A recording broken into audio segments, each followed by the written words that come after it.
The tale unfolds beneath a moonlit sky, cloaking the night in darkness. A young maiden with silvery locks flees through the forest, her tearful cries betraying her fear. Haunted by past scoldings and the sting of a slap across her face, she bears the burden of being an illegitimate child, scorned by others due to her mother's profession as a prostitute. Each day leaves its mark upon her wounded countenance. Yet, as she runs, the girl yearns to mend her pain, for she possesses the gift of restoration. A sudden noise startles her, causing her to halt and cast a glance behind. A mesmerizing sight awaits her gaze, a towering inferno, consuming the leaves in its wake. Drawn closer, she ponders the nature of this energy, perhaps a fiery essence. A resounding boom shakes the air, and as she turns her eyes toward it, a mighty dragon emerges before her, its body scorched and ravaged by flames. Fear eludes the young girl, replaced by a deep concern for the dragon's well-being. Moving closer, she meets the dragon's gaze as it rouses, its roars echoing through the air. Instead of fleeing, she ventures to inquire about the creature's wounds, offering her assistance. The dragon responds with an intense roar, seemingly displeased. Unfazed, she smiles and reassures the dragon that she can heal its wounds. With determination, she channels her healing power, mending the dragon's injuries with great effort. Astonished, the dragon observes the young girl's actions. Although the wounds were vast, her unwavering resolve triumphs, and the dragon's injuries are completely healed. Overwhelmed, the girl loses her balance and collapses to the ground. Turning his gaze upon his savior, the dragon rises, transforming into a man, a striking figure with red eyes, dark flowing hair, and adorned in dragon armor. As he gazes upon the unconscious young girl, he commends her fearlessness. Gradually, she opens her eyes, straining to hear the man's words as he carries her in his arms. A decade passes. The young girl has blossomed into a woman of 20.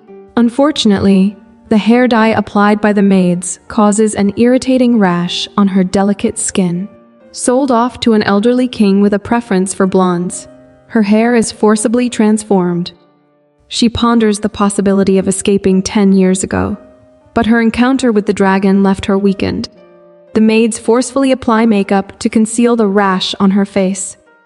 Her stepmother ridicules her lack of beauty, concerned that the king will not be pleased with her appearance. However, her stepbrother assures his mother, revealing a substantial dowry he acquired from the Tayar's tomb. Shocked, his mother attempts to explain further, but their conversation is abruptly interrupted by the deafening roar like a thunder, accompanied by the cascade of rubble from the roof. Peering out the window, the girl catches sight of dragons attacking their stronghold. Knights storm the castle, responding to the king's command to engage in battle. The war commences, but the tide appears to favor the Tayar faction. As the king enters the fray, the girl remains at the window, transfixed by the sight of the Tayar slaying castle dwellers. In that moment, her gaze meets the eyes of the king. Overwhelmed with fear, she instinctively retreats into hiding. Unmasking himself, the king commands his knights to set the castle ablaze. And the truth is revealed: he is the very same dragon, the one the young girl had healed. The assault by the dragon tribe wreaks havoc upon the castle and its inhabitants. A castle knight informs the stepmother that the intent of the dragon tribe appears to be annihilation. Reacting swiftly, she commands her knight to surrender and raise the white flag. Seizing the chaos as an opportunity, the girl stealthily escapes, driven by her determination not to fail again. The castle's residents surrender, hoping for mercy from the king of Tayar. To their shock, he orders his tribe to slay them all and display their heads upon the castle gate. As the moment approaches for the stepmother and her son to face their fate, they tremble as the king draws near. The son pleads frantically for forgiveness, promising to return the stolen treasures. Yet the king remains unmoved, issuing the command for his people to kill and incinerate all the humans present. Gripped by immense fear, the stepmother desperately seeks an escape from the imminent death before her. Suddenly, she calls out to the king of Tayar, offering her precious daughter as proof of her beauty, claiming that King Brian himself has chosen her daughter as his lover.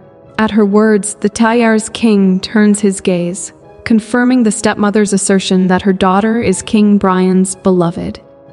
Aware of the ongoing war between King Brian and the king of Tayar, the stepmother sees an opportunity and readily agrees, stating that King Brian desires her daughter. King Tayar inquires about the whereabouts of the mentioned daughter, only for the stepmother to realize that her daughter is nowhere to be found. Meanwhile, the runaway girl descends the tower, freezing in her tracks as the sound of wings flapping reaches her ears. To her astonishment, the dragon arrives and takes her into its grasp, soaring above the gate adorned with the heads of the castle's knights. The dragon returns her to her stepmother's side, releasing its grip, causing the girl to tumble to the ground. Before her stands the king of Tayar, his gaze fixed upon her. He questions whether she is the girl the stepmother offered. Observing her, the king is struck by her mesmerizing eyes, evoking memories of the past, when a young girl aided him, possessing eyes identical to hers. He wonders if she is the same girl, though her hair color now differs, suggesting she may be someone else entirely. Extending his spear to tilt the girl's chin, the king poses a question. Will she become his bride, or will she and all the castle's inhabitants meet their demise at his hands? Overwhelmed by the fear of impending death, the girl reluctantly accepts the offer to become the bride of Tayar's king. To her astonishment, the king draws near, kneeling down before her and inquiring about her name. Nervously, she stammers that her name is Lucina. The king affirms that in the language of Brian, her name means moon, to which she nods in agreement. He remarks that her name befits her appearance. Introducing himself as Hakan, he leans in and whispers in her ear that he forgives her. Rising to his feet, Hakan proclaims the need for a priest to officiate their wedding ceremony. Turning his gaze towards a nearby priest, he commands him to lead the ceremony, as Hakan and Lucina are to be wed immediately. This surprises both Lucina and her stepmother. Hakan instructs the priest to inform King Brian about his marriage to Lucina once the ceremony is concluded, revealing that King Brian's intended bride has been taken away by Hakan, the king of Tayar. Hakan claims that a decade ago, King Brian had sent a dragon slayer to kill them, and now King Brian must pay the price. He intends to use Lucina as a catalyst to incite war between Brian and Tayar. The wedding ceremony between Hakan and Lucina is on the verge of commencing, with the trembling priest leading the way. The atmosphere is tense and somber, prompting Hakan to order his people to fetch some flowers. A beautiful bouquet is prepared, and Hakan holds it out to Lucina, telling her to take it. Understanding the tradition of Brian, where the bride carries the flower bouquet, Lucina's hand trembles in fear as Hakan places it in her grasp. Satisfied with Lucina holding the bouquet, Hakan turns to the priest, signaling the start of the ceremony. And so, the ceremony begins. The nervous priest declares that it is time for the bride and groom to exchange a kiss as part of the wedding vow, and to conclude the ceremony. This announcement shocks Lucina. Hakan wraps his arm around Lucina's waist, drawing closer to her, and she is taken aback by his proximity. Hakan instructs her to close her eyes, as she will faint shortly afterward. Their lips draw nearer, and as Hakan kisses her, Lucina tastes a mixture of blood and sweat on his lips, before suddenly losing consciousness. One of his knights playfully teases Hakan, remarking that he only needed to kiss Lucina and not make her faint. This makes Hakan wonder if his kiss is somehow lethal.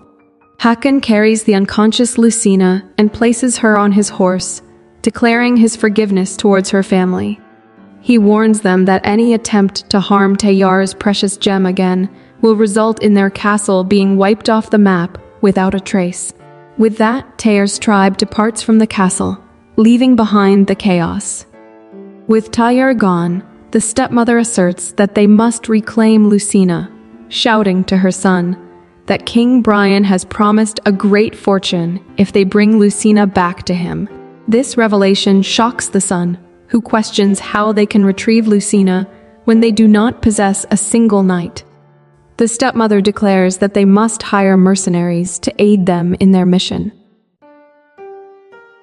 Lucina awakens with a start, her surroundings unfamiliar as she gazes out of the window.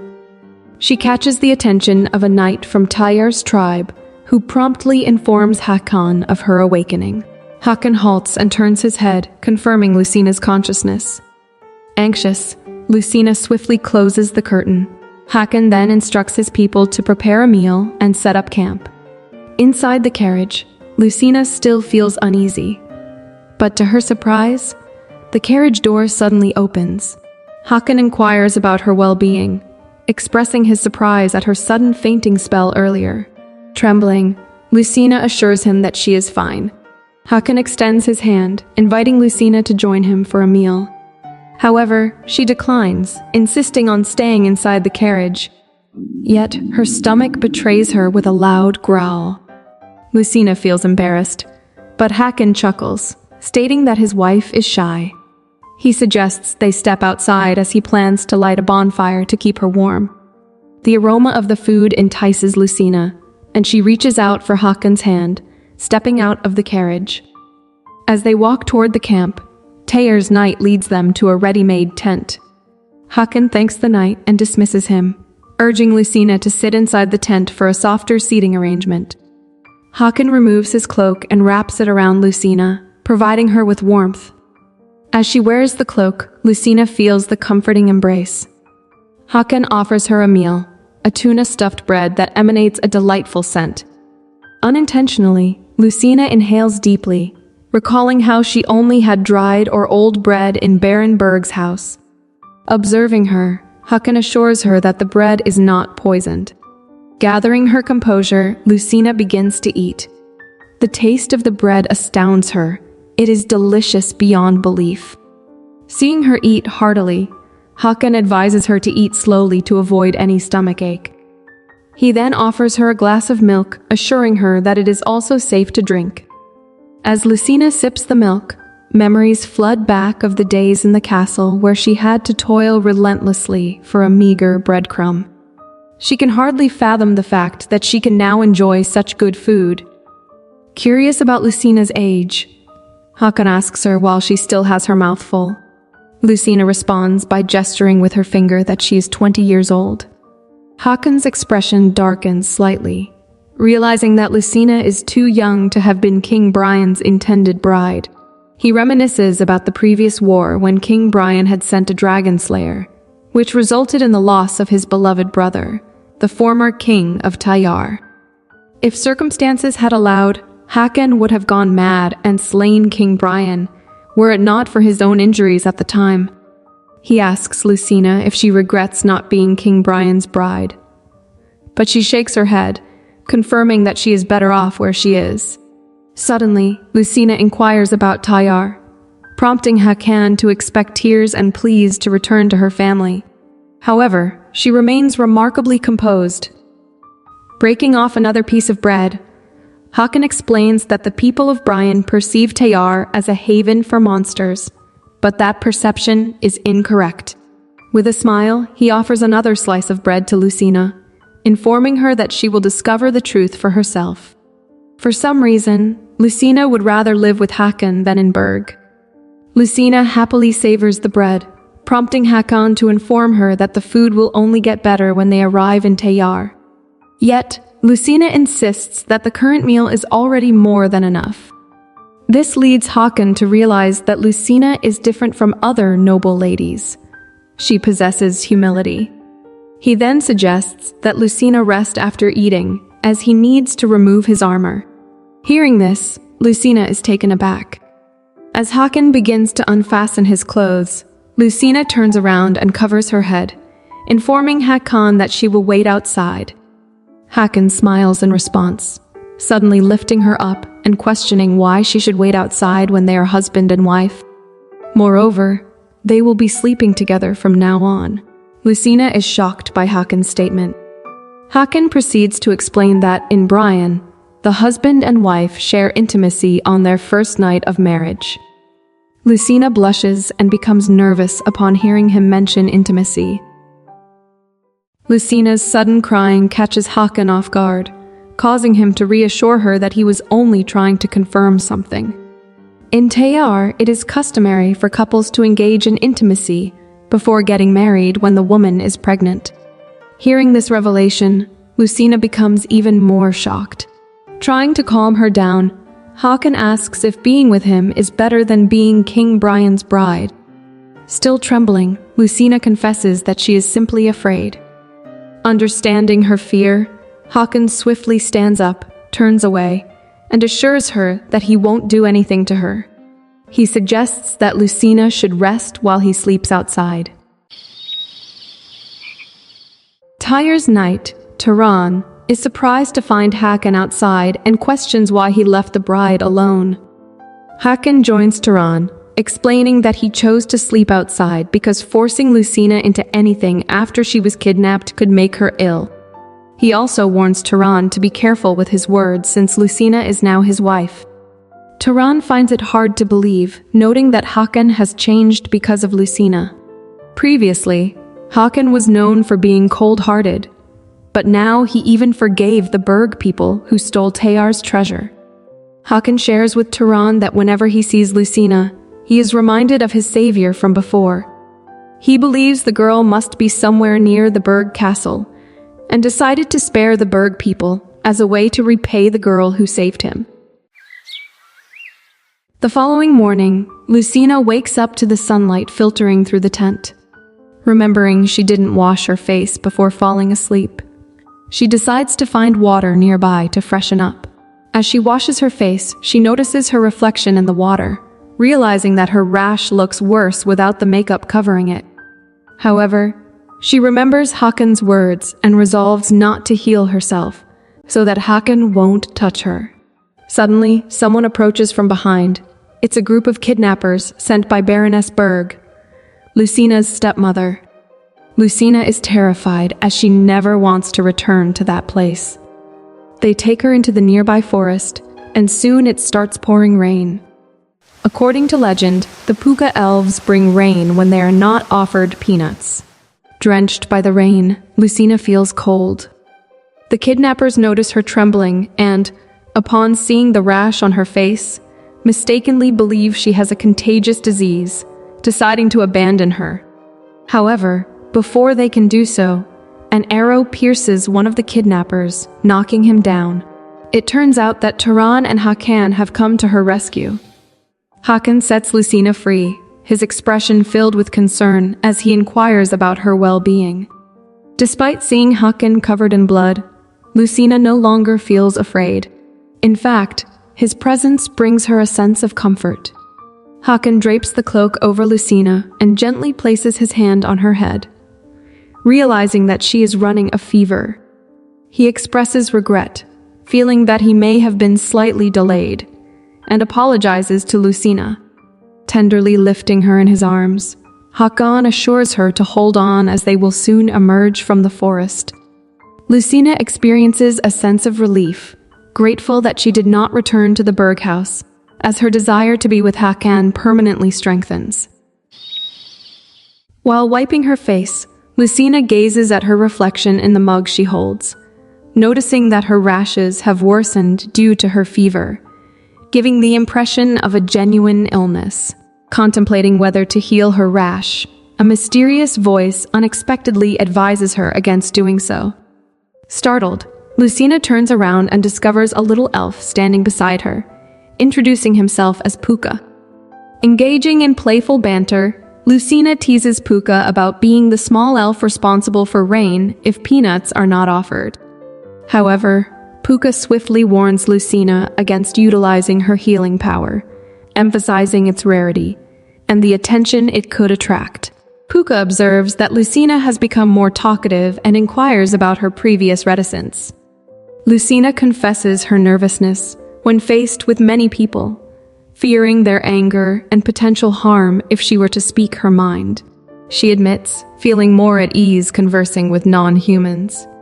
Just as they converse, Hakan's voice interrupts, asking permission to come inside. Recognizing the need to depart, Puka hastily bids farewell to Lucina. As Hakan enters the tent, he is shocked to see the rash on Lucina's face. Approaching her, he confirms her fever by touching her forehead and asks if she is feeling unwell. Hakan instructs Tayar to summon the physician for assistance. Tayar enters the tent to assess the situation, but quickly pulls Hakan away upon noticing the rash on Lucina's face. He informs Hakan that it could be smallpox. Panicking, Lucina tries to explain that it's not a disease, but rather a reaction to hair dye. However, Tayar draws his sword and warns Lucina to keep her distance. Hakan intervenes, instructing Tayar to lower his sword. He assures Tayar that it's not smallpox and turns his attention back to Lucina, encouraging her to speak her mind. However, Lucina struggles to articulate her explanation clearly, nervously mentioning that it's a sulfur reaction from the hair dye, and that her fever is due to the rain. Tayar fails to comprehend Lucina's explanation as she stammers through it.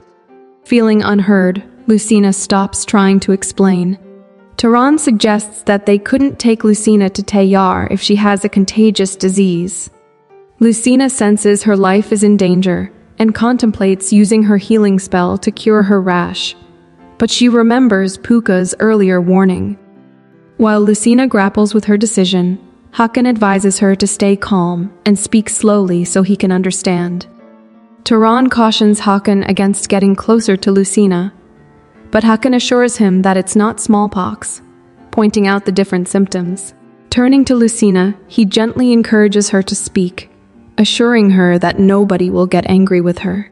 Determined to explain, Lucina puts in her best effort while Hakan attentively listens, ultimately reaching a conclusion.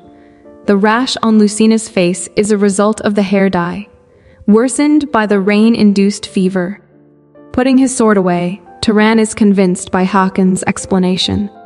Hakan mentions that if Lucina truly had smallpox, he who kissed and hugged her would have also fallen ill. Lucina gazes at Hakan, feeling flattered that someone has taken her seriously for the first time.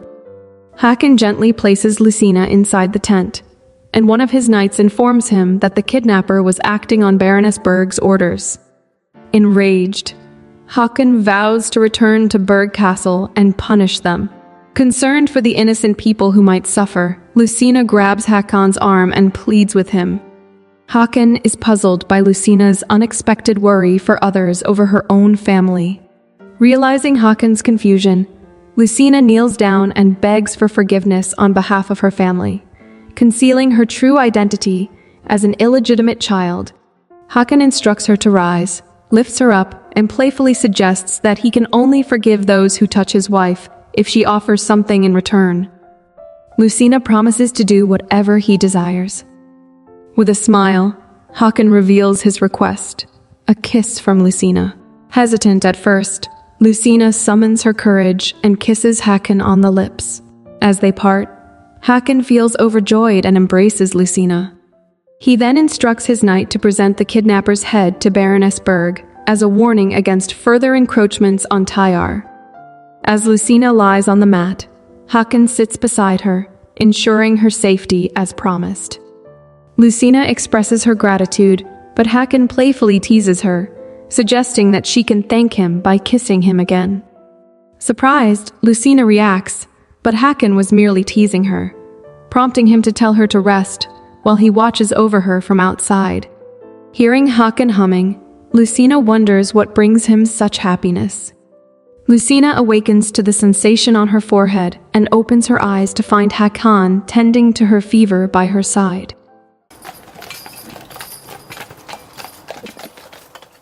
As they arrive in Tayar, Lucina is in awe of the breathtaking Tayar castle. The people in Bryan had held misconceptions about the Tayar tribe, believing them to be primitive cave dwellers who subsist on wild animals. Tayar opens the carriage door, assisting Lucina as she alights from the carriage. As she takes her first steps, a scent overwhelms her, causing dizziness. Hakan notices and firmly holds her arm, inquiring about her well-being. He explains that it takes time for humans with a strong earth energy to adjust to the scent of Tayar with a strong fire energy. The people of Tayar warmly welcome the return of their king, and seeing Hakan accompanied by a stranger, they are curious about Lucina's identity. The priest of Tayar greets them and, upon sensing Lucina's earth energy, suggests the need for her purification. But as the priest approaches her, she trembles in fear and quickly hides behind Hakan.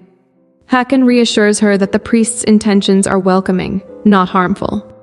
As the priest sprinkles holy water on her head during the purification ritual, Lucina feels as if the water also soothes her rash. Once the purification is complete, Hakan and Lucina are welcomed inside. Upon entering the castle, a woman rushes to greet Hakan and leans on him, expressing her joy at his long-awaited return. The woman named Garrett questions if Lucina is the captive brought from Brian and shows her displeasure. However, Hakan introduces Lucina as his bride, whom he took from Berg. Garrett is taken aback by this revelation. Expressing her discontent with Hakan's statement, she points out the yellowish hue on Lucina's dress, assuming it to be a symptom of a disease. Lucina clarifies that it's merely the faded color of her hair dye. As Hakan observes Lucina's hair, he wonders if her true hair color is silver.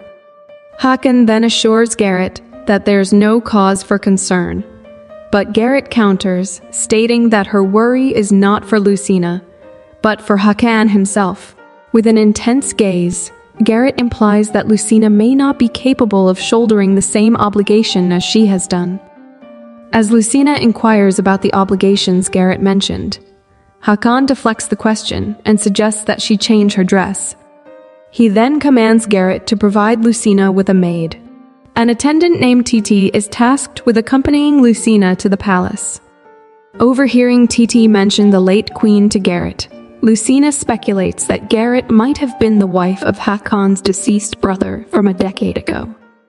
Introducing herself as Lucina's personal maid, Tayar clarifies that the room they are in is not the queen's palace, since Lucina has not yet borne a descendant of Tayar's king.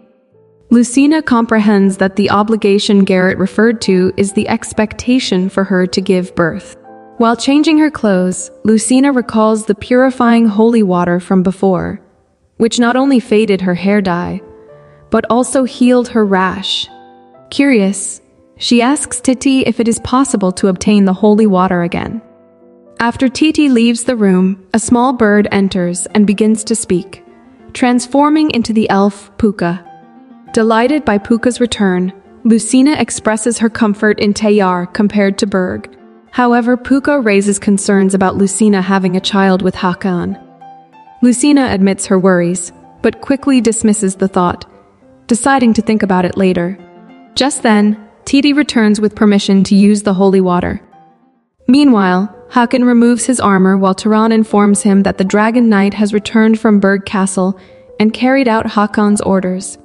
Tayar questions Hakan's decision to forgive Berg and refrain from seeking revenge on the Brian King. Hakan affirms his stance, but he has one matter to confirm. He reveals that a girl saved him 10 years ago and ponders if she might still reside near Berg. Before decimating the people in Brian, Hakan intends to rescue the girl first. He instructs Tayar to locate the girl before crushing Brian and also to investigate whether Lucina is truly Baroness Berg's daughter. Once Hakan assigns Tayar his tasks, he declares his intention to cleanse himself in the hot springs and states that he does not require a servant. In the hot spring, Lucina immerses herself in the purifying holy water, marveling at how it restores her hair to its natural color and heals her rash. Suddenly, she hears footsteps approaching and turns around to find Hakan entering. Lucina hastily conceals herself, fearing that Hakan might discover her presence. Hakan detects a presence behind him and turns around to discover someone hiding. Annoyed, He questions the person's identity and asserts that he does not require a servant. Fearing Hakan finds her, Lucina decides to conceal herself beneath the water. As Hakan approaches, Lucina attempts to swim away, prompting Hakan's impatience. He reaches out and grasps Lucina's arm just as she stumbles, preventing her from falling. Enchanted by Lucina's true appearance, Hakan marvels at the beauty before him. Captivated by her mesmerizing eyes, he confirms if she is indeed Lucina. Hakan ponders whether Lucina is the girl who saved him 10 years ago. But suddenly Lucina trembles in fear and begs for forgiveness. Feeling confused, Hakan quickly dons his bathrobe and drapes one over Lucina, reassuring her that no one will harm her. He also assures her that she has done nothing wrong and that he had mistaken her for someone else. Gently touching Lucina's cheek, Hakan apologizes for frightening her. He then pulls her closer, advising her not to reveal her vulnerability to others, as she will eventually become the queen of the palace after giving birth to Hakan's child. Hakan contemplates whether Lucina is truly the same person who saved him, as the girl was incredibly brave. Judging by the girl's appearance before, she didn't appear to be a noble's daughter.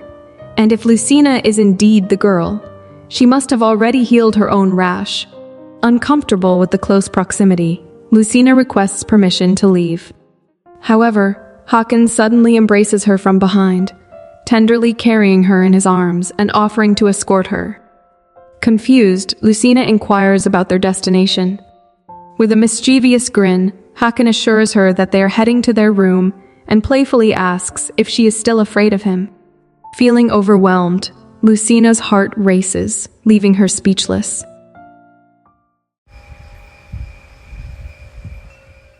The servants aid Lucina in getting ready. Titi admires Lucina's hair, while other servants express concern about her slim figure and question her ability to endure the first night with Hakan. Titi offers support to Lucina, boosting her self-assurance. Contemplating the servants' remarks, Lucina wonders if Hakan will cause her harm on their initial night together. As Lucina enters the room, Hakan becomes mesmerized by Lucina's beauty. He praises her hair, causing Lucina to blush as she receives such a compliment for the first time. In a soft voice, Hakan whispers in her ear, inquiring whether she would faint if he kissed her. Lucina shakes her head, indicating that she will be able to handle it. Drawing closer, Hakan gently kisses Lucina's lips. Noticing her gaze on his body, Hakan explains the significance of his tattoo and reassures her not to flee. He then asks if she desires to spend the night with him. As Hakan lays Lucina on the bed, she recalls the words of the servants earlier, wondering if Hakan will harm her. The fear of being hurt by him terrifies and shakes Lucina. Sensing her fear, Hakan stops and turns away, assuring her that he is not angry. Suddenly, Hakan asks if she wants to return to Berg. Lucina states that she doesn't want to go back, as she is now Hakan's wife. Stammering, she declares that she will give birth to his child and become the queen of Tayar. Hearing her words, Hakan asks if she understands the significance of being Tayar's queen. Lucina appears perplexed, and Hakan explains that it means she must be prepared to sacrifice her life for him and Tayar. Lucina is left speechless, contemplating the weight of those words. Hakan stands up, dons his robe, and states that he won't sleep with her until she is ready for it. He tells Lucina to rest and leaves her alone in the room. As Lucina and Titi pass by, they overhear the servants gossiping about Lucina being left alone in the room and Hakan not visiting her afterwards. The servants mention rumors of Hakan's impending marriage to Garrett, suggesting that Hakan has had feelings for Garrett since childhood. Lucina looks surprised upon hearing this revelation. While sitting alone in her room, Lucina contemplates the rumors she overheard, underestimating herself and comparing herself to Garrett. She wonders if Hakan, being attracted to a beautiful girl like Garrett, could never be interested in someone as pitiful as her. Suddenly, Titi barges in and informs Lucina that Hakan has returned to the palace. They set off to greet Hakan, but on their way, Garrett calls out to them from behind. Garrett remarks that she almost didn't recognize Lucina with her true appearance, and mocks Lucina, stating that Hakan must have been annoyed and left because Lucina speaks like a fool. Garrett grabs Lucina's arm, commenting on her skinny physique, and warning her that she will surely die if she sleeps with Hakan. Confused, Lucina asks Garrett to explain. Garrett reveals that Tayar's palace is the graveyard of women, and it's rare for a woman to survive after receiving the dragon's energy. She advises Lucina to leave if she wants to live. Suddenly, Hakan approaches from behind, noticing Garrett talking with Lucina. Garrett informs Hakan that she was just giving advice to Lucina and questions Hakan's choice of bride, warning that weak people like Lucina will only die in vain. Hakan thanks Garrett for her advice, but asserts that choosing his bride is his own concern. He calls Lucina to come with him. During their walk, Hakan explains to Lucina that he was busy and couldn't visit her. He asks if there's anything bothering her or if she has any questions for him. Lucina has many questions, but doesn't know where to start. Nervously, she asks about being the queen and its relation to her life. Hakan wonders if Lucina is still scared by his previous words.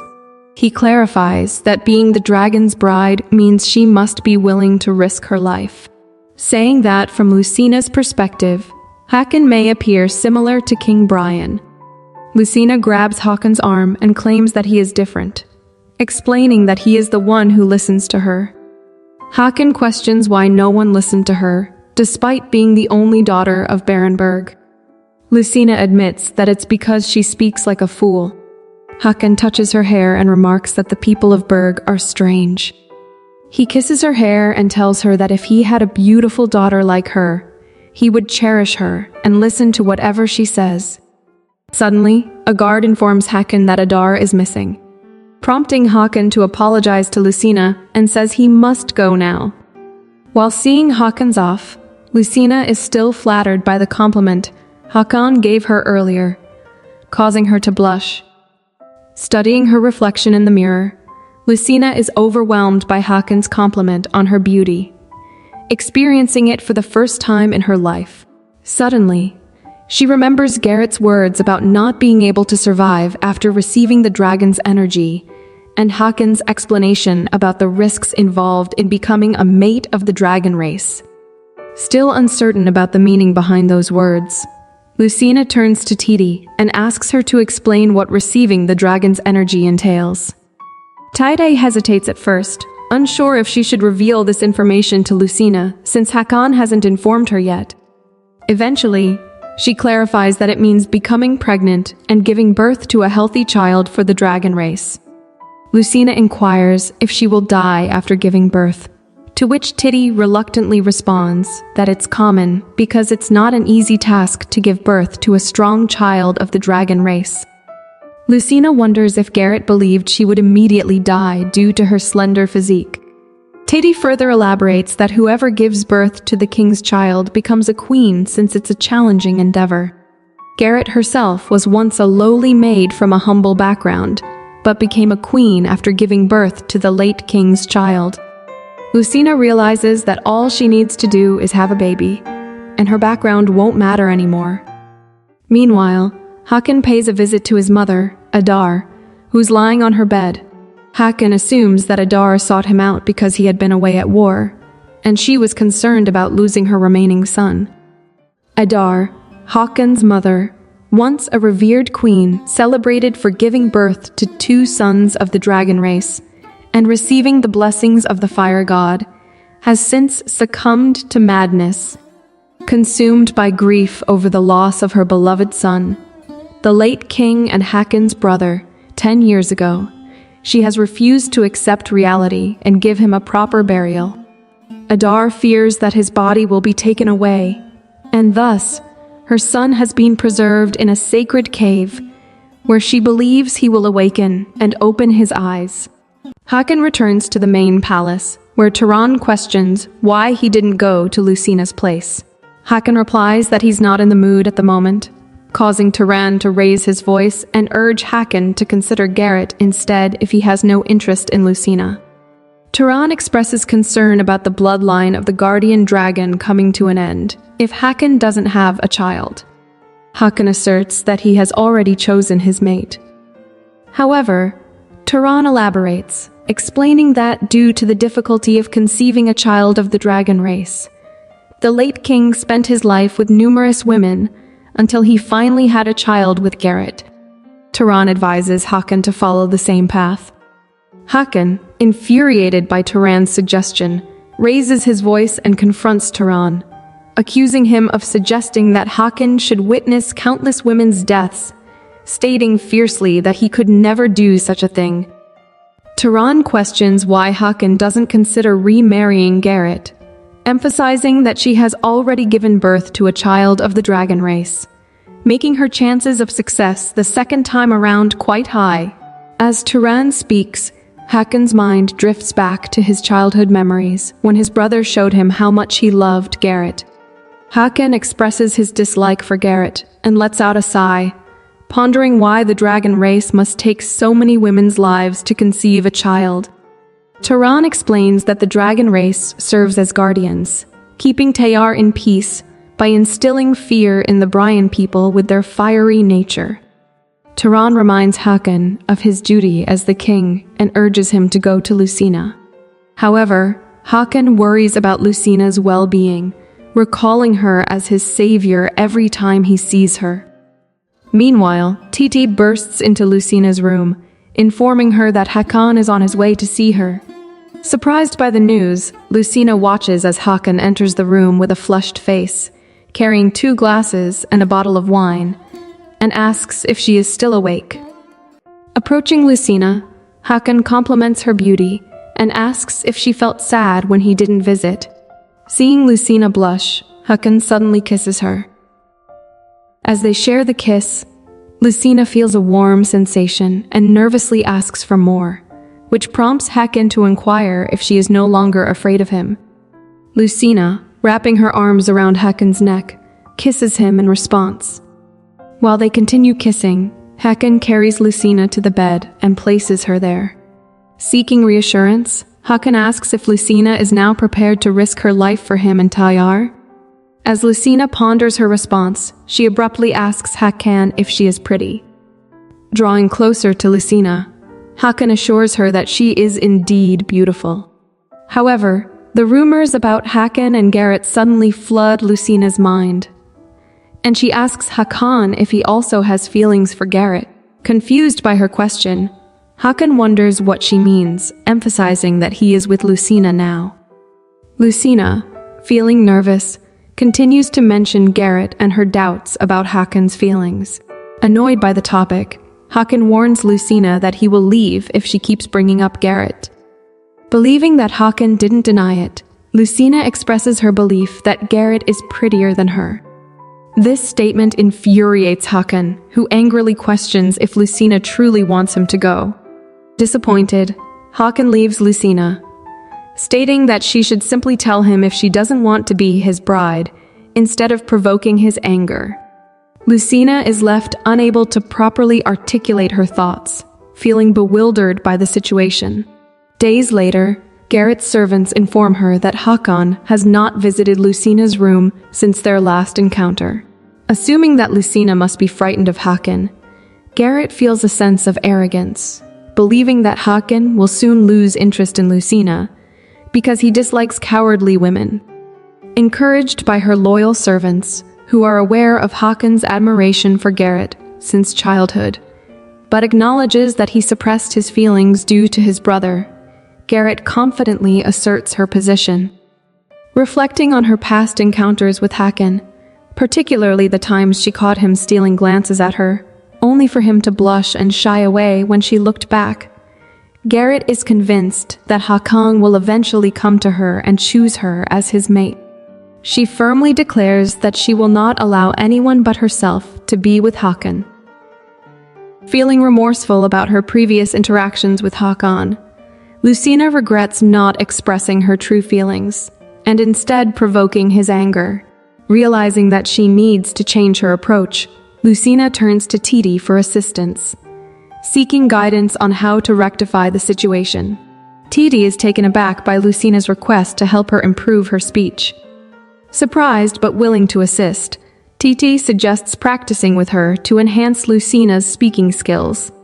Emphasizing the importance of avoiding stammering while talking, Tai opens up about her own background to create a comfortable environment for Lucina to communicate.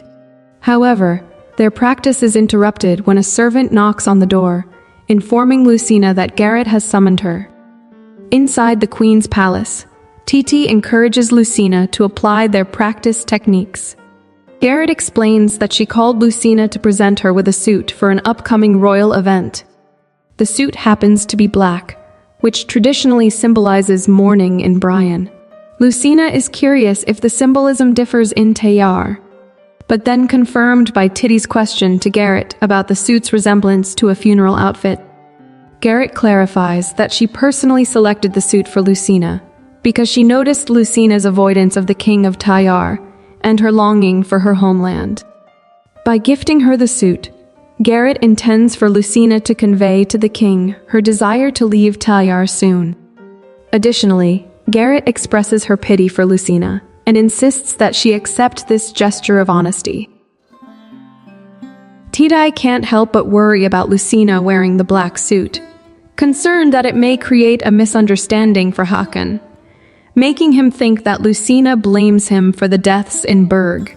Lucina herself is anxious, fearing that Hakan will interpret her attire as a desire to return to Berg.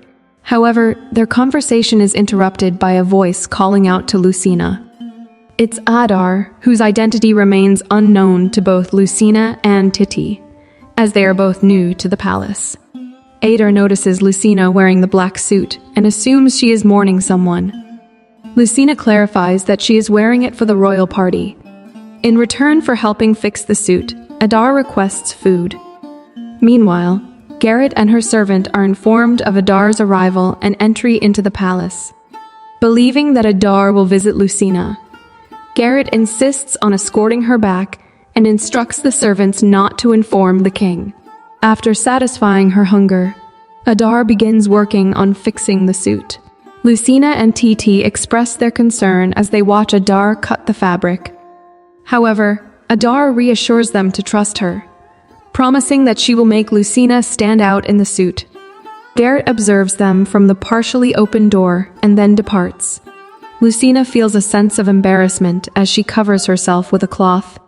Titi tries to remove the cloth, remarking that the suit looks much better now. As the cloth falls away, Lucina's beauty is revealed, and the suit fits her perfectly.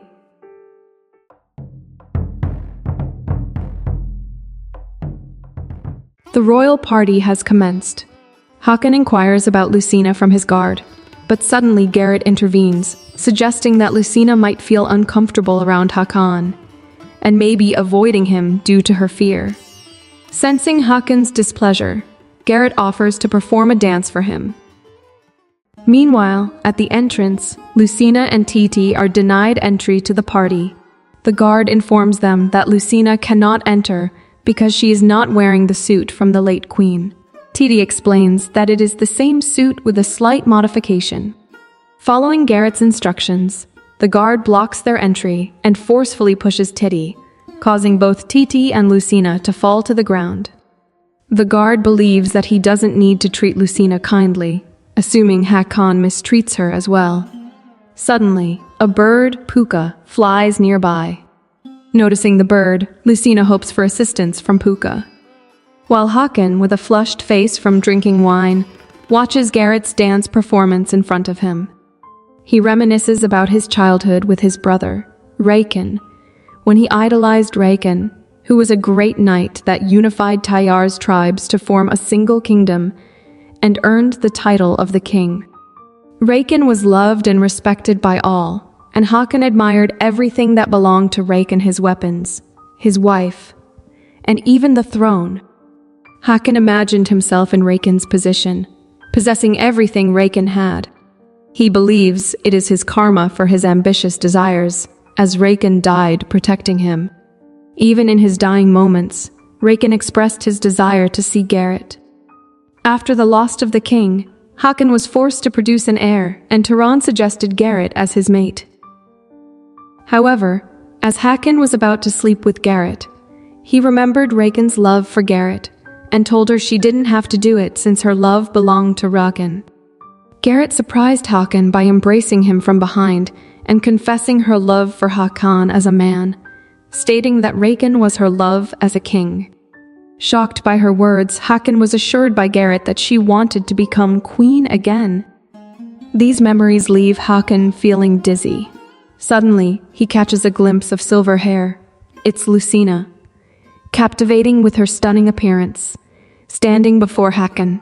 Flustered by Lucina's presence, Hakan believes she is an angel descending from the moon, and seeing her causes his dizziness to vanish instantly. Previously, Puka had cleverly distracted the guard, allowing Lucina and Titi to sneak into the party unnoticed. Summoning her bravery and recalling her training with Titi, Lucina approaches Hakan gracefully and greets him. Taken aback, Hakan wonders if the girl before him is truly the same Lucina he once knew. Collecting himself, Hakan remarks that Lucina seems to be late. However, before Lucina can explain, Titi comes to her aid, explaining to Hakan that they encountered a problem earlier. This prompts Hakan to approach Lucina closely, inspecting her arm and noticing a bruise. Concerned, he asks Titi what happened to Lucina, and Titi explains that the guard prevented them from entering due to Lucina not wearing the given attire. Outraged, Hakan demands an explanation, and Titi mentions the late queen, causing Garrett to react with shock.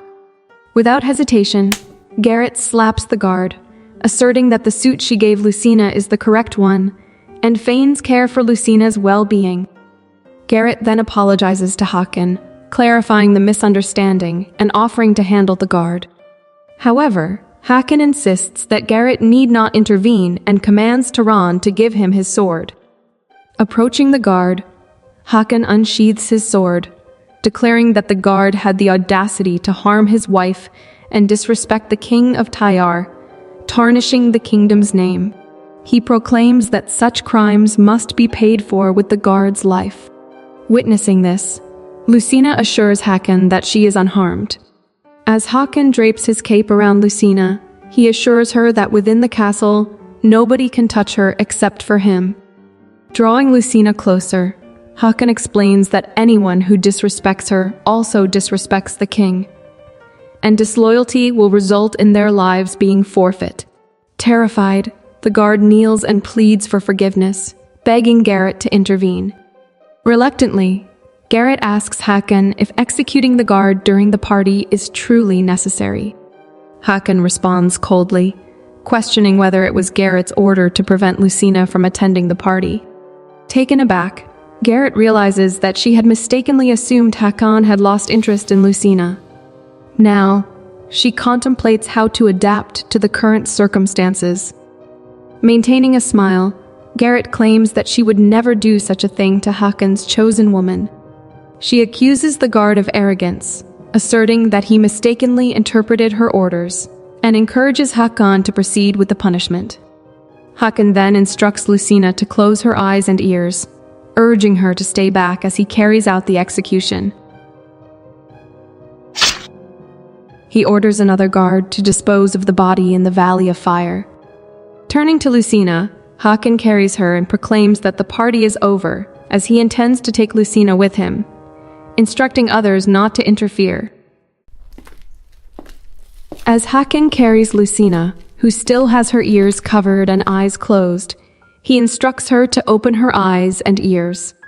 Curious, Hakan asks if Lucina was scared, to which she admits she was, but expresses her gratitude for his actions.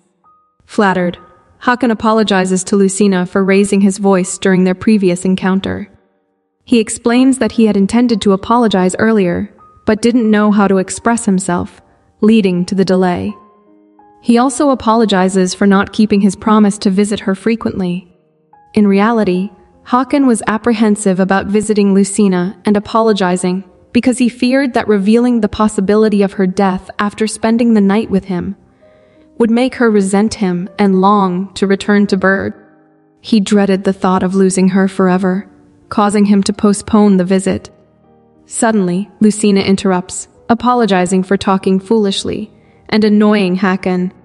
She explains that she wanted to see Hakan and apologize, but her fear of making the same mistake held her back. Gently placing her down, Hakan reassures Lucina that he doesn't want to scare her, and if she feels scared, he will take her back to her palace. He tells her not to worry about making him angry and encourages her to do as she pleases. Hearing this, Lucina grasps Hakan's clothes, expressing her desire to be with him. However, she admits that she's unsure if she's mentally prepared to die for him yet. She eagerly wants to learn everything about Hakan first, as it will help her determine her readiness to make that sacrifice.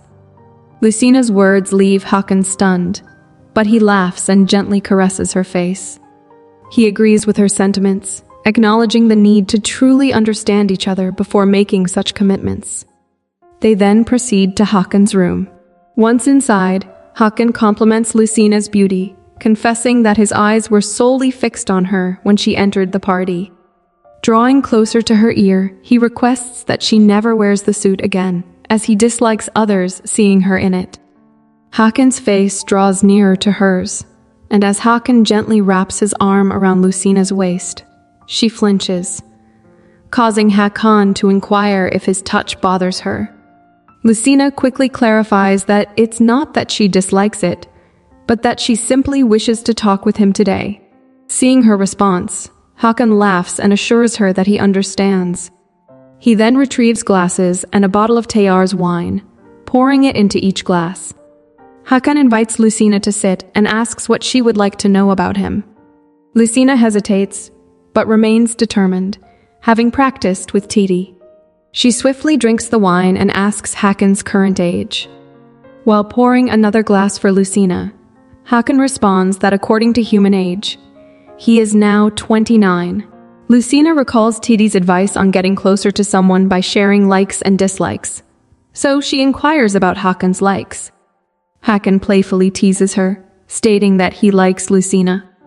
Lucina clarifies that she meant his hobbies or preferred food. Finishing her drink once more, Hakan remarks that Lucina must be fond of wine and pours her another glass. As Lucina drinks, she marvels at the delicate taste and different color of Tayar's wine, finding it relaxing. Moving closer to Lucina, Hakan expresses his interest in getting to know her better and suggests playing a game. As Hakan pours the wine into Lucina's glass, he proposes a game where they can choose to answer a question or take a sip of wine if they prefer not to answer. It's Hakan's turn to ask the first question, and he inquires about the specific type of man Lucina likes, whether it's someone intelligent, physically fit, wealthy, or sweet and romantic. Lucina contemplates his question, realizing that all the qualities she likes are already present in Hakan. However, feeling a bit embarrassed to admit it directly to him, she opts to drink the wine instead of answering. Now it's Lucina's turn, and she poses the same question to Hakan, asking him about the kind of woman he prefers.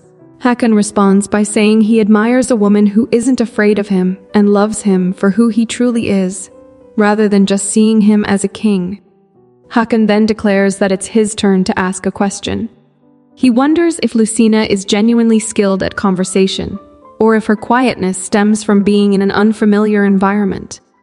Lucina reveals that she has been practicing with Titi to improve her communication skills, because she wants to be able to share everything with Hakan without sounding foolish. Hakan commends her determination and affectionately pats her head, expressing his admiration for her efforts to change what she feels she cannot do through practice. He muses that perhaps Lucina was once a brave girl, but became shy and frightened due to past traumas. Reflecting on their past conversation, Hakan suddenly inquires if Lucina was physically abused by her family during her childhood, and subsequently ran away from the castle. Lucina finds it difficult to answer, fearing that if she reveals the truth, Hakan might develop contempt for her. Sensing that it is now her turn to ask a question, She informs Hakan that his query is invalid since it's her chance to ask. Hakan chuckles and apologizes for the confusion. Lucina proceeds to ask what Hakan thinks of her. Hakan responds by expressing his fondness for her, stating that the more he gets to know her, the more his affection grows. He assures her that he has no intention of hurting her, emphasizing his desire to make Lucina his queen and spend the rest of his life by her side. Drawing his face closer to hers, Hakan confesses his wish to be with her every night and inquires about Lucina's feelings. After some hesitation, Lucina admits that she is indeed afraid, but doesn't harbor any hatred towards him. She explains that her reservations stem from feeling embarrassed as Hakan possesses such a striking figure, and she worries that he might treat other women the same way. She implores him to only have eyes for her. Flattered by Lucina's words, Hakan blushes and takes hold of her hand. As he draws his face nearer, he kisses her.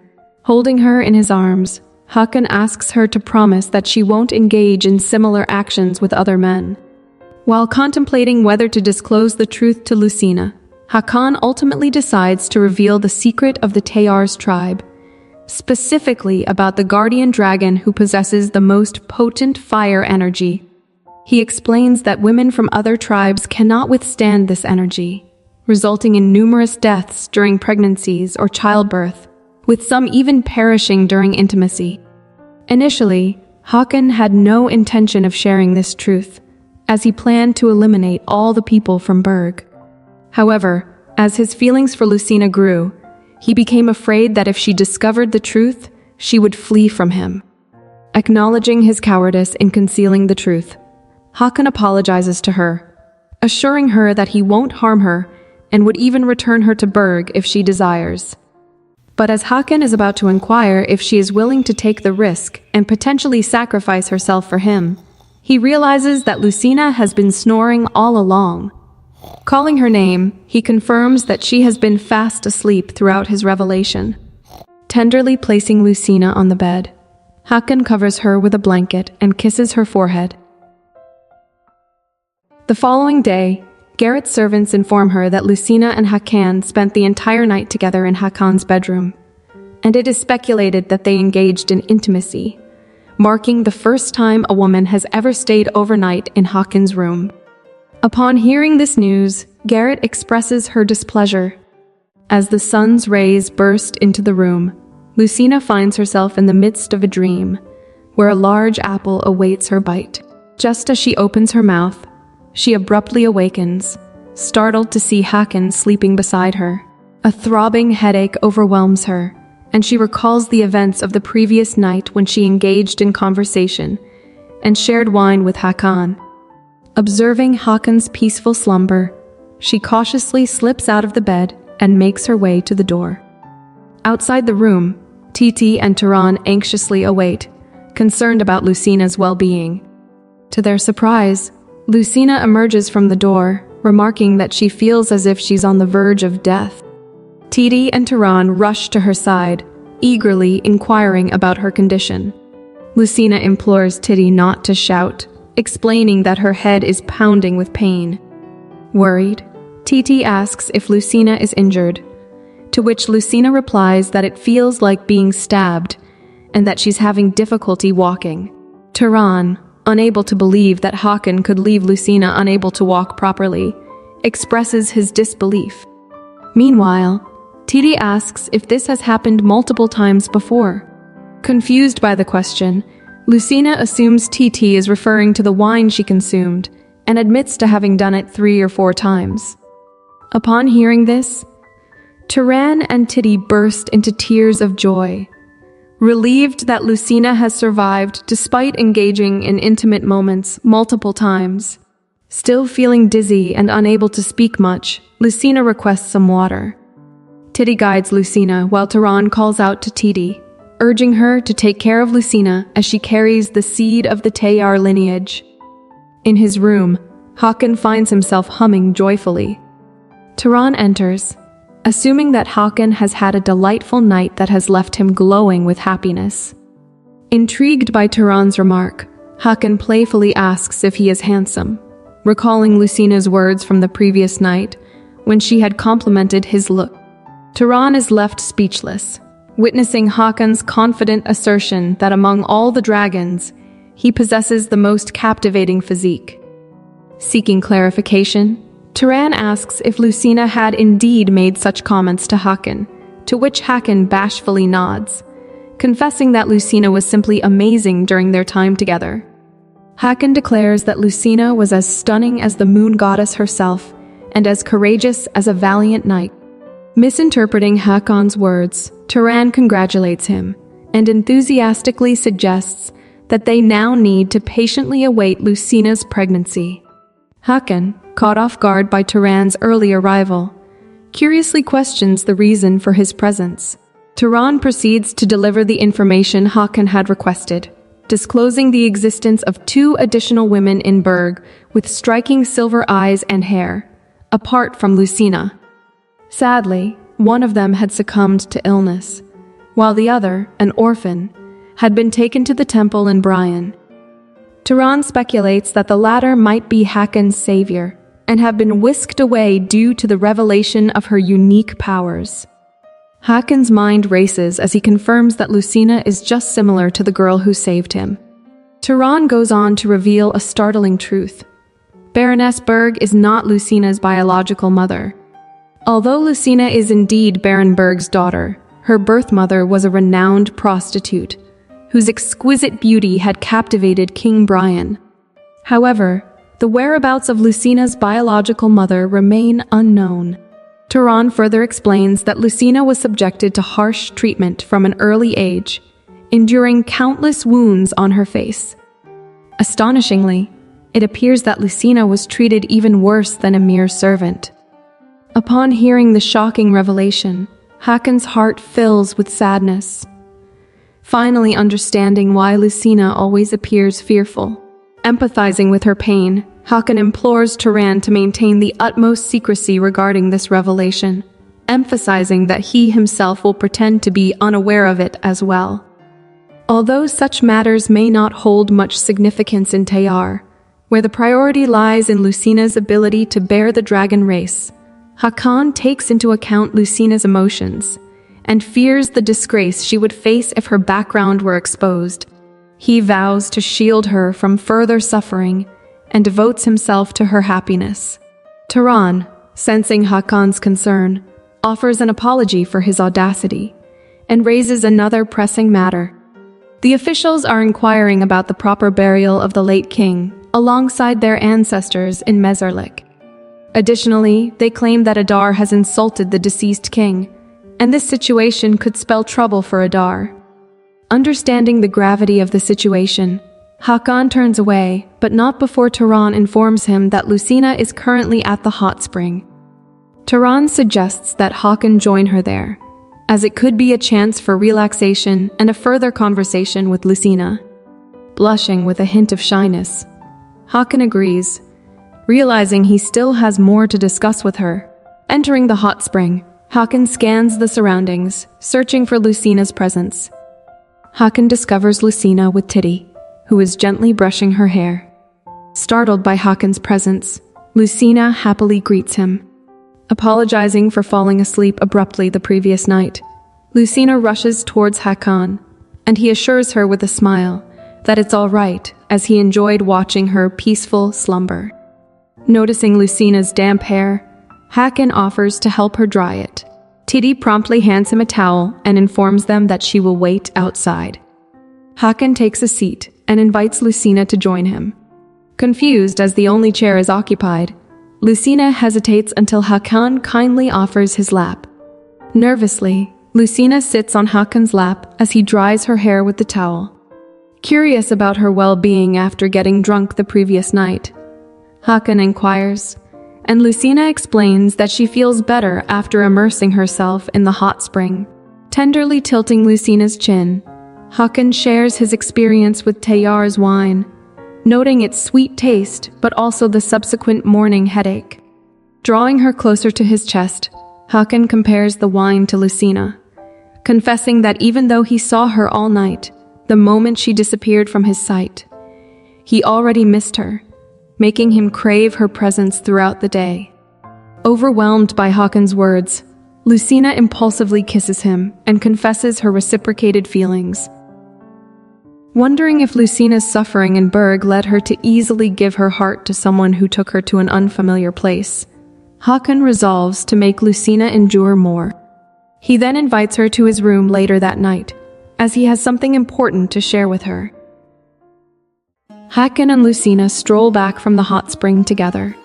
Spotting Titi, Hakan admires Titi's efforts in helping Lucina regain her ability to speak, and rewards her with a golden coin as a token of appreciation. Titi is taken aback and expresses her gratitude to Hakan. Hakan then informs Titi that he and Lucina will be having dinner together in his room tonight, hoping to make it a regular occurrence. Tenderly kissing Lucina's hand, Hakan bids her farewell and looks forward to seeing her later. Meanwhile, in the Queen's palace, Garrett's servants relay the news of Hakan inviting Lucina for nightly dinners in his chamber. They also inform Garrett that the officials have decided to bury the late king in Mezalik, indicating that Garrett will be moving out of the palace soon. Pondering the prospect of letting Lucina take over her position without resistance, Garrett surprises her servants by ordering them to summon Gile immediately. A man with long hair bows respectfully before Garrett, addressing her as the late queen. Another beautiful man, called as Gile, has been summoned by Garrett for an unknown purpose. Within her palace, Garrett and Gile engage in a crucial deliberation. Compelled to seek Gile's aid, she elucidates the dire circumstances. The priests have determined a date for Raken's body transfer to Mezarlik, igniting uncertainty about her own position in the queen's domain should Raken depart. Gile visibly displays discomfort with the notion. Expanding upon the situation, Garrett unveils the tragic fate that befell Raken and their children at the hands of the Dragon Slayer. She expresses profound concern that Hakan's potential offspring with Lucina could spell her utter downfall. Resorting to blackmail, she paints a grim picture for Gile, implying the likeness of his sister's descent into a fate akin to the old Adar. Gile hesitates in responding, but ultimately proposes that his sister consider accepting the condition, mindful of their humble origins and the subsequent opulence they have enjoyed since their ascent from poverty to the palace. Enraged by the suggestion, Garrett's fury reaches its peak as she hurls the cup at Gile, venting her anger towards him. The mere thought that her own brother would propose retreat is inconceivable to her. Approaching Gile, Garrett gently touches his chin, evoking memories of their impoverished past and Gile's reliance solely on his physical attractiveness, plagued by illness. She reminds him of her tireless efforts to care for him, even going so far as to purchase books he desired to read, ensuring he had no regrets in life. Asserting that she undertook these actions so he would not perish with remorse, she questions why he refuses to repay her now. Reminding him of his previous pledge to repay her kindness, recalling his words that he would do anything to assist her, Garrett expresses her belief in Gile's promises. She credits him for eliminating her competitors, allowing her to ascend to the throne. Gripping Gile's hair, she demands to know why he has betrayed her at this crucial juncture. Raising her voice, she questions why he no longer supports her as he once did, given that his abilities have played a significant role in securing her position. As Gile attempts to explain his reasons, he is plagued by coughs and tremors. Concerned by his coughing, Garrett inquires if his heart condition has worsened. Gile reveals that his heart ailment exacerbates each time he utilizes black magic, as it is a side effect of his powers. However, Garrett asserts that his heart was already ailing long before that, accusing Gile of using his illness as an excuse to avoid meeting her ever since she became queen. She laments that even now, on the brink of losing her position, Gile still employs that justification to evade helping her. She persistently blackmails Gile, recounting the hardships of their shared childhood, and insinuating that he prioritizes himself over her. Suppressing his pain, Gile beseeches her to indicate how he can aid her. With a smirk adorning her face, Garrett turns to Gile. In Tarkin's room, a sumptuous feast awaits on the table. Engrossed in his own thoughts, Tarkin practices conversing with himself, contemplating how to approach Lucina, and requests that she bear his child. Frustration engulfs him as his efforts seem in vain. Unexpectedly, Lucina materializes before him, catching him off guard. Her captivating presence leaves Tarkin blushing with delight at her long-awaited arrival.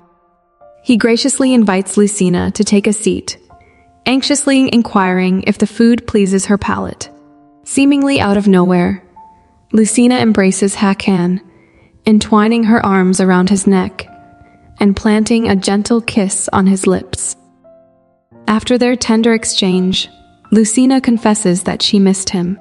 Hakan playfully teases her, noting that they had already met earlier in the day, prompting Lucina to clarify that it is now nighttime. Impressed by Lucina's eloquent expression of her feelings, Hakan jests whether she had rehearsed those words as well. With a soft gaze, Hakan reveals that there is something he needs to disclose to her, piquing Lucina's curiosity. However, their conversation is abruptly interrupted by the forceful swing of the door as a frantic guard rushes in, informing Hakan of a pressing issue. Catching his breath, the guard relays the news that Adar has once again descended into madness. Startled by this sudden revelation, Hakan and Lucina are taken aback, seeking further details. As the guard explains Adar's disruptive behavior, insisting on retaining Raken's lifeless body, Hakan rises from his seat, prepared to depart. He apologizes to Lucina, explaining that he must leave immediately, assuring her they will continue their conversation later. Left in a state of confusion, Lucina wonders what is happening right now. As Lucina makes her way back to her chamber, a sense of unease overtakes her. Titty, following closely behind, attempts to reassure her. Noticing a figure passing by nearby, Titty speculates if it could be Gile. This prompts Lucina to halt and inquire about Gile's identity. Titty explains that Gile is Garrett's younger brother, renowned among the ladies for his extraordinary beauty, surpassing even that of the late queen. Titty expresses concern, wondering if something has happened to Gile, while Gile, gasping for breath, suddenly succumbs to pain and collapses. Witnessing this shocking sight, both Titty and Lucina are taken aback. Lucina quickly rushes to Gile's side, realizing that his heart has ceased beating.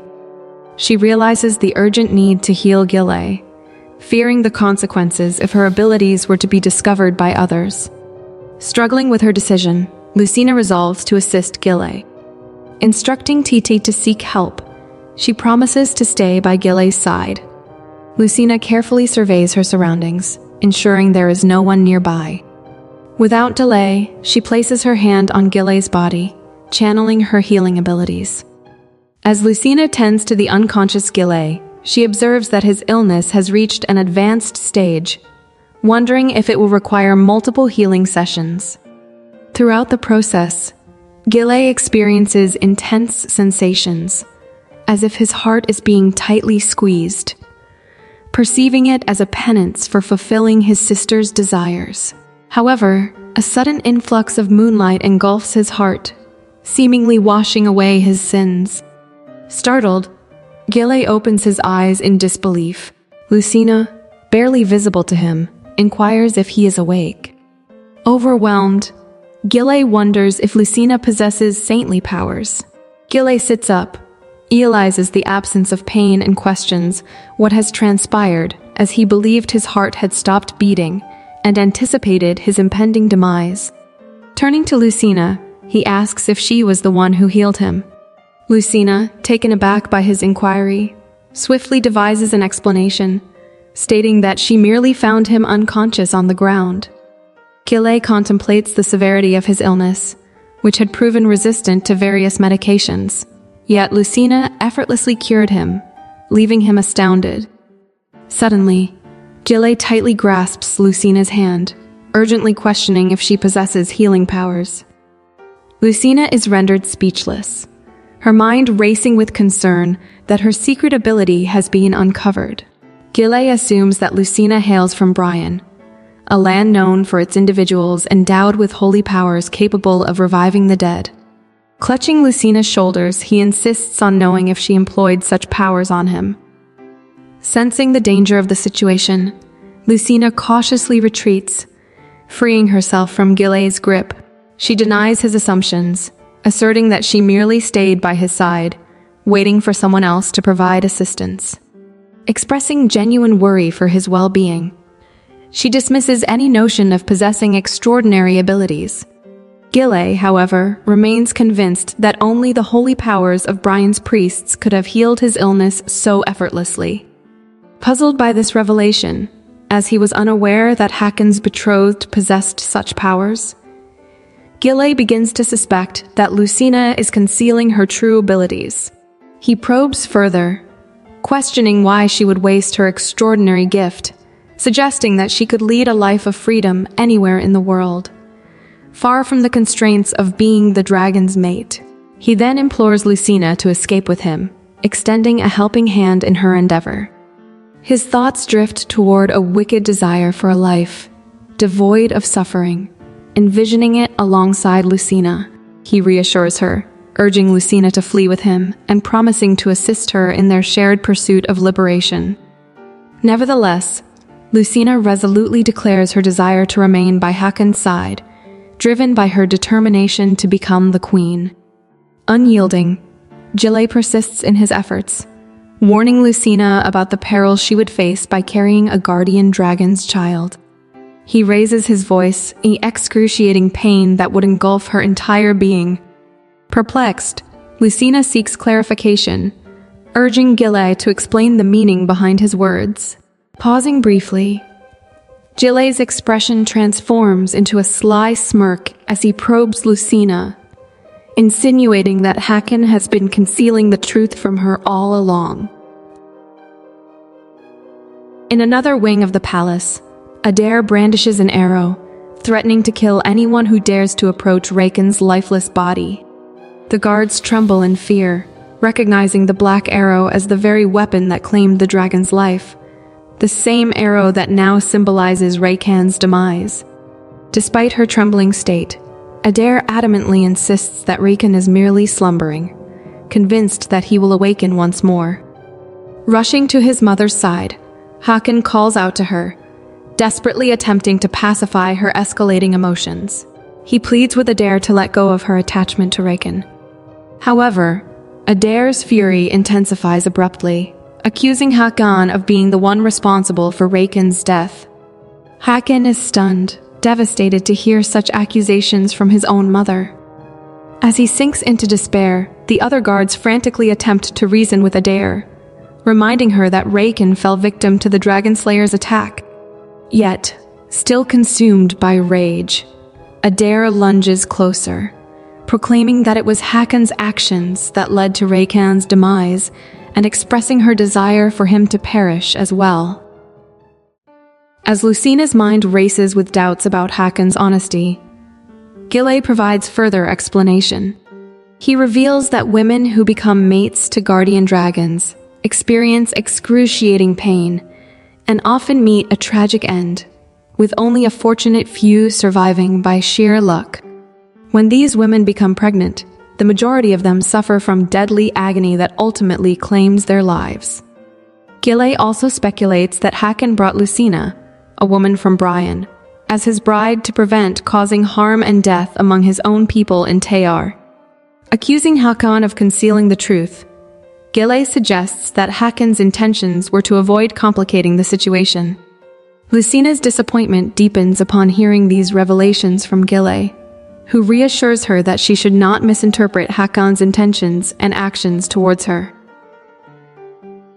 The situation escalates as Adar plunges the black arrow into Hakan's chest, intensifying the tension. Alongside the guards restraining Adar to prevent further harm, one of them calls for a priest to prepare holy water for Hakan, expressing concern for his well-being. Despite the pain he endures, Hakan remains stunned by his mother's actions, as she continues to demand his death. Reflecting on his childhood, Hakan recalls a time when Adar, his mother, urged him to emulate his brother Hakan, believing it would bring her solace. Adar affectionately patted Hakan's head, but when Hakan confidently declared that Hakan could replace him in battle, Adar admonished him for speaking such words to a child. Adar conveyed that Hakan and Hakan were not the same, emphasizing Hakan's role as the great king who unified Tayar. The young Hakan heard those words and experienced a mixture of sadness. In the present, the priest tends to Hakan's wound, reassured that it is not severe. Hakan then rises to his feet and departs, requesting to be alone and instructing that no one follow him. Meanwhile, tears stream down Lucina's face as she contemplates the words spoken by Garrett. With a determined effort, she wipes away her tears and gathers her courage, resolving to confront Hakan directly. However, Garrett remains skeptical, doubting that Hakan will reveal the truth, considering he was the one who took Lucina away from Brian. Undeterred, Lucina firmly asserts that she cannot place her trust in Garrett, someone she has only met once, and there is a possibility that he is attempting to deceive her. With that, she turns away from Garrett and walks away, leaving him behind. As Hakan walks alone towards his chamber, he suddenly pauses upon hearing Lucina call out his name. Lucina, gasping for breath, informs Hakan that she has something to ask him. However, her attention is quickly drawn to the scar on Hakan's chest, and she expresses her concern for his well-being. Avoiding eye contact, Hakan turns his face away and informs Lucina that he is not in a state to talk at the moment. Tenderly, he places his hand on Lucina's shoulder and advises her to leave and save their conversation for later. Refusing to back down, Lucina firmly grasps Hakan's arm and urges him to wait, insisting on tending to his wound. But as her hand approaches Hakan's injury, he intercepts it, firmly telling Lucina to stop. He states with determination that he doesn't wish to speak right now. However, Lucina remains resolute, unwilling to let him go. Unable to contain his emotions any longer, Hakan commands Lucina to leave. Startled and rendered speechless, Lucina watches as Hakan walks away, leaving her behind. Feeling a sense of sadness and disappointment, Lucina sits outside, seeking solace with Titi by her side. Titi attempts to reassure Lucina, advising her not to worry excessively about Hakan. However, Lucina expresses her desire to be alone and requests that Titi leave her be. Titi feels a pang of sadness, but assures Lucina that she can be called upon any time if needed. Left alone, Lucina contemplates the jumble of thoughts swirling within her mind. Suddenly, she hears someone inquire if she has considered their suggestion. It's Garrett, ascending the stairs and approaching Lucina. Judging by her expression, Garrett assumes that Lucina and Hakan haven't had a proper conversation. Garrett takes a seat beside Lucina and questions why she has concealed her ability until now. However, Lucina keeps her face hidden, persistently denying possessing such abilities. Letting out a sigh, Garrett surmises that Lucina hides her power out of fear that people like him, burdened by pain, would seek her out and disturb her. Accusing Lucina of not recognizing the magnitude of her own power, Garrett reveals that her ability would spare her from the perils of bearing Hakan's child. Hearing Hakan's name mentioned without honorifics by Garrett, Lucina displays her displeasure. This prompts Garrett to question whether Lucina is still in love with a man who has lied to her and used her. Lucina asserts that she remains uncertain about her feelings. Garrett probes further, asking what made Lucina fall in love with Hakan, to which Lucina becomes even more disenchanted by the line of questioning. Nonetheless, she responds by mentioning Hakan's attentiveness to her story from the beginning to the end, his trust in her, and his compliments on her beauty. Underestimating the depth of her emotions, Garrett asserts that he can also do the things Hakan did for her. Drawing closer to Lucina, he claims that it's not difficult to replicate, and that he would be willing to do those things for her if that's what she desires. Blushing, Garrett praises Lucina, calling her beautiful and adorable. He shares that the first time he laid eyes on her, he thought she was a goddess who had come to save him. Extending his hand, Gile declares his intention to protect her and proposes an escape together. Inside his chamber, Hakan seeks solace by consuming the Tayar's wine. The servant is on the verge of informing him about Garrett, but before she can finish, Hakan erupts in anger, commanding her to prevent anyone from entering. Unexpectedly, Turin materializes, inquiring if he may enter the room. Composing himself, Hakan inquires about Turan's intentions. Turin reveals that he learned from the priest that Hakan abandoned the treatment prematurely and is now drinking despite the unhealed wound. However, Hakan appears irritated, asserting that a mere scratch wouldn't kill a dragon. In response, Turin alters his expression, expressing concern and emphasizing that the black arrow could prove far more detrimental if left untreated, capable of slaying even a guardian dragon. Raising his voice, Hakan demands to know what he should do, insinuating that Turan desires Hakan to incarcerate his own mother. Surprisingly, Turan agrees and proposes an alternative to imprisonment, suggesting that Adar be banished to the Valley of Fire. He cites Adar's previous proclamation of killing the last guardian dragon, which implies she desires Hakan's demise. Turan further divulges that he received news of Adar's impending exile to the Valley of Fire. Avoiding eye contact, he explains that Adar has spent a whole decade insulting the late king's body and recently threatened the current king's life, prompting the elders to take action. Enraged, Hakan hurls the bottle, shattering it into fragments. Fuming, he proclaims that Adar is his mother and dismisses Turan's words as nonsensical. Turan maintains a calm tone, emphasizing that Adar can no longer fulfill her duties as the king's mother. Expressing his remorse, he implores Hakan not to shield Adar any longer and to make a rational decision. In response, Hakan's sword finds its way to Turan's face, poised menacingly. Unsheathing the blade, Hakan commands Turan to depart or face certain death. Turan swiftly bows, signaling his intention to leave Hakan undisturbed. The news further fuels Hakan's fury, blending sorrow and rage over his mother's plight. He unleashes his anger upon nearby objects, causing them to shatter and scatter in disarray. Suddenly, his chest wound reacts, but Hakan disregards it, consumed by profound sadness. He ponders how his mother would find solace if it were him, not his brother, who perished at the hands of the dragon slayer. Tears stream down his face as the pain becomes unbearable, and Hakan collapses onto the ground, unable to contain his anguish any longer. In the meantime, Gile attempts to persuade Lucina to escape from that place with him, but he receives no response except for Lucina's bewildered expression. She finds it peculiar that despite hearing compliments from Gile, they fail to elicit any emotional reaction or happiness within her.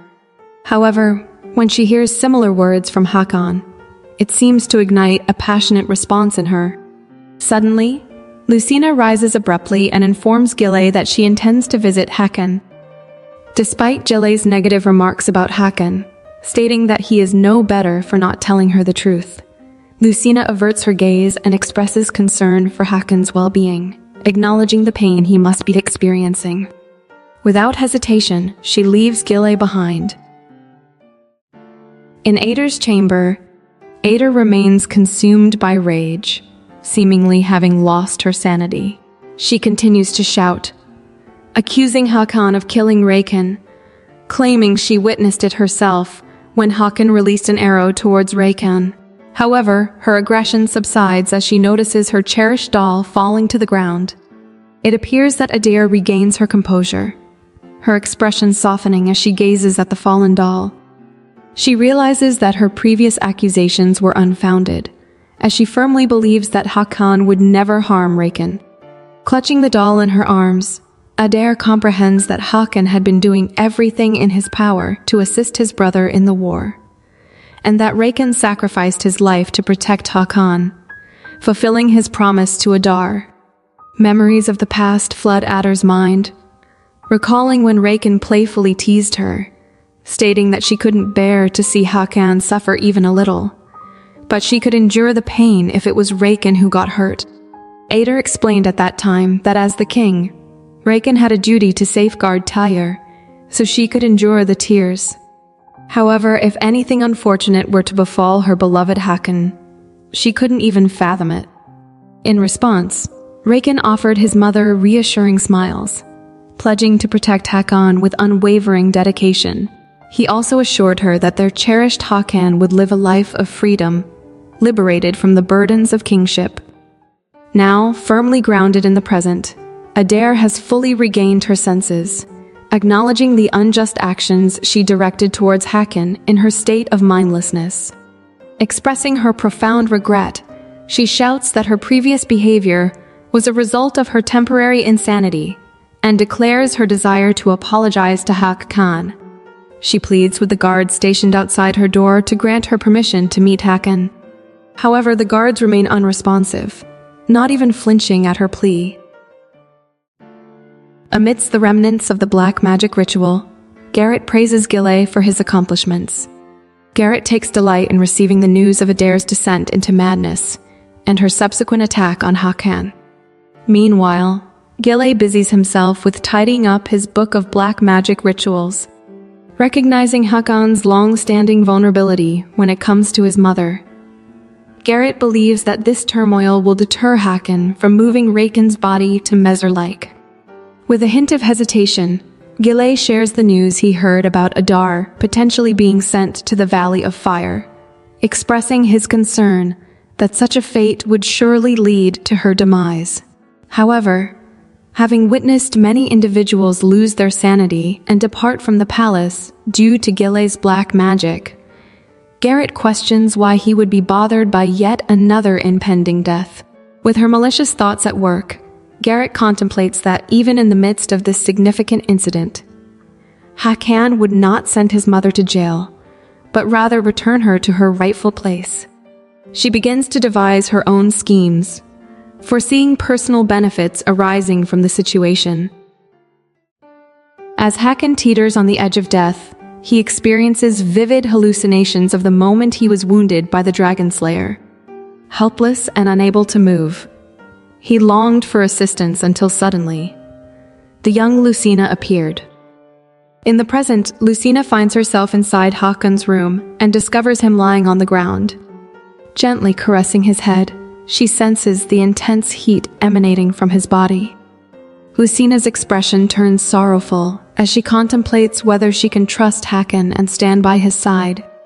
Though still uncertain, she feels a pang of sadness in her heart upon witnessing Hakan's suffering. Memories of encountering the wounded dragon resurface, evoking a profound understanding of the pain he must be enduring. Determined, Lucina employs her healing abilities to mend Hakan's wounds, driven by her desire to alleviate his pain. Suddenly, Hakan awakens, finding himself alone in the room. He takes a moment to collect his thoughts, feeling a lingering sensation as if he had been immersed in a vivid dream. The recollection of his previous injury feels strikingly real. Astounded, he examines his fully healed wound, consumed by wonder and questioning how such a miraculous recovery could have occurred. Turan and the priest are en route to check on Hakan. To their astonishment, they encounter Hakan halfway, appearing completely fine despite being badly injured the previous day. Turan inquires about Hakan's well-being, intentionally bringing the priest along to assess Hakan's condition initially. However, upon seeing Hakan fully recovered, Turan is overjoyed. Unexpectedly, Hakan questions the priest if he visited his chamber to heal him the previous night. The priest denies having visited Hakan since their last encounter in the holy cave, leaving Hakan perplexed. Seeking clarification, Hakan turns to Turan and asks if he used the holy water to tend to his wound. Turan expresses further confusion, stating that he did not engage in such an act. As Hakan tries to make sense of the situation, he wonders how his wound from the black arrow could heal in just half a day, especially considering it had worsened due to his berserk behavior. Nevertheless, Tehran interrupts Hakan's contemplation, relieved that the wound wasn't as deep as they initially thought. The priest adds that Hakan's role as a guardian dragon might have expedited the healing process. Hakan directs his attention to his guard and inquires if anyone visited his chamber the previous night. The guard informs Hakan that Lucina had paid him a visit, expressing her desire to observe Hakan while he slept. Shocked by this revelation, Hakan realizes that the events of last night were not a dream. He then asks the guard where Lucina is. Meanwhile, outside Adar's chamber, the guards exchange concerned glances, wondering why it's unusually silent inside. They speculate that something might have happened to Adar, considering she had been sobbing throughout the entire night. Concerned for her well-being, they make the decision to investigate the room. However, much to their astonishment, they discover an empty chamber with the window wide open before them.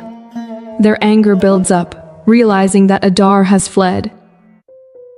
In Lucina's chamber, Titi becomes concerned as she observes Lucina's gloomy demeanor.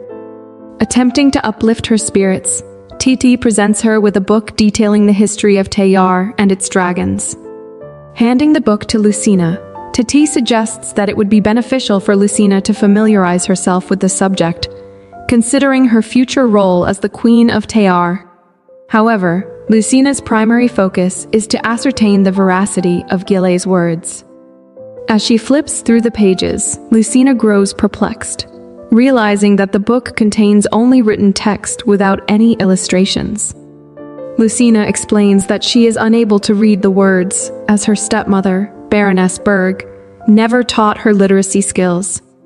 Lucina's ability to speak is solely a result of her own diligent self-learning. Turning to Titi, Lucina inquires if she can read and requests Titi to read the book aloud for her. Observing the script in the book, Tita explains that Tayar possesses various types of writing systems, and the book employs an ancient dragon script that even Titi cannot decipher. Suddenly, out of nowhere, they hear a voice calling out for Hoki, which is Hakan's nickname given by Adar. As the door swings open, Adar enters Lucina's chamber, surprising both Lucina and Titi. Concerned about Adar's appearance, Lucina and Titi approach her, inquiring about her well-being. Clutching the doll tightly, Adar appears bewildered and mentions that she is searching for Hoki. Unaware of Adar's true identity, Lucina and Titi inquire if she is referring to her son. Noticing the book that Titi had placed on the nearby table, Adar suddenly grabs it, proudly declaring that she is the author of the book. Lucina seeks confirmation that Adar indeed wrote the book, to which Adar confidently affirms. She reveals that she wrote it to read to her sons. Lucina feels a sense of relief, having found someone who can read and write in the ancient dragon language. Adar then takes a pen and begins writing in the book, informing Lucina that she will teach her. While making his way to Lucina's chamber, Hakan walks with a confused expression, lost in deep contemplation. He ponders the possibility of Lucina being the same little girl who healed him 10 years ago. However, he wonders why Lucina never used her healing power to cure her own skin rash, if she truly possesses such abilities. Nevertheless, his mind continues to race, considering the possibility that Lucina may be hiding her powers from others. Arriving in front of Lucina's chamber door, Hakan still questions whether Lucina is truly the young girl who saved him. To his astonishment, he hears Adar's voice emanating from inside the chamber. Observing Adar teaching Lucina the ancient dragon script with the same care she would teach her own children, Lucina attentively absorbs every detail. Hakan watches from a distance, witnessing Adar's radiant smile, which stirs up a mix of emotions within his heart. It has been 10 long years since he last saw Adar smile so warmly. Lucina informs Adar that her name is Lucina, not Hoki, as she had previously referred to herself as Hoki. Adar appears confused, prompting Lucina to remind her that she was initially searching for her son, Hoki. This revelation leaves Adar looking perplexed, as if she has forgotten everything that transpired earlier. Suddenly, they are startled by the sound of Hakan's voice, inquiring about their activities. Surprised by Hakan's unexpected presence, Lucina calls out to him from her location. Hakan wonders why Adar is here instead of being in her own room. Adar remains silent, gazing at Hakan. Lucina rises to her feet and explains to Hakan that she was learning how to read and write with Adi. Lucina knows Adar as Adi. Upon hearing Lucina refer to Adar as Ati, Hakan becomes puzzled.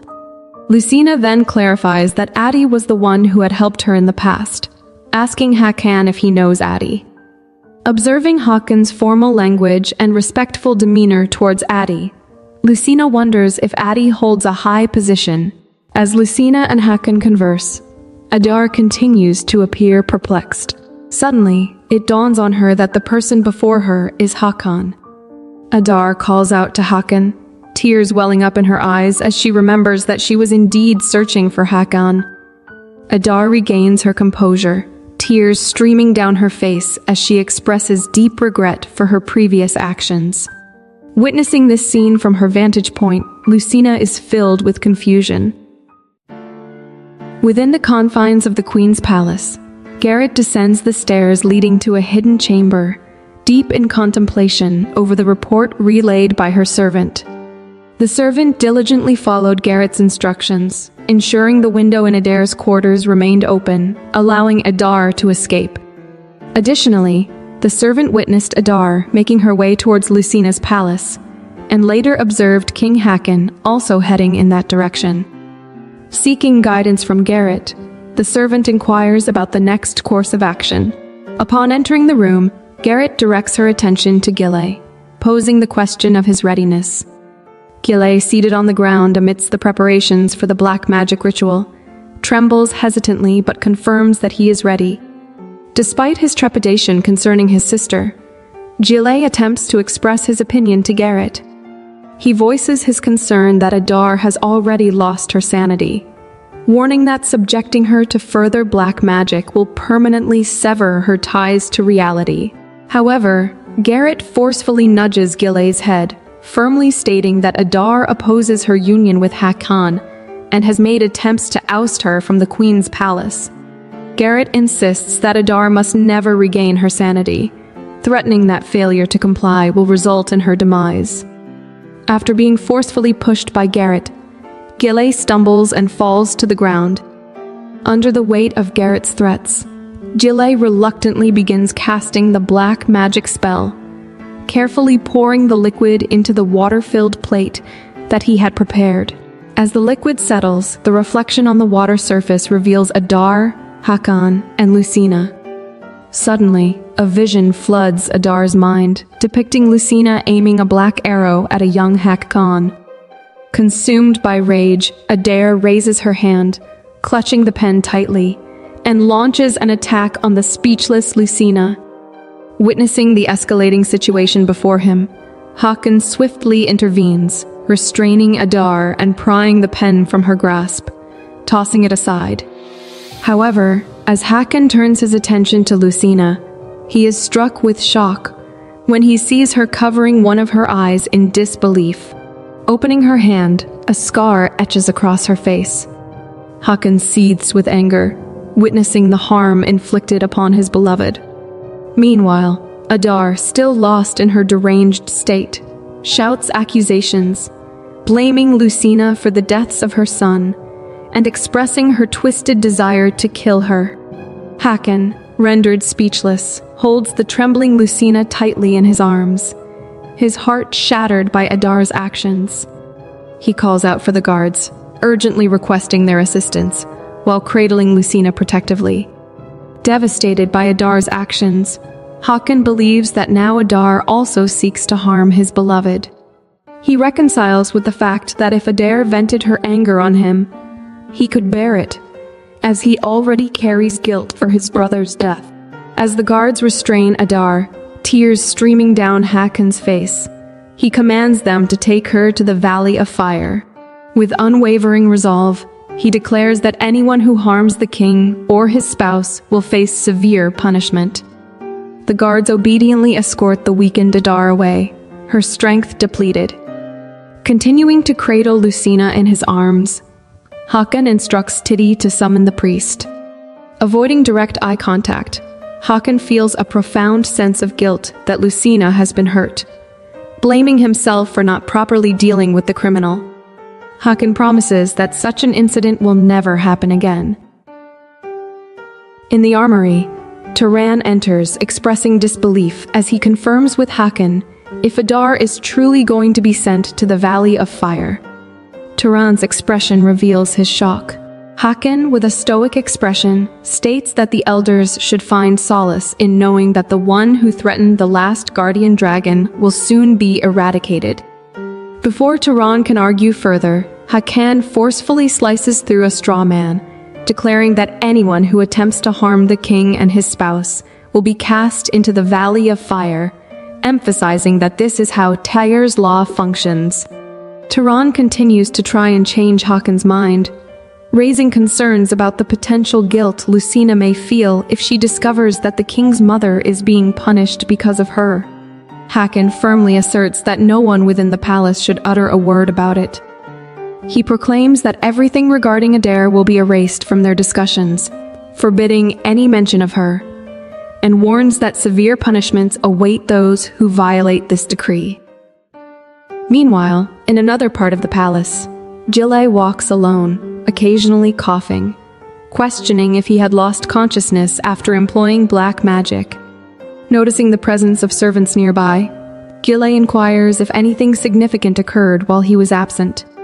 The servant hesitates, citing the king's orders not to discuss the matter. Perplexed, Garrett presses for clarification regarding the prohibition on discussion. However, the servants quickly flee, seeking permission to leave. Observing their hurried retreat, Garrett wonders what is happening and speculates if Hakan has been harmed once again. Suddenly, Lucina emerges and grasps Garrett's clothing, leaving him taken aback. With resolute eyes, Lucina declares that she has something to ask him. Lucina directly confronts Garrett, seeking his knowledge about the woman whom Hakan intends to send to the Valley of Fire. Having previously inquired with Titi, who was also unaware of the details, Lucina believes Garrett might have the information she seeks. However, still plagued by coughs, Garrett asks for clarification regarding what she means by the Valley of Fire. Suddenly, a shocking realization grips him, causing Garrett to urgently grasp Lucina's shoulder, desperately seeking confirmation if Hakan intends to send Adar to the Valley of Fire. Lucina, now confused, questions who Adar is. She explains that Hakan issued an order to send someone named Addy to the Valley of Fire, prompting Lucina to inquire about Addy's true identity. Taken aback by the revelation, Garrett struggles to comprehend the gravity of the situation, finding it hard to believe that, because of his actions, Hakan would condemn Adar to a death sentence. Witnessing Garrett's speechless state, Lucina insists on learning the truth, even though she understands that Hakan has forbidden any discussion of the matter within the palace. Trembling, Garrett stammers, attempting to provide an answer to Lucina's question.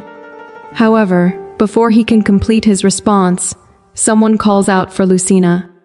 It is Hakan, and his expression is filled with fury upon seeing his beloved in the presence of another man. Both Lucina and Garrett are taken aback by Hakan's sudden appearance. With an intense glare, Hakan demands to know what Garrett is doing with his spouse. Panicking, Garrett quickly withdraws his hand from Lucina's shoulder, desperately trying to explain himself. However, Hakan moves swiftly, walking faster than Garrett's words can catch up. Without hesitation, Hakan seizes Garrett by the collar, expressing his outrage at Garrett daring to touch his spouse's body and threatening him with death. Sensing the need to prevent further misunderstandings, Lucina interjects, stating that it is not what it appears to be, and that Hakan has misunderstood the situation. However, Hakan, still seething with anger, demands to know what nonsense Garrett has been telling Lucina. Stepping in, Lucina intervenes, raising her voice and urging Hakan to listen to her. Gillet coughs once Hakan releases his grip on his collar. Lucina then turns her gaze to Gillet, instructing him to leave as she needs to have a private conversation with Hakan. Gillet bows respectfully, requesting permission to depart. Once Gillet departs, leaving them alone, Lucina summons her courage and directly questions Hakan about the nonsense he had asked Gillet earlier, regarding the possibility of death for sleeping with the guardian dragon. Hakan's expression reveals his shock at her words. Lucina continues, questioning him about the reason he took her away, implying that it was to replace a woman from Tayar. Trembling, Lucina expresses her disappointment that Hakan chose to keep this information hidden from her. She asks him if he concealed the truth in order to prevent her from running away once she discovered it. Hakan hesitates in his response, explaining that he never intended to hide the truth from her, and that he had wanted to tell her for a long time. However, unable to contain her tears any longer, Lucina turns away from Hakan. Despite his attempts to reach out to her, she evades his touch and declares that she doesn't want to talk to him at the moment. With tears streaming down her face, Lucina departs, leaving Hakan to confront his own profound regret etched across his features. Throughout his life, Hakan has grown accustomed to women fleeing from him, paying no heed to their pursuit, until ultimately they resign themselves to giving up on him. However, he finds himself questioning why he feels such profound pain when Lucina rejects him. He acknowledges that Lucina is the first person to offer him a genuine smile, someone who has become incredibly close to him. She resembles the very dream he had held on to since childhood, rekindling his hope in life. In that moment, Hakan comes to a realization he is falling in love with Lucina. While strolling alone, seeking solace for her pain, Lucina is suddenly greeted by a whisper. Gillet emerges from behind a pillar, signaling Lucina to remain silent. Approaching him cautiously, Lucina inquires about Gillet's well-being. Playfully, Gillet teases her, suggesting that she could heal him, but he quickly reassures her that he is only joking, fearing that Hakan would swiftly put an end to his life if he witnessed such an act. Regaining his seriousness, Gillet informs Lucina that their primary concern should be saving Adar. Lucina is taken aback upon learning from Gillet that Adar is Hakan's mother and is destined for the Valley of Fire. Gillet further explains that due to Adar being the mother of the guardian dragon, they cannot cast her into the flames, but rather imprison her there. Considering Adar's old age and weakened state, it is unlikely she will survive for long in such conditions. Lucina queries how they can assist Adar, prompting Gillet to reveal that he knows a way to access the location. Urging Lucina, he convinces her that if she lends her aid, they can rescue Adar together. In Lucina's palace, Puka, taking the form of a bird, is astounded to hear Lucina's desire to enter the Valley of Fire. Shifting into an elf, Puka expresses disbelief, remarking that Lucina must have lost her senses. However, Lucina maintains her unwavering belief in herself, expressing gratitude for Puka's presence in that moment. Locking eyes with determination, she earnestly asks for Puka's assistance. Standing before the front gate of the Valley of Fire, guards keep a watchful eye on its entrance. Lucina, concealed behind the bushes alongside Puka, searches for a way to infiltrate the Forbidden Realm.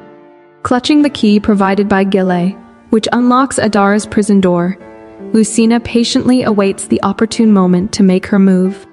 Earlier, Gillet had explained his plan to incapacitate the guards, using his magic while confined to his chamber. Undeterred by the risks, Lucina summoned her courage to venture into the treacherous depths of the Valley of Fire. However, Puka, consumed by worry, expresses concern for Lucina's decision to expose herself to immense danger. Lucina explains that she cannot bear the thought of Adar perishing, despite Puka's persistent pleas for her to retreat. Lucina's unwavering determination shines through as she clarifies that her motivations extend beyond saving Adar alone. Perplexed, Puka inquires about the true reason behind Lucina's resolute actions. Lucina remains silent, her thoughts consumed by the memory of Hakan's pained expression when he passed judgment on Adar. While still disappointed in Hakan for concealing the truth about her role as the dragon's bride, Lucina is driven by a deeper purpose. Enticing Puka with a pouch brimming with nuts, Lucina proposes a deal. If Puka aids her, he can enjoy these delectable treats every day. Unable to resist the temptation, Puka eagerly accepts the pouch, insisting that Lucina keeps her promise. With an awareness of the timing, Lucina knows that Gile will cast a sleeping spell on the guards at this specific moment. As the spell takes effect, the guards suddenly succumb to slumber, providing Lucina with the perfect opportunity to stealthily enter through the gate. Accompanied by Puka, who has transformed into a bird, Lucina ascends the stairs, determined to locate Adar's place of imprisonment. As she surveys the array of cage-like prisons, Lucina quickens her pace. The heat from the Valley of Fire causes beads of sweat to trickle down her face. Suddenly, Puka uses his feet to tug at Lucina's hair, attempting to convey a warning. It becomes apparent that a towering guardian of the Valley of Fire is present, fast asleep, clutching a bat.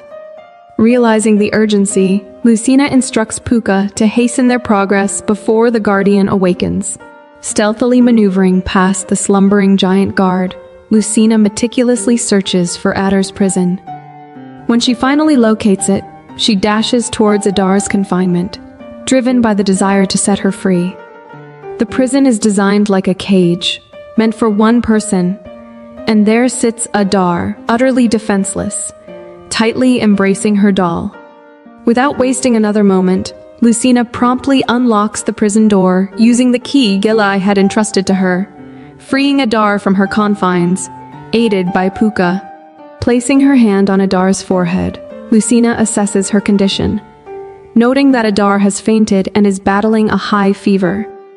Moving swiftly, Lucina carries Adar on her back, with Puka lending support in pulling Adar along. Once they have distanced themselves from the scorching heat of the valley, and the air becomes less oppressive than within the prison, Lucina gently places Adar down and endeavors to awaken her. Turning to Puka, Lucina requests his assistance in giving Adar the water she had brought, as she intends to utilize her healing powers to help Adar recover.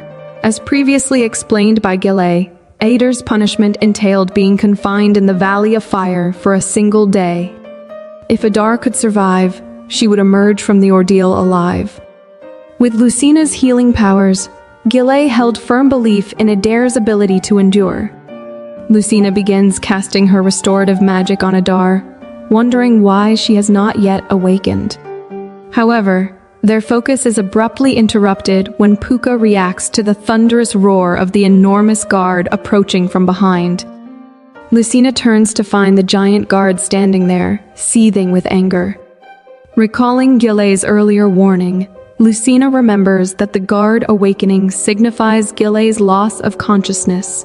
During that time, Gile had also provided her with a pouch of salt to be thrown into the guard's eyes as a last resort. Consumed by fury, the giant guard launches an attack on Lucina, but just in the nick of time, Puka employs his magic, casting a spell to release the restraining woodbine that had bound the giant guard. While Lucina frantically tries to retrieve the pouch of salt from her pocket, her exhaustion becomes overwhelming, leaving her feeling dizzy and disoriented. Regrettably, the giant guard manages to break free from the woodbine, striking Lucina and Puka with a forceful blow, causing the salt to scatter before they could employ it. Trembling and still reeling from the depletion of her powers, Lucina feels utterly helpless as she watches the giant guard's hand approach, poised to capture her. However, as she opens her eyes, she witnesses Hakan stepping in, intercepting the guard's attack with his bare hand. A look of fierce determination fills Hakan's face as he retaliates, leaving Lucina relieved, but perplexed as to why Hakan has appeared in this perilous moment. Hakan arrives just in the nick of time, and with his commanding authority, he directs the massive guard to return to its post. Complying with his master's instruction, the guard pivots and descends the staircase. Shifting his attention to Lucina, Hakan's expression evolves from anger to a mixture of concern and worry. He demands an explanation from Lucina about her presence there, underlining the audacity of her risking her life to aid a criminal. Despite struggling to discern Hakan clearly due to her condition, Lucina attempts to convey that Adar's demise would result in irreversible consequences, burdening Hakan with profound remorse. Regrettably, she is unable to conclude her explanation, her strength giving way, causing her to collapse. However, Hakan reacts swiftly, managing to catch her before she hits the ground. All of a sudden, Adar's awareness sharpens, and she perceives Hakan as Lakan. Expressing her immense relief that Lakan has finally arrived. Approaching Hakan, Adar reaches out and touches his arm, remarking that she has been anticipating his arrival. Mistaking Hakan for Lakan, she then presents him with the doll she called Hoki. Adar urges Hakan to take Hoki and swiftly depart the location. Despite his bewilderment, Adar's urgency compels Hakan to act. She presses Hoki into his hands, stressing the increasing heat and danger within the Valley of Fire. Adar references Lakan's vow to always protect Hoki as a priority. At the sight of the doll in his grasp, a flood of memories rushes over Hakan. He reminisces about his youth when Adar personally crafted the doll for him, and they named it Hoki.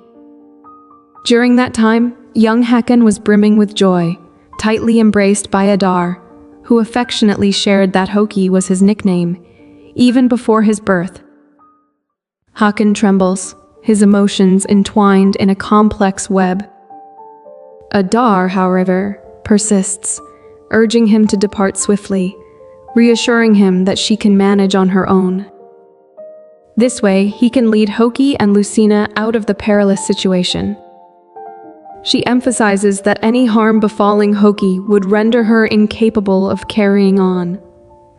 A plea for Hakan to safeguard his younger brother at any cost. Gazing at the Hoki doll in his grasp, Hakan acknowledges the fulfillment of the promise Lakan had made, and his tears begin to flow uncontrollably. Gradually regaining her composure, Adar recognizes that the person before her is indeed Hakan. Her words stumble out in an apology, confessing that her mind had become unhinged, preventing her from recognizing even her own son. Observing this poignant moment from a distance, Puka's anxiety gives way to relief, knowing that everyone is now safe. Meanwhile, within the Queen's palace, Garrett appears visibly displeased upon learning that Adar has been freed from the Valley of Fire. A servant relays the information that once Adar has made a complete recovery, she will take up residence in the Queen's palace. This news serves to further exacerbate Garrett's distress. As Lucina remains resting on her bed, Hakan remains steadfastly by her side, expressing gratitude for her actions that have shielded him from the depths of regret. The mere thought of Adar's potential demise due to his actions weighs heavily on Hakan's mind. He earnestly implores Lucina not to endanger her own life again, revealing that living without her would be akin to enduring a living hell. However, Lucina counters that she cannot heed that request. Despite her inner turmoil towards Hakan, she finds the sight of him suffering to be more agonizing. She boldly asserts her willingness to do anything, even if it entails sacrificing herself, in order to safeguard Hakan. With conviction, she announces her intention to bear Hakan's child as a testament to her commitment. Hakan is taken aback by the suddenness of Lucina's declaration. Lucina then openly expressed her profound love for Hakan, to the extent that she would willingly lay down her life for him. It was this very conviction that fortified her decision. Acting without a moment's doubt, she draws closer to Hakan and places a kiss on his lips. This action leaves him stunned, as Lucina persists in her embrace, prompting Hakan to suddenly attempt to halt her. He questions whether she genuinely comprehends the gravity of her declaration. In response, Lucina asserts her complete understanding of the matter, noting that the risk of maternal mortality during childbirth is a common concern. Given her healing abilities, she believes herself to be better equipped for the challenge compared to other women. With audacious resolve, she pushes Hakan onto the bed, rendering him momentarily speechless. Seating herself atop Hakan, Lucina's touch is gentle and affectionate. However, a change comes over Hakan, and he interrupts her advances. He rises and holds Lucina's arms, expressing that this is not a decision to rush into impulsively. He conveys that while Lucina might be prepared to confront the prospect of death, he is utterly unprepared to lose her. Even recalling the moment he found her in the Valley of Fire, the mere thought of her absence drives him to the brink of despair. Holding Lucina close, he implores her to prioritize her health and safety, his embrace an earnest plea. In the moment, Lucina contemplates whether to reveal her ability to Hakan, given that Gile is already privy to it. Despite her efforts to empathize with Hakan's concerns, she reiterates the necessity of a descendant from the guardian dragon's lineage. She also expresses her reluctance to have another woman bear Hakan's child. In response, Hakan proposes that Lucina undergo a comprehensive health assessment to ensure her well-being. He expresses concern due to her fainting episode the previous day, and his reluctance to risk losing her again. Reflecting on this, Lucina finds herself wondering about her own condition. Despite possessing healing abilities, she recognizes her lack of knowledge about her own physical state. Given her recent experience of fainting after employing her powers to heal Adar, she considers the possibility that her body might not be as robust as she presumed. Upon considering this, Hakan summons the priest to examine Lucina's condition. The priest's assessment concludes that Lucina's weakness stems from inadequate nutrition and speculates that her childhood eating habits might have contributed. Lucina's concern becomes palpable, prompting Hakan to firmly grasp her shoulder and query whether an improvement in her eating habits could alleviate her condition. The priest, however, explains that he must analyze Lucina's energy to provide an accurate response. This analysis is necessary due to disparities between the Brian and Tayar people. Seeking permission to depart, the priest commits to informing Hakan as soon as he obtains the results of his examination. Nervously, Lucina calls out to Hakan, her voice trembling with anxiety. She admits her desire to share something with him and begins to speak hesitantly. The truth she reveals is that she is an illegitimate child, her true mother being a renowned prostitute in Brian, not Baroness Berg as previously claimed. She confides her fear that Hakan might call off their marriage upon learning this secret. She acknowledges her prior deception and offers a heartfelt apology. In response, Hakan tenderly lifts Lucina into his arms, assuring her that he will never abandon her unless she chooses to push him away. He expresses remorse for not disclosing the potential risks associated with birthing a child from the dragon tribe sooner, explaining that he was apprehensive about disappointing her. Drawing his face closer to Lucina's, he pleads for her forgiveness and promises a future of openness and honesty between them. Their kiss serves as the solemn seal of their renewed vows and commitments. Upon awakening, Adar's memory retraces the recent events, including the illusions that played out in her mind. it dawns on her that these experiences were likely the result of dark magic. In a state of urgency, she implores the guard to summon Hakan without delay, emphasizing her need to urgently alert him. Hakan explains to Lucina that his mother loved Lakan more than she loved him. He then blames himself for Lakan's death. However, deep down, Hakan understands that his mother suffers from immense guilt because Lakan died while protecting him, as their mother had requested. Eventually, Hakan smiles and expresses his gratitude to Lucina for saving his mother. He believes that without Lucina's intervention, he would have lived in deep remorse. Suddenly, Lucina feels embarrassed and asks Hakan to let her down.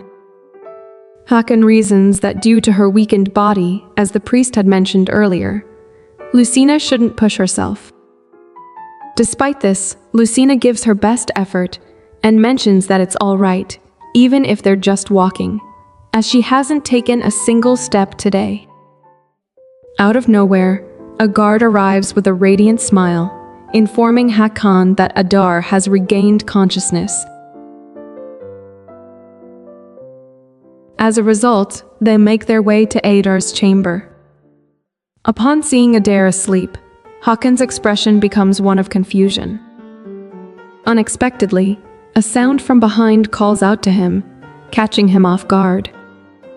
It is Garrett, bearing a tray of medicines. She informs Hakan that Adar fell asleep just moments ago. Curious about his mother's condition, Hakan inquires with Garrett, while Lucina draws nearer to Adar's bedside. Garrett explains that it might take some time for Adar to make a full recovery. She also expresses her desire to take Adar to the Queen's palace and care for her there. In response, Lucina offers to look after Adar in her own palace. However, Garrett appears perturbed, explaining that it's a tradition for the Queen Mother to be attended to by the late Queen. She questions Lucina's knowledge of Tayar's laws, which she seems to lack despite having lived there for some time. Hakan steps in to address Garrett's query, suggesting that Lucina can gradually learn about Tayar and that it's never too late. Annoyed, Hakan asserts that Garrett should show respect towards Lucina, as Lucina will be the one bearing Hakan's child. Despite her frustration, Garrett manages to force a smile, acknowledging that she understands. Turning his gentle gaze towards Lucina, Hakan assures her that he will provide her with a book about Tayar's culture and laws, and encourages her to ask any questions she might have. However, Lucina hesitates to respond due to her inability to read. While Hakan carries Lucina, guiding her back, she confides in him about her inability to read. Hakan reassures her, explaining that the book is not written in Tayar's language. However, their conversation is interrupted by the arrival of a guard, who informs Hakan about a tribal meeting. Hakan requests permission to leave and gently sets Lucina down.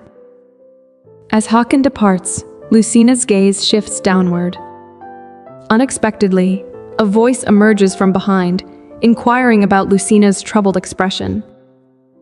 It's Gile who approaches her. While seated, Lucina inquires about Gile's well-being. Amidst a bout of coughing, Gile manages to assure her that he's all right. He also expresses concern for Lucina regarding her fainting episode the previous day. Lucina explains that she is feeling better now, attributing her fainting to an excessive use of her healing power. Gile appears puzzled, as he had only recently learned about the side effects of such a divine power, like Lucina's. Lucina herself is further perplexed, as she doesn't view her ability as a divine power. She recounts how, as a child, she discovered this ability after getting hurt. Whenever she wished to be relieved of pain, she would find herself healed. Lucina goes on to confide in Gile that she has kept this power a secret from others out of fear that they might exploit her. However, She holds on to the hope that by revealing her healing power to Hakan, he will provide her with protection. Gile acknowledges the genuine protection Hakan would offer Lucina. However, as he envisions a scenario where Lucina gives birth to Hakan's child and ascends to the throne, while Gile is coerced into practicing dark magic by Garrett, he believes that keeping Lucina's healing power a secret, especially from Hakan, would be wise. He advises Lucina not to place too much trust in Hakan, leaving her perplexed. He raises the question of what might happen if Hakan were to choose between Lucina and the interests of Tayar. Gile assumes that for the sake of Tayar, Hakan might disregard Lucina's importance. Nonetheless, Lucina recalls Hakan's prior assurances, which reinforce her faith in him. Gile, however, continues his attempt to manipulate Lucina's thoughts, suggesting that Hakan might exploit her healing power. Lucina, viewing this as a positive aspect, remains undeterred, much to Gile's annoyance. He finds it hard to believe that Lucina is deeply in love with Hakan. Gile wonders whether, had he been the first to meet Lucina rather than Hakan, she might have fallen in love with him. As he indulges in this thought, Gile's face flushes red and his heartbeat quickens. Still, he persists in advising Lucina to keep her healing power a secret. Shifting the conversation, Gile inquires about the expression Lucina had earlier. She confides in him that Hakan plans to provide her with a book about Tayar, but she is unable to read. Lucina also shares her fear of admitting the truth, concerned that people might ridicule her. Recognizing an opening, Gile proposes to teach Lucina how to read. In Lucina's palace, Titi is overcome with excitement upon learning that Lucina will be studying reading and writing under Gile's guidance. The prospect of having someone as brilliant as Gile as her teacher feels almost unbelievable to her. Lucina wears a puzzled expression, prompting Titi to elaborate further on Gile's accomplishments. She mentions how he managed to master the national language by the age of 6, and by the time he turned 15, had achieved fluency in various scripts and languages from different kingdoms.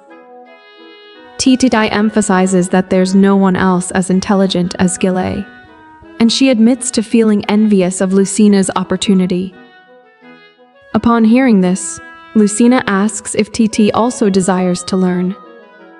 Titi explains that, due to family responsibilities, she hasn't had the chance to pursue learning.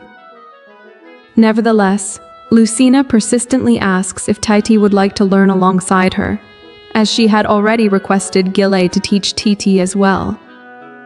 This revelation surprises Titi, but Lucina's smile reassures her that learning together could be more enjoyable than going alone. Titi's delight knows no bounds as she states her strong desire for this, expressing that serving Lucina is the most fulfilling thing she has ever done. She also extends her heartfelt gratitude to Lucina.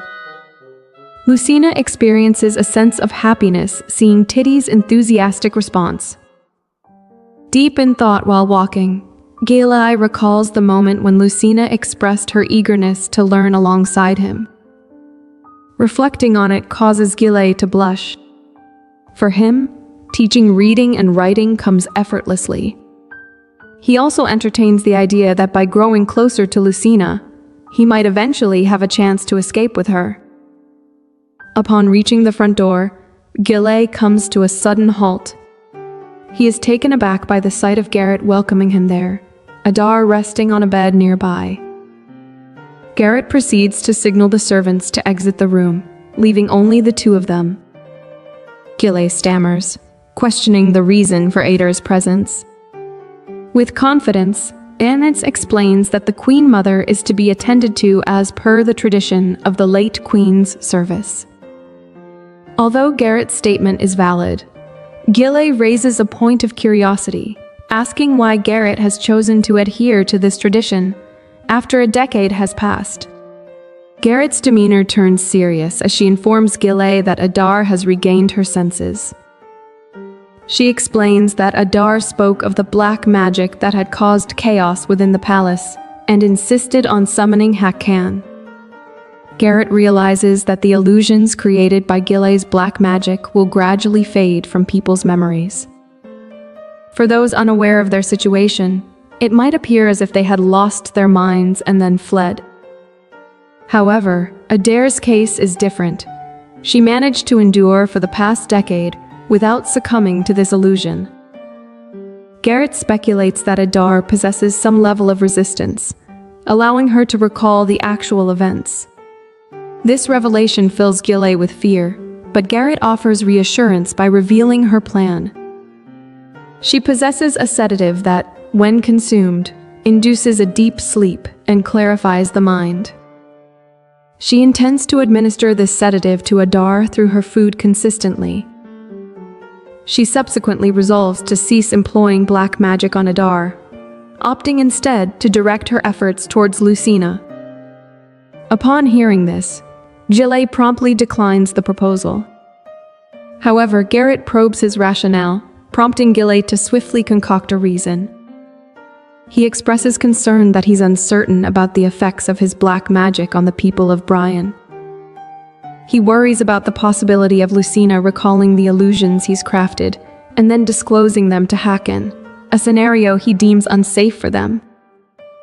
Garrett takes Gile's explanation into consideration, which brings a sense of relief to Gile. Consequently, Garrett asserts that she must brainstorm an alternative approach. Following the tribal meeting, Hakan wears a concerned expression. Tehran inquires if something is amiss, prompting Hakan to voice his anxiety about his mother's well-being in the Queen's palace. Tehran explains that his initial concern had been Adar's insistence on remaining with Laken's body, but she ultimately complied with Garrett's guidance without any trouble. Learning this, Hakan feels a sense of relief. Tehran goes on to share that Adar appears to be in better condition now, and he speculates that her previous mental distress might have been due to living in close proximity to Laken's remains. Hakan then informs Tehran that the tribal meeting has decided to relocate Laken's body to Mizarlik, following the birth of the guardian dragon. Tehran teases Hakan, remarking that this means Hakan should spend more time visiting Lucina's palace. Despite this, Hakan's confidence in Lucina's well-being remains, leading him to consider waiting until he receives the results of Lucina's health assessment before making any hasty decisions. Abruptly, their conversation is interrupted by the arrival of the priest, who carries news that he needs to share with Hakan regarding Lucina. This information catches Hakan off guard. Meanwhile, Gile is reviewing the assessment papers of Lucina and Titi. He praises Titi for her exceptional results, while acknowledging that Lucina still has much more to learn. Titi attempts to reassure Lucina, reminding her that this is her first experience with reading and writing. However, a sudden gust of wind sweeps through, causing the papers to scatter into the air.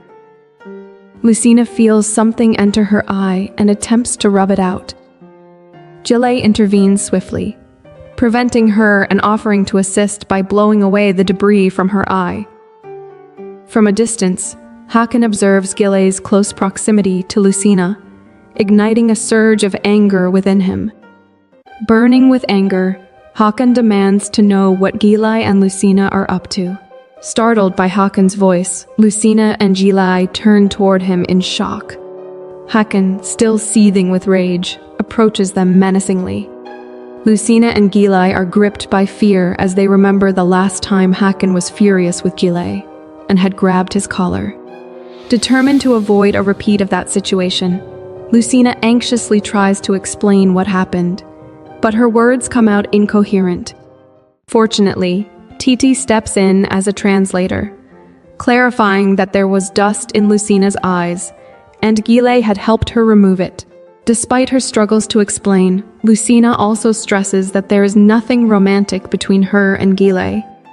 Desperate to make Hakan understand, Lucina grabs his robe and pulls herself closer, declaring her love for Hakan and pleading with him not to misunderstand the situation. Hearing her explanations clearly, Hakan finally relaxes and says he comprehends the situation. He initially thought Lucina couldn't understand Tayar's language, but now realizes she can't read at all. Hakan appreciates Lucina's effort to learn and commends her for finding a good teacher in Gile. Turning to Gile, Hakan requests that he teach Lucina and Titi to the best of his abilities, to which Gile agrees, estimating it will take 1 month. In a somewhat teasing tone, Hakan mentions Gile's lack of battlefield prowess but praises his intelligence, placing his trust in Gile as a teacher. As they shake hands, Hakan's demeanor turns serious as he warns Gile that he won't tolerate any inappropriate behavior towards Lucina. Releasing Gile's swollen hand, Hakan suggests wrapping up the lesson as evening approaches. He then carries Lucina and announces his intention to take her back to her palace. They leave Gile behind as they depart. On his way back, Gile can't help but feel a tinge of jealousy that Lucina chose Hakan over him. When he returns home, he is taken aback to find Garrett there. Meanwhile, Hakan informs Lucina of the results of her health assessment. He explains that she is simply lacking in nutrition and is weak, but should recover quickly. Lucina wonders if her healing power has contributed to her swift recovery. Hakan continues to elaborate, mentioning that her endurance and quick recovery will help her withstand the fire energy from him. However, he expresses concern for her well-being. Lucina reflects that despite her healing ability, her body may not be completely healthy. Hakan tells her that the priest will prepare a remedy to restore her energy, and they will monitor her progress.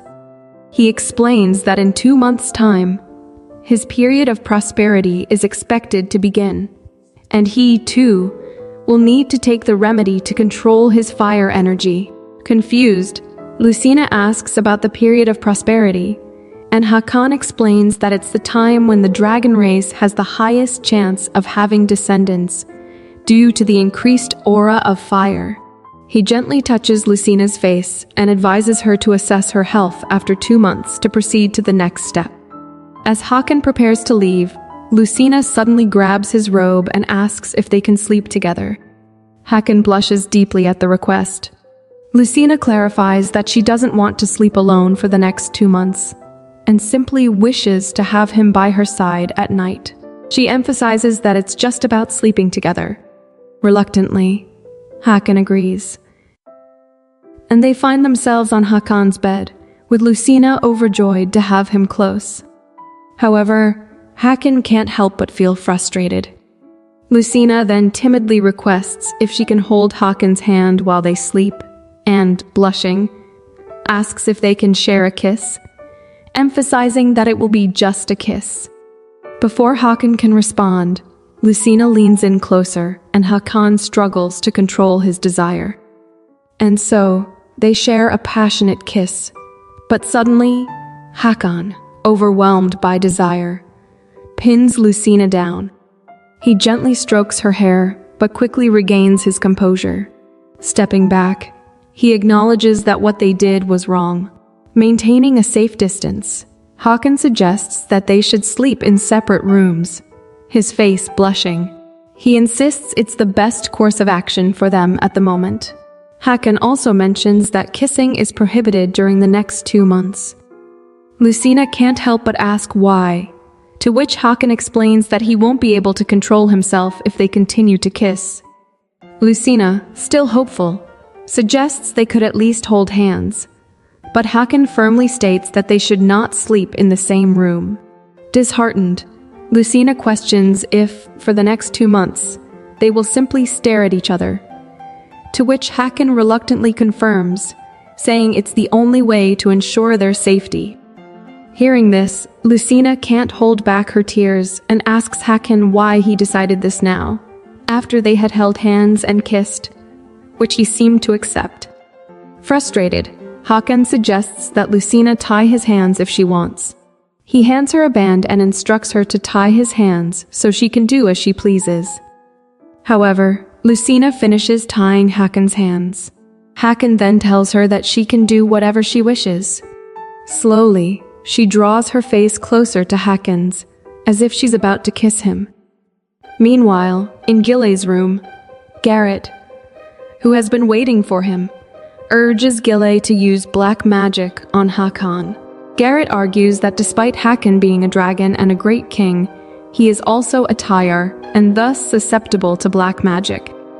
Gillay tries to remind her of the dangers of using black magic on a king and the risk of discovery. However, Garrett views the period of prosperity as their opportunity, as it signifies an increase in violence. She suggests that if Hakan's spouse were to disappear in an unfortunate accident, the elders would advise him to remarry her. Garrett insists that Gillay perform the black magic, with the target being to make Hakan accidentally kill Lucina. Though Gillay is trembling and refuses, Garrett promises him that it will be the last time, and afterward he can live as he pleases. Reluctantly, Gillay begins to prepare the ritual for the black magic. Back in Hakan's room, Lucina continues to kiss him, noticing his rapidly beating heart. Lucina decides to stop, but Hakan suddenly declares that he can't hold back any longer. In an instant, he frees himself from the band on her hands and pins Lucina down on the bed, leaving her bewildered. With his face all flushed, Hakan gazes at Lucina, struggling to contain himself. But he regains his composure and, pulling away from Lucina, realizes that things shouldn't go any further. He swiftly turns around and shouts to his guards to fetch the unbreakable chain used for the guardian dragon. Lucina can't help but burst into laughter, surprising Hakan, who can't believe she's still able to find humor in such a precarious situation. In Gillay's chamber, he reluctantly readies himself for the black magic ritual, his thoughts occupied with the secret plan. Garrett notices his hesitance and inquires about his intentions. Gillay is reluctant to resort to black magic when Hakan is with Lucina, fearing it could endanger her, so he contemplates an alternative approach to ensure Lucina's safety. He then explains that if he were to simulate a heart attack and faint, the magic would be dispelled. By repeating this act, Hakan would become as alert as a deer. Garrett remains puzzled, asking what the purpose of this plan is. Rising to his feet, Gillay declares that he will modify the magic equipment and retrieves a bundle of candles. He explains that these candles are crafted from his own blood, and if he uses them, the magic's effect will persist, even if he loses consciousness due to a heart attack. Garrett questions why he didn't suggest this earlier. Gillay leans in closer and whispers something to her, prompting a pleased reaction from Garrett after hearing Gillay's explanation. The following day, Lucina engages in a conversation with Puka, reflecting on the previous night when she used a chain to ensure Hakan slept peacefully.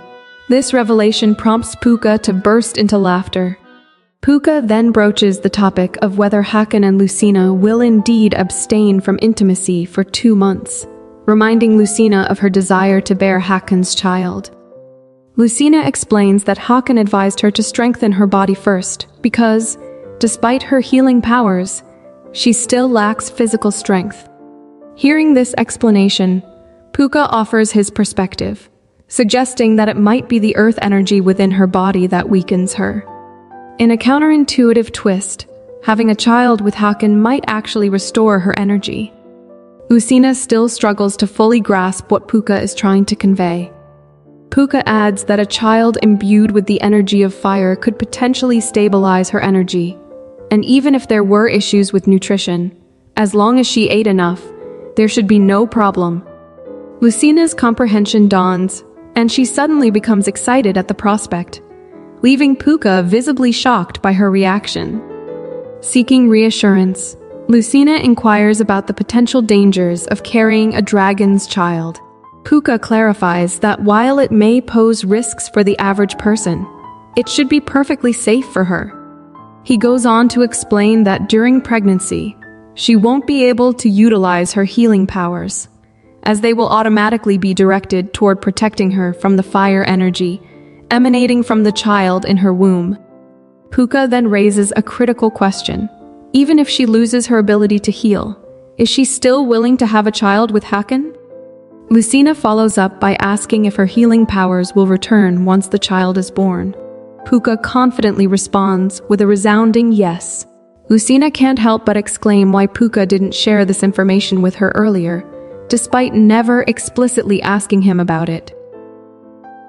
Lucina excitedly departs from her room, eager to share the news with Hakan that she no longer needs to rely on pills and waiting, as her healing powers now ensure a safe pregnancy, alleviating Hakan's concerns.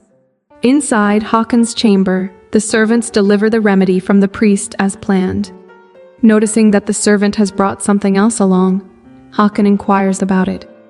The servant explains that Tayar suggested decorating the room, given Lucina's frequent visits, so she brought scented candles and flowers.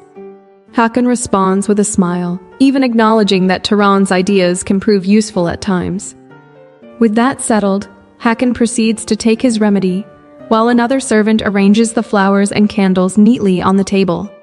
As he sips the potion designed to suppress his fire energy, Hakan reflects on how he should find today a bit more bearable than yesterday. Once the servants depart, Hakan gazes at the flowers, taking in their fragrance, and wonders if Lucina will appreciate the thoughtful gesture. Lucina arrives at Hakan's chamber, and the guards promptly inform Hakan of her presence. As Lucina steps into Hakan's chamber, her face lights up with joy. She approaches Hakan, eager to share her news. However, Hakan stands there with an unusual expression, and suddenly, he roughly seizes Lucina's hand, causing her pain. This prompts Lucina to call out his name in bewilderment. Without uttering a word, Hakan then pulls Lucina closer and firmly grasps her waist. As Hakan withdraws his hand from Lucina, he gazes at the shattered accessories on his hand. An unusual sensation coursing through him. His expression wrestles with inner turmoil as he grapples with what's happening to him. Lucina becomes alarmed by Hakan's abrupt response, her fear evident in her expression. Observing Lucina's reaction, Hakan is caught off guard and quickly apologizes, explaining that he's not feeling well today, and suggests that she should retire to her palace for the night. Unbeknownst to him, the black magic from Gile's candle is taking its toll. Even Hakan himself struggles to comprehend why he acted so harshly toward Lucina, leading him to ponder whether the fire energy within him is intensifying, despite it being 2 months early. Returning to her palace, Lucina finds herself in her chamber, lying in her bed, and contemplates the recent unsettling encounter with Hakan. She's puzzled by Hakan's uncharacteristic behavior, which left her feeling frightened. Unable to sleep due to her lingering thoughts, Titi suggests that she try immersing herself in holy water to find some solace and ease her restlessness. Lucina decides to follow Titi's advice and ventures to the holy water. After immersing herself in the calming waters, Lucina emerges, feeling rejuvenated. She even playfully showcases her swimming skills to Titi. On the other side of the holy water, Hakan arrives with the hope that submerging himself in it might help calm his inner turmoil. However, he pauses upon hearing Lucina's voice echoing nearby. Turning in the direction of the sound, he's greeted by the sight of Lucina wearing a radiant smile, while Titi assists her in drying her hair. The image captivates Hakan, and he can't help but be entranced by the beauty of Lucina's joyful expression. Yet, his demeanor suddenly shifts, influenced by the black magic being cast by Gile from a distant location. While casting the magic spell, Gile provides an explanation of his black magic's workings. He clarifies that his black magic can only conjure illusions as long as he maintains the incantation. When he loses consciousness, those under its influence will snap out of it. Gile further elucidates that by combining the spell with the candle, the affected person will perceive illusions whenever they sense someone's love. Initially, These illusions are brief and easily overcome, but over time, they grow more potent and challenging to distinguish from reality. At the moment, Hakan is ensnared in an illusion featuring Lucina and Gile, which stokes the fires of his anger. In a burst of rage, he approaches Lucina menacingly. Lucina is taken aback by Hakan's sudden presence, but as their eyes meet, something within Hakan snaps him back to reality. He comes to a sudden halt, visibly shocked. Lucina, trembling with concern, asks if Hakan is all right or if he's been hurt. Even Titi hides herself behind a pillar, sensing the tension. Hakan attempts to explain that he thought Lucina had fallen, prompting his hasty arrival. Seeing something amiss with Hakan, Lucina presses further, inquiring about his well-being. Hakan, however, avoids her gaze and claims that he's merely a little exhausted, assuring her that the holy water will help him recover. Recalling that she has something important to share with Hakan, Lucina attempts to broach the subject. However, Hakan abruptly turns his back to her, remarking that it's late and instructing her to retire for the night. He then directs Titi to escort Lucina back to her palace, leaving her perplexed by his sudden behavior. Even Hakan himself is left feeling unsettled, as he continues to experience inexplicable anger in Lucina's presence. He begins to wonder if he's losing his sanity. Meanwhile, Gile, still immersed in his black magic, elaborates on the lasting effects of the spell. He explains that the emotions it generates will persist even after the illusion has dissipated, gradually nurturing negative sentiments within Hakan towards Lucina. Gile asserts that there's no need to physically harm Lucina, as Hakan will naturally distance himself from her. Gile believes that this approach won't harm Lucina physically, but will gradually erode her relationship with Hakan. He speculates that Lucina will eventually grow disillusioned and leave the palace, seeking him out to depart together. Seeking answers and troubled by his own behavior, Hakan decides to consult with the priest, sharing his concerns about the strange changes he's experiencing. The following day, Lucina and Titi are engrossed in their lessons with Gile as their teacher. However, Lucina appears to be lost in thought, her mind drifting away. Gile repeatedly calls her name, and when she finally snaps back to reality, she's taken aback. Concerned, Gile instructs Titi to retrieve another book from the library and seizes the opportunity to speak with Lucina privately. He inquires about what's been bothering her, expressing his worry and asking if something has transpired between Lucina and Hakan. Lucina's eyes well up with tears as she struggles to hold back her emotions. Observing her distress, Gile asks if Hakan has been angry with her, or if he has mistreated her in any way. Lucina, with a sorrowful expression, reassures Gile that it's not the case. Instead, she reveals that Hakan has been consistently in a foul mood lately. Gile experiences a wave of relief that Hakan hasn't physically harmed Lucina. However, he attempts to empathize with Lucina by suggesting that Hakan's behavior can be erratic, akin to that of a child. Lucina, however, becomes defensive, fiercely protecting her beloved's honor. She asserts that Hakan's recent mood swings are a result of the approaching period of prosperity, during which he doesn't feel an optimal condition, affecting his temperament.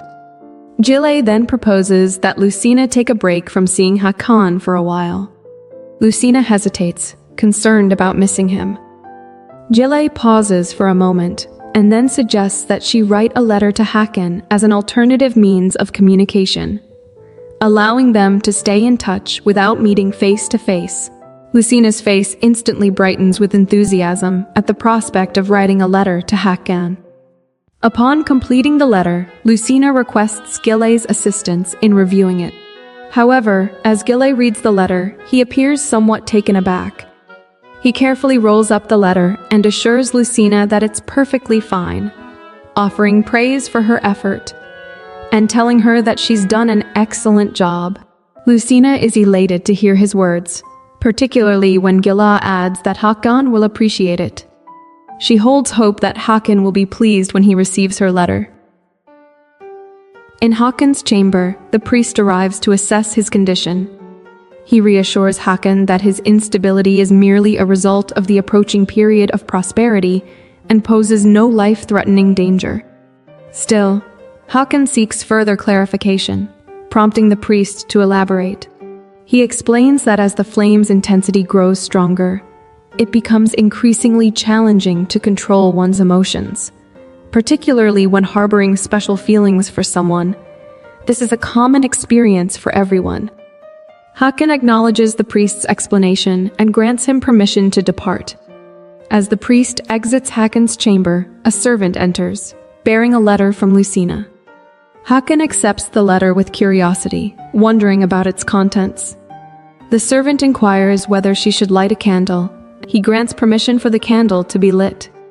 As Hakan begins to peruse Lucina's letter, he becomes perplexed by the jumbled words and phrases she has penned, finding the writing somewhat amusing. He even shares a laugh at her unconventional style. However, as he continues to read, the insidious effects of the black magic emanating from the candle start to take hold, further distorting the words on the page and transforming the once loving letter into one filled with hatred. With each passing moment, the illusions envelop Hakan more tightly, making it increasingly difficult to resist. Finally, unable to contain his growing agitation, Hakan lets out a loud, exasperated shout to quell the turmoil within. This sudden outburst prompts the guards stationed outside his chamber to rush in, expressing concern for Hakan's well-being. Trembling and visibly distressed, Hakan discovers that the letter has been torn to shreds, leaving him bewildered upon returning to reality. Upon seeing the letter in tatters on the floor, the guard wonders if there was something awry with the letter. Hakan then picks up the torn pieces of paper, pondering why he had reacted so strongly in anger. The news of Hakan's anger upon receiving Lucina's letter quickly circulates among the servants, leading them to assume that Lucina has penned something that has ignited Hakan's fury. Titi, who happens to be nearby and overhears the gossip, is taken aback by the revelation, particularly because she is aware that Lucina had sought Gile's assistance in composing the letter. A day later, Titi rushes toward Gile, her expression angry and agitated. Gile inquires about the reason for her urgency, noting that it's not yet time for their study session. Titi insists that he speak with her before Lucina arrives, so Gile leads her to a secluded spot and asks her to explain what has transpired. Still carrying an air of frustration, Titi confronts Gile, demanding to know what he did. Gile is momentarily stunned, his mind racing with thoughts about whether Titi has discovered his use of black magic. However, Titi continues, revealing that Hakan became angry while reading the letter from Lucina. Hearing this, Gile breathes a sigh of relief, realizing that the issue pertains to the letter itself. Titi questions why Gile didn't inform Lucina when she wrote something unconventional, and he explains that while there were indeed some spelling mistakes, the content of the letter was entirely sound. Gile further elaborates that he believed Hakan would be deeply moved by receiving such a heartfelt letter, imperfections and all, and thus saw no need to make corrections. Titi then speculates whether Hakan's anger stemmed from Lucina's lack of writing skills, while Gile wonders if his black magic might have influenced the letter in some way. To their surprise, Lucina suddenly emerges from behind, wearing a sorrowful expression as she addresses them, revealing that Hakan became angry when reading her letter. In a state of panic, Titi questions why Lucina ventured there alone, to which Lucina explains that she couldn't locate Titi, prompting her to come looking for them. Her countenance grows even more despondent as she speculates on why Hakan might have become upset over her subpar writing skills. Titi promptly reassures Lucina, insisting that her assessment is mistaken and emphasizing that Hakan is not the type to react that way. Gile joins Titi in comforting Lucina, offering his agreement with Titi's words. In that moment, Lucina begins to believe that there might be a misunderstanding, as she places her trust in Hakan. Gilai, however, ponders the reason behind his agreement. Given that his ultimate goal is to sow doubt between Lucina and Hakan, hoping that Lucina will turn to him instead. He wonders if it's because he genuinely doesn't want to see Lucina hurt. Out of the blue, Lucina announces her intention to speak with Hakan. Gilai is suddenly filled with worry, expressing concerns about whether it's a good idea given Hakan's perpetually foul mood of late. Lucina, however, remains resolute, asserting that she's determined to talk to him because she has something important to convey. Titi lends her support to Lucina's decision, encouraging her to engage with Hakan and clear up any misunderstandings between them. Just as Lucina is about to depart, Gilai unexpectedly seizes her hand, preventing her from leaving. Lucina turns to him, puzzled by his actions. In a nervous tone, Gilai reminds Lucina that they have their study session scheduled for today. Lucina hesitates for a moment, torn between her desire to speak with Hakan and her commitment to her studies. Titi steps in to reassure Lucina, promising to tutor her after her conversation with Hakan and urging her not to worry. Gilai, feeling helpless, understands that there's little more he can do to dissuade Lucina.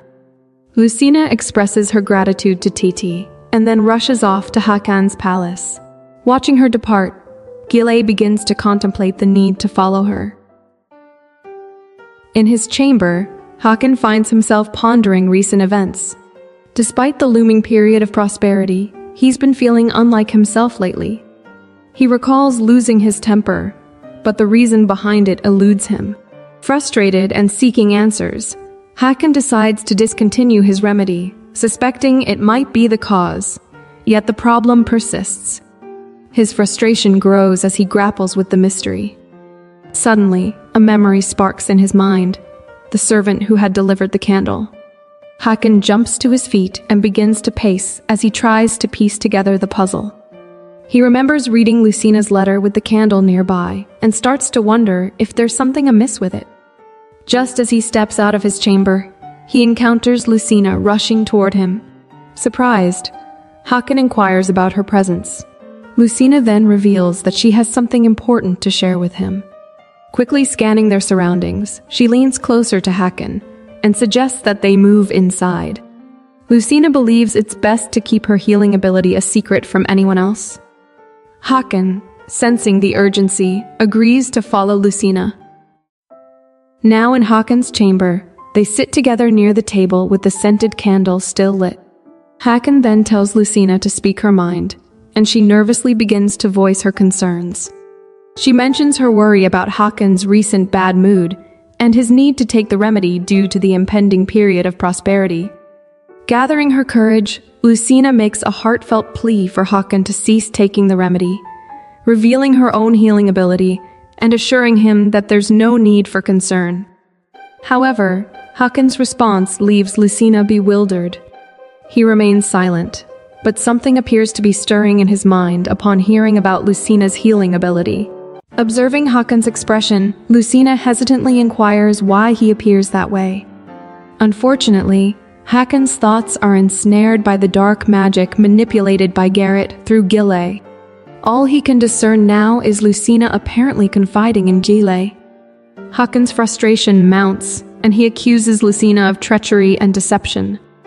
Lucina, upon hearing this, is both perplexed and fearful. While attempting to calm Hakan, her words falter, but her efforts yield no success.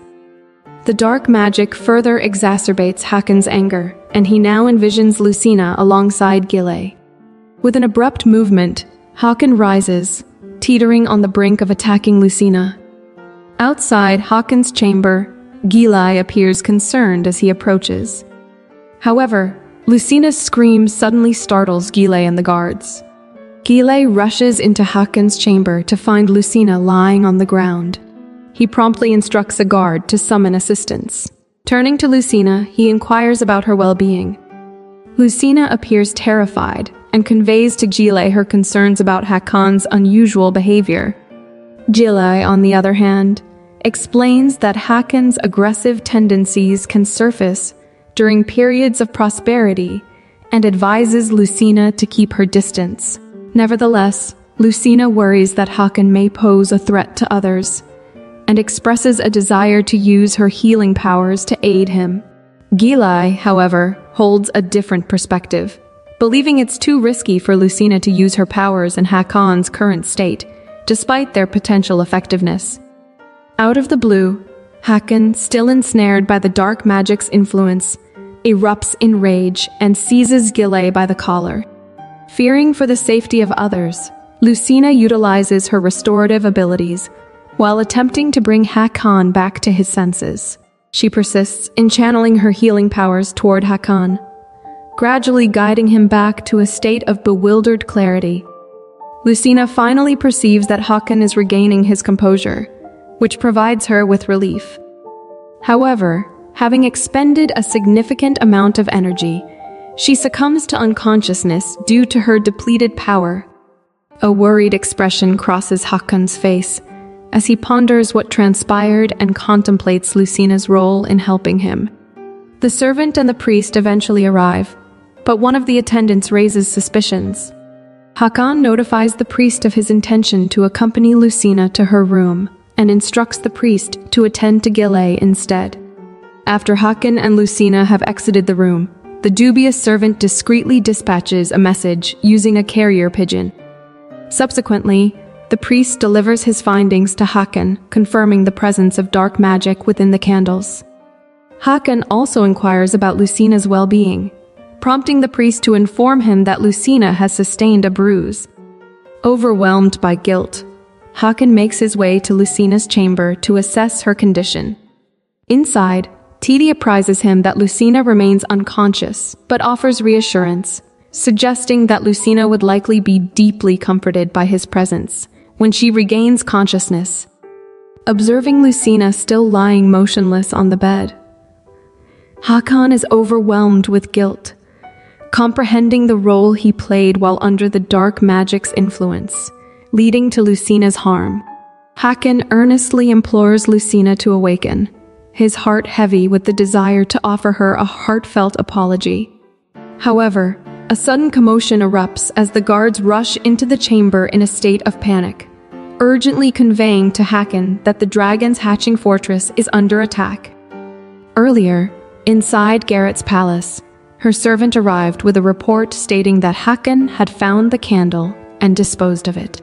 The servant expressed concern about the risk of exposure, but Garrett remained composed and put forth a plan. Garrett suggested that they should devise a strategy to ensure Hakan's temporary absence from the palace, enabling them to frame Lucina for the incident.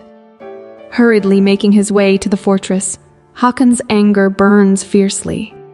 He hasn't had a chance to tend to Lucina, but the sudden attack by the Dragon Slayers demands his immediate attention.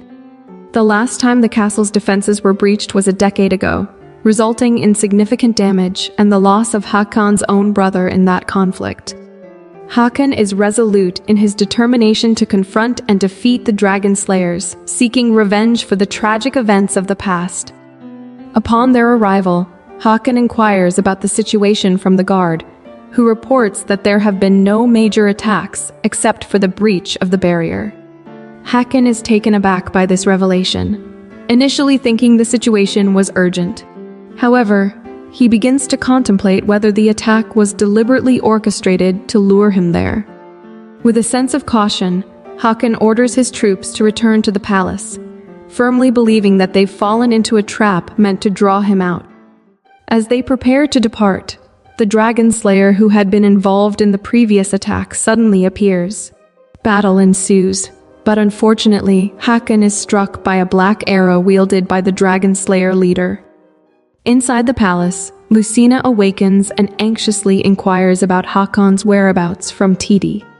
Tidi explains that Hakan had been with Lucina when she was unconscious, but he had to rush to defend the castle during an attack.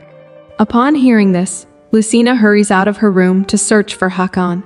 Taran and the others arrive on horseback, their expressions somber. Lucina approaches Taran and queries him about Hakan's condition.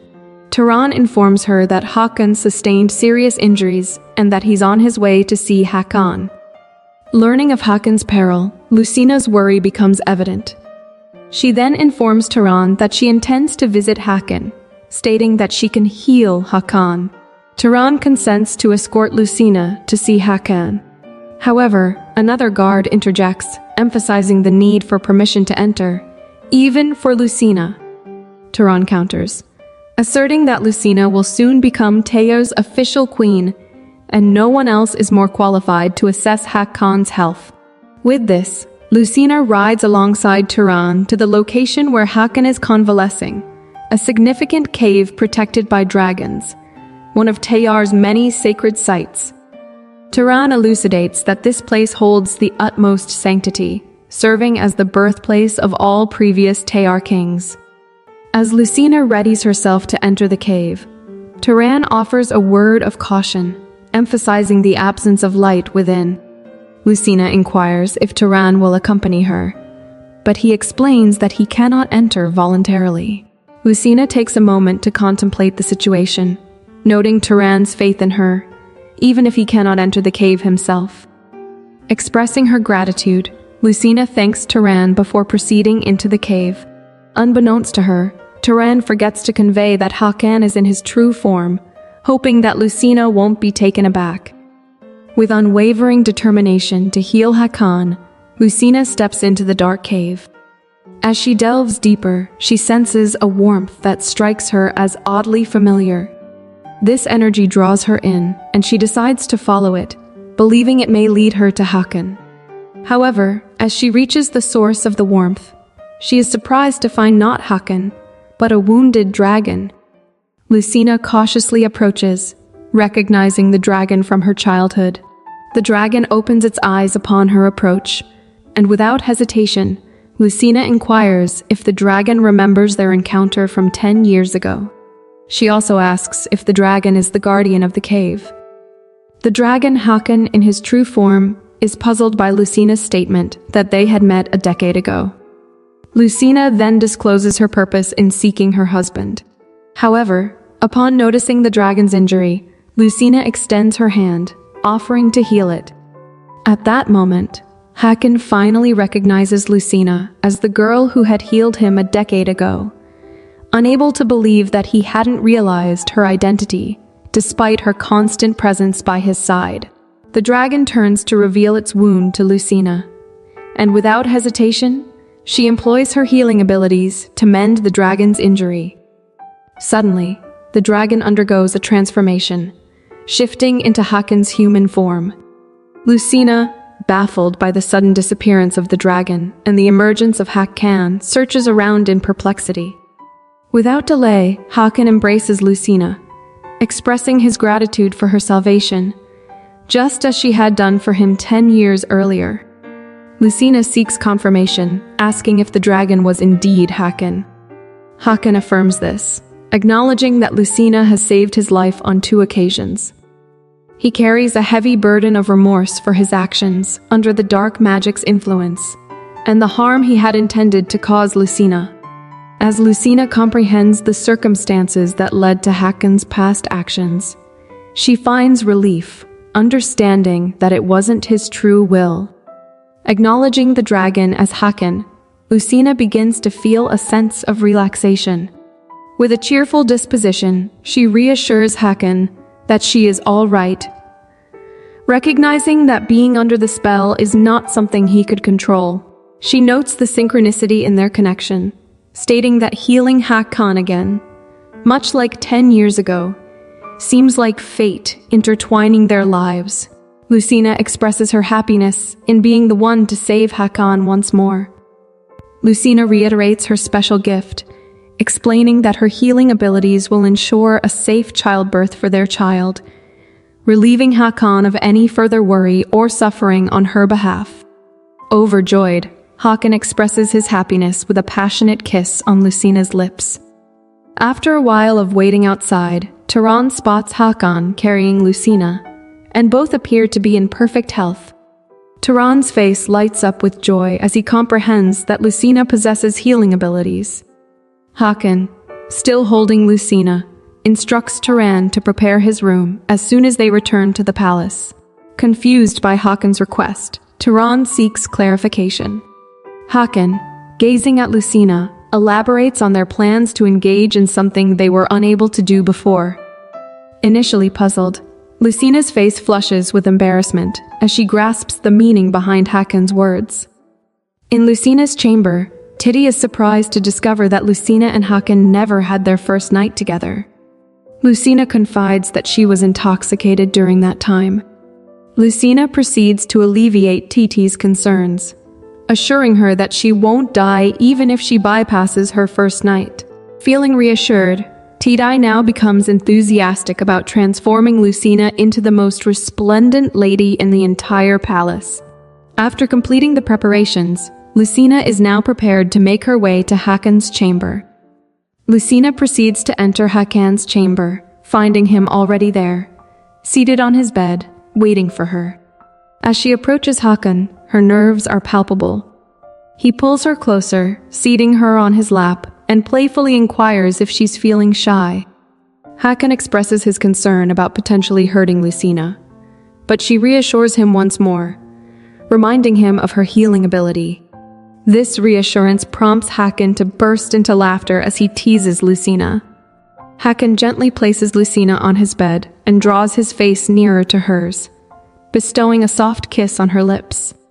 As their lips part, Lucina inquires about Hakan's ability to have children even when he's not in his period of prosperity. Between kisses, Hakan assures her that he can, explaining that the period of prosperity merely heightens the chances of conceiving. Hakan once more asks Lucina if she's comfortable proceeding further. With a radiant smile, Lucina affirms her readiness. With their mutual agreement, Hakan continues their first night together. The next morning, when Tayar and Titi see Hakan carrying Lucina out of the chamber, they are filled with joy, particularly upon learning that Lucina is in good health. Tayar inquires about Hakan's destination, and Hakan explains that they are heading to the hot springs, considering that Lucina's body must be weary. Hearing Hakan's teasing words, Lucina's face turns crimson with embarrassment. Shyly, Lucina tells Hakan that he should be the one saying that, which elicits laughter from those around. As Tayar watches Hakan depart with Lucina, he experiences a sense of relief, knowing that Lucina is by Hakan's side. He is particularly heartened by the sight of Hakan's smile, a sight he had never witnessed before. The news of Hakan and Lucina's first night quickly reaches Garrett's ears, and her displeasure is evident. Learning that Lucina is perfectly fine after that night only serves to intensify Garrett's anger, and she harbors a sinister wish for Lucina's demise. To carry out her malevolent intentions, Garrett devises a plan to use black magic on Hakan once more. She dismisses her servants, instructing them to leave so she can contemplate her next steps. After they depart from Garrett's palace, one of the servants discreetly sends a message via a carrier pigeon. Deep within the forest, the message reaches the intended recipient, a member of the Dragon Slayers. Upon reading the message, the Dragon Slayer removes her helmet, revealing her face as that of a woman with silver eyes and long blonde hair. She acknowledges that it won't be long before her plan can come to fruition. In Lucina's palace, Hakan divulges the details about the dark candle, explaining how it had caused him to behave strangely due to an unusual spell within. He queries Lucina about her familiarity with such objects, as he had never encountered anything similar in Tayar before. Lucina, concerned by the revelation, admits that she has never come across the practice of casting spells on candles in Brian either. Observing her worry, Hakan provides reassurance, informing her that the person responsible for bringing the candle has been apprehended, though they have yet to identify the creator. While Hakan contemplates the potential involvement of Garrett, he acknowledges the difficulty in accusing her, given her apparent incapability of wielding dark magic. Hakan elucidates to Lucina that, based on the priest's insights, the use of dark magic can have severe consequences, such as the destruction of a person's soul and adverse effects on their entire body. As a result, he intends to investigate individuals who have exhibited sudden changes in their physical well-being. He advises Lucina to take some time to rest and not dwell on these concerns. After absorbing Hakan's explanation, Lucina contemplates whether Gile might be unwell due to his use of dark magic, though she sincerely hopes that is not the case. All Lucina knows is that Gile has endured chest pain since childhood and has always taken care of her, leading her to doubt that he would intentionally cause harm. In Gile's residence, Garrett attempts to intimidate him into using dark magic once more. However, Gile stands firm, declaring that he refuses to employ dark magic any longer. He mentions that Hakan has already taken Lucina, and this situation could also put Garrett in danger. It becomes apparent that Garrett is aware of Gile's concerns for Lucina's safety. Although Garrett is visibly displeased, she recognizes that she cannot coerce Gile any further and allows him to leave. As Garrett departs, Gile is left pondering Garrett's true intentions. A week later, with Hakan gently cradling her in his arms, Lucina observes a scar on Hakan's face. He offers reassurance, mentioning that it will heal quickly. Lucina, wanting to help, offers to use her healing abilities. However, a sudden recollection of what Puka had told her surfaces. She won't be able to utilize her healing powers during her pregnancy because her body requires them to protect her from the fiery energy of the child. Inside their chamber, the priest has been summoned to examine Lucina. He exuberantly congratulates her on the news of her pregnancy with the dragon's child. Upon hearing this, Lucina is filled with happiness at the prospect of bearing Hakan's child. The priest advises her to exercise additional caution with her body, emphasizing that even the slightest oversight could lead to severe complications. Hakan tenderly embraces Lucina, overwhelmed with joy that she's now carrying his child. With a gentle look in his eyes, he asks Lucina what she desires, perhaps expecting her to request gold or jewels. However, Lucina surprises him with a different wish. In the garden, Hakan is taken aback by Lucina's simple request for fruits. Lucina's rationale is that she believes if she asks for anything more extravagant, Hakan would provide her with mountains of it, so she's content with just fruit. Hakan tenderly expresses his love for Lucina by feeding her the fruits. Unbeknownst to them, Puka is discreetly observing from a nearby tree. Upon her return to her chamber, Puka can hardly believe what he witnessed: Hakan's sudden change in behavior. Lucina, however, insists that Hakan has always been exceptionally kind. Puka, ever cautious, reminds Lucina that she must exercise care since neither she nor Hakan can heal from serious injuries now. Nonetheless, Lucina's primary concern is Hakan's safety in battle. Puka suggests seeking help from someone with abilities similar to Lucina's. This idea resonates with Lucina, and she surprises Puka by declaring her agreement. She believes that enlisting the Cameron's assistance might not only ensure her own safety, but also Hakan's and the safety of Tayar as a whole. Lucina approaches Hakan to discuss her plan, but Hakan initially expresses his disagreement. He explains that Tayar has been branded as barbaric by neighboring kingdoms and believes they are unlikely to extend assistance. However, Lucina remains steadfast in her determination to try, and eventually, Hakan concedes, though he can't guarantee the outcome. He agrees to send a letter to the Cameron. Lucina is overjoyed that Hakan is willing to consider her suggestion. Lucina sets about composing the letter with Hakan's guidance.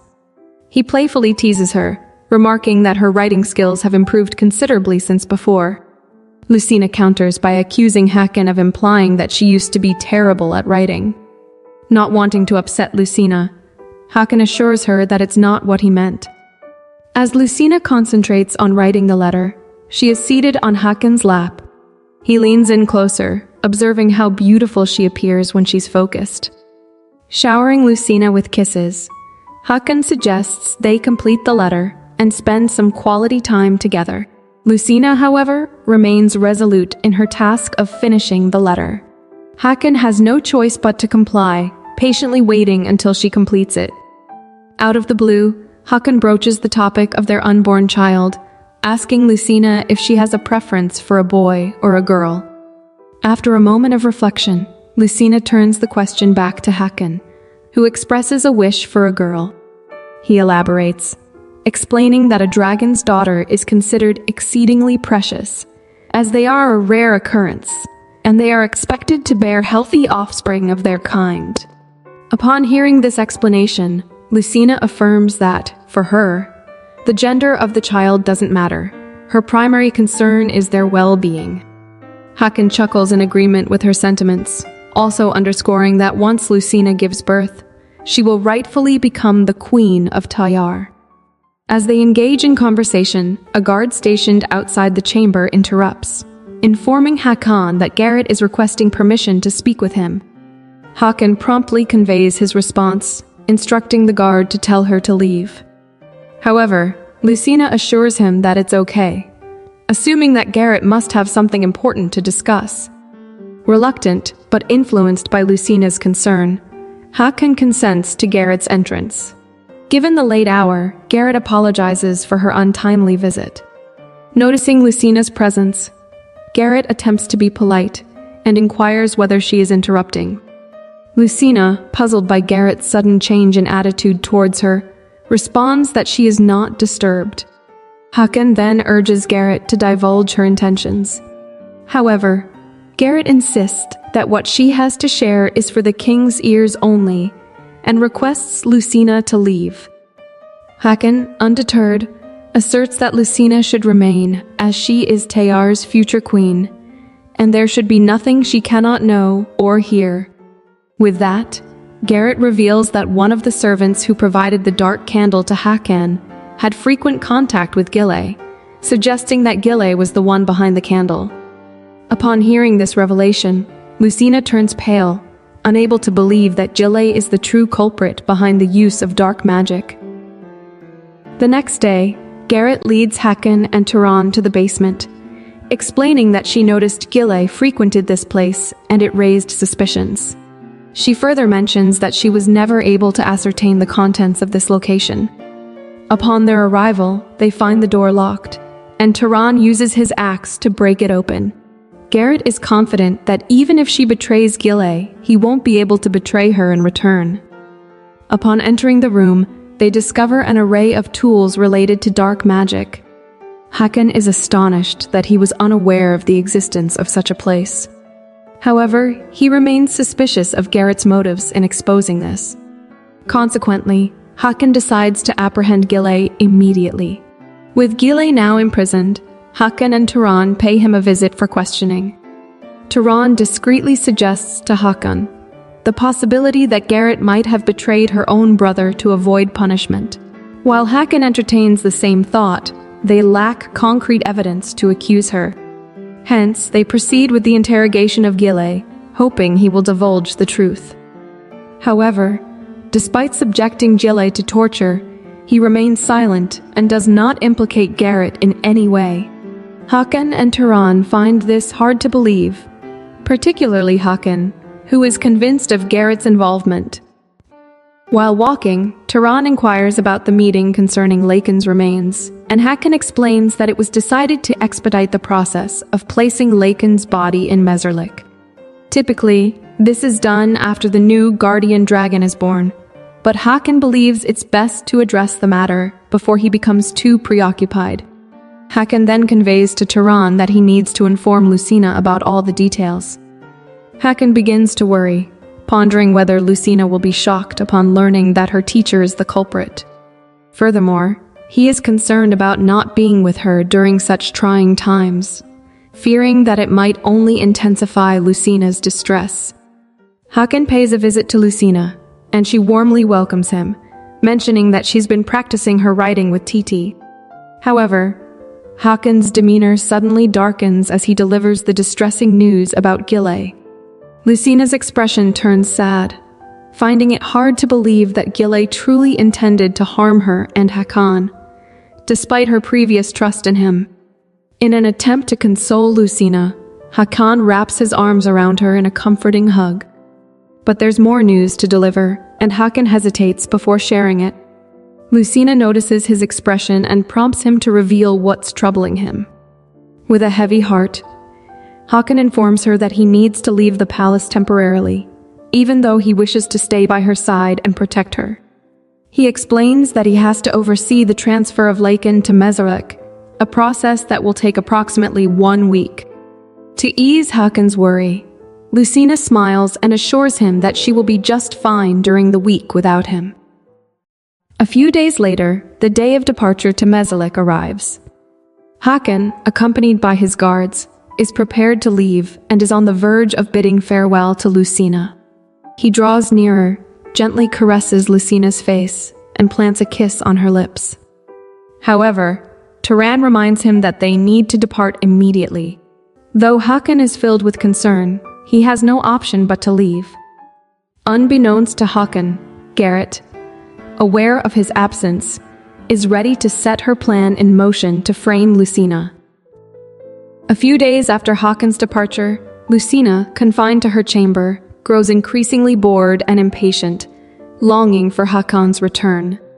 Titi notices Lucina's restlessness and believes that staying isolated in her room is making her more despondent.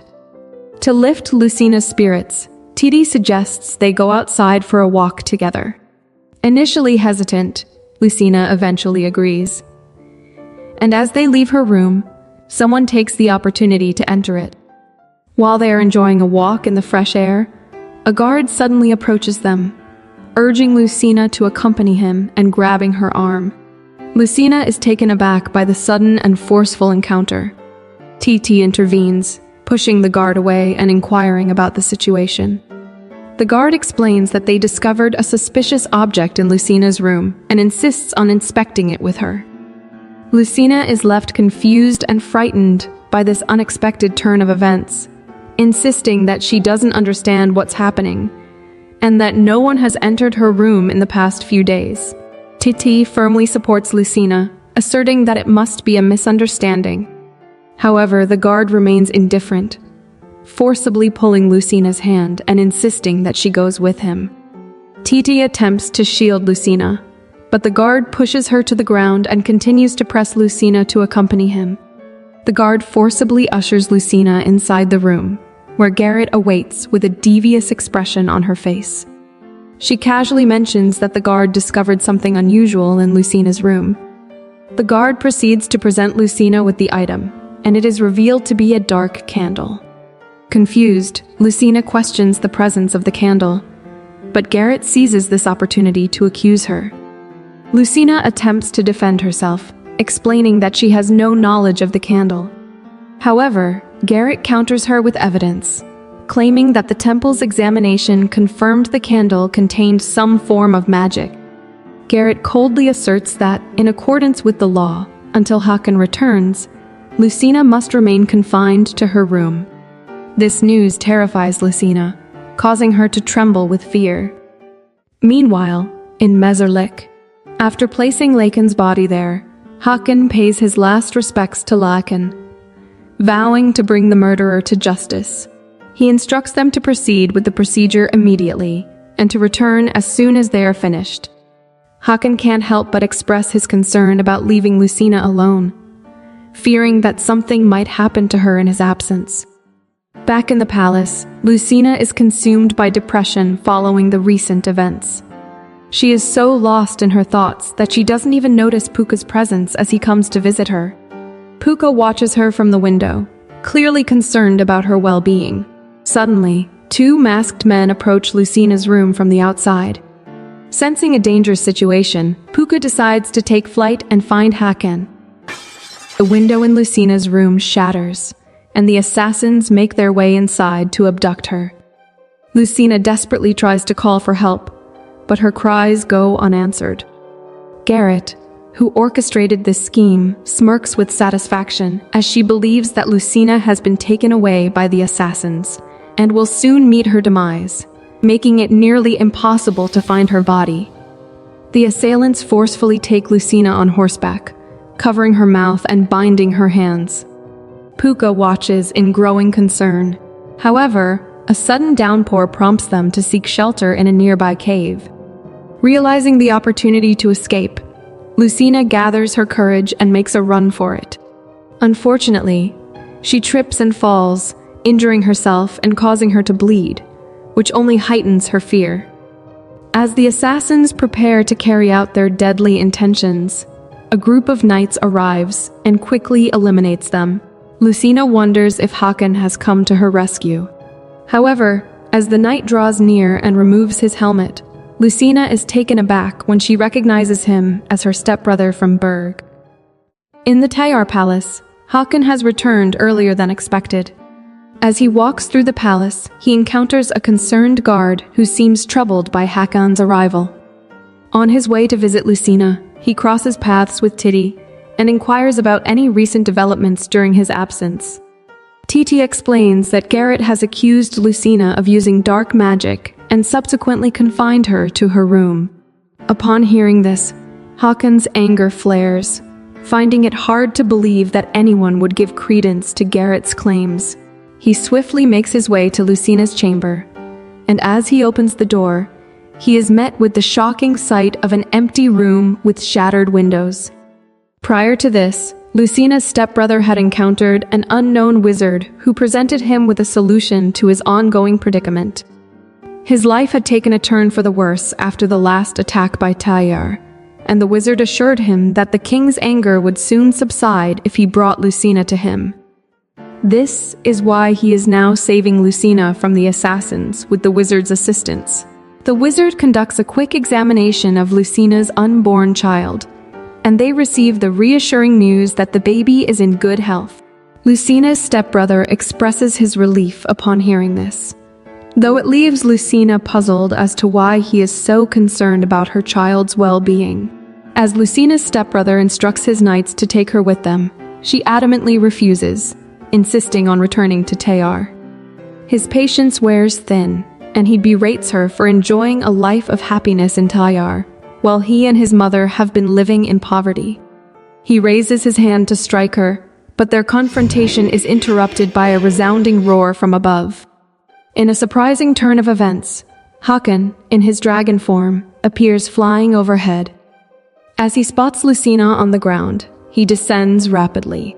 Lucina's stepbrother is left bewildered, as his knowledge indicated that Hakan was away for some time, and he also realizes that the wizard has already fled the scene. Hakan, consumed by rage and having returned to his human form, unleashes his fury upon the knights, instructing Lucina to close her eyes for her safety. When he confronts Lucina's stepbrother, who trembles in fear, Hakan angrily accuses him of attempting to kidnap his wife once again. Lucina's stepbrother desperately tries to explain that there is a misunderstanding, but Hakan pays no heed and swiftly eliminates him on the spot. Lucina, in tears and trembling, implores Hakan to stop. He rushes to her side, expressing his deep concern for her after witnessing her distress. Lucina, exhausted, requests that Hakan take her back to the palace, as she is emotionally drained. The following day, back in the palace, Lucina is resting and receives a checkup from the priest, who reassures Hakan that the baby in her womb is healthy. He advises Hakan to get some rest, as he has gone without sleep for several days. However, Hakan declines the suggestion, determined to resolve the matter at hand and make sure that those who dared to frame his wife face justice. The day of reckoning for Garrett finally arrives. With her hands bound, she awaits her judgment. Hakan, as the king of Tayar, charges Garrett as the mastermind behind the dark magic conspiracy. Upon hearing this, Garrett attempts to evade responsibility, claiming ignorance. However, Hakan remains resolute and orders the guards to bring Gilai before them. Gilai begins to confess everything.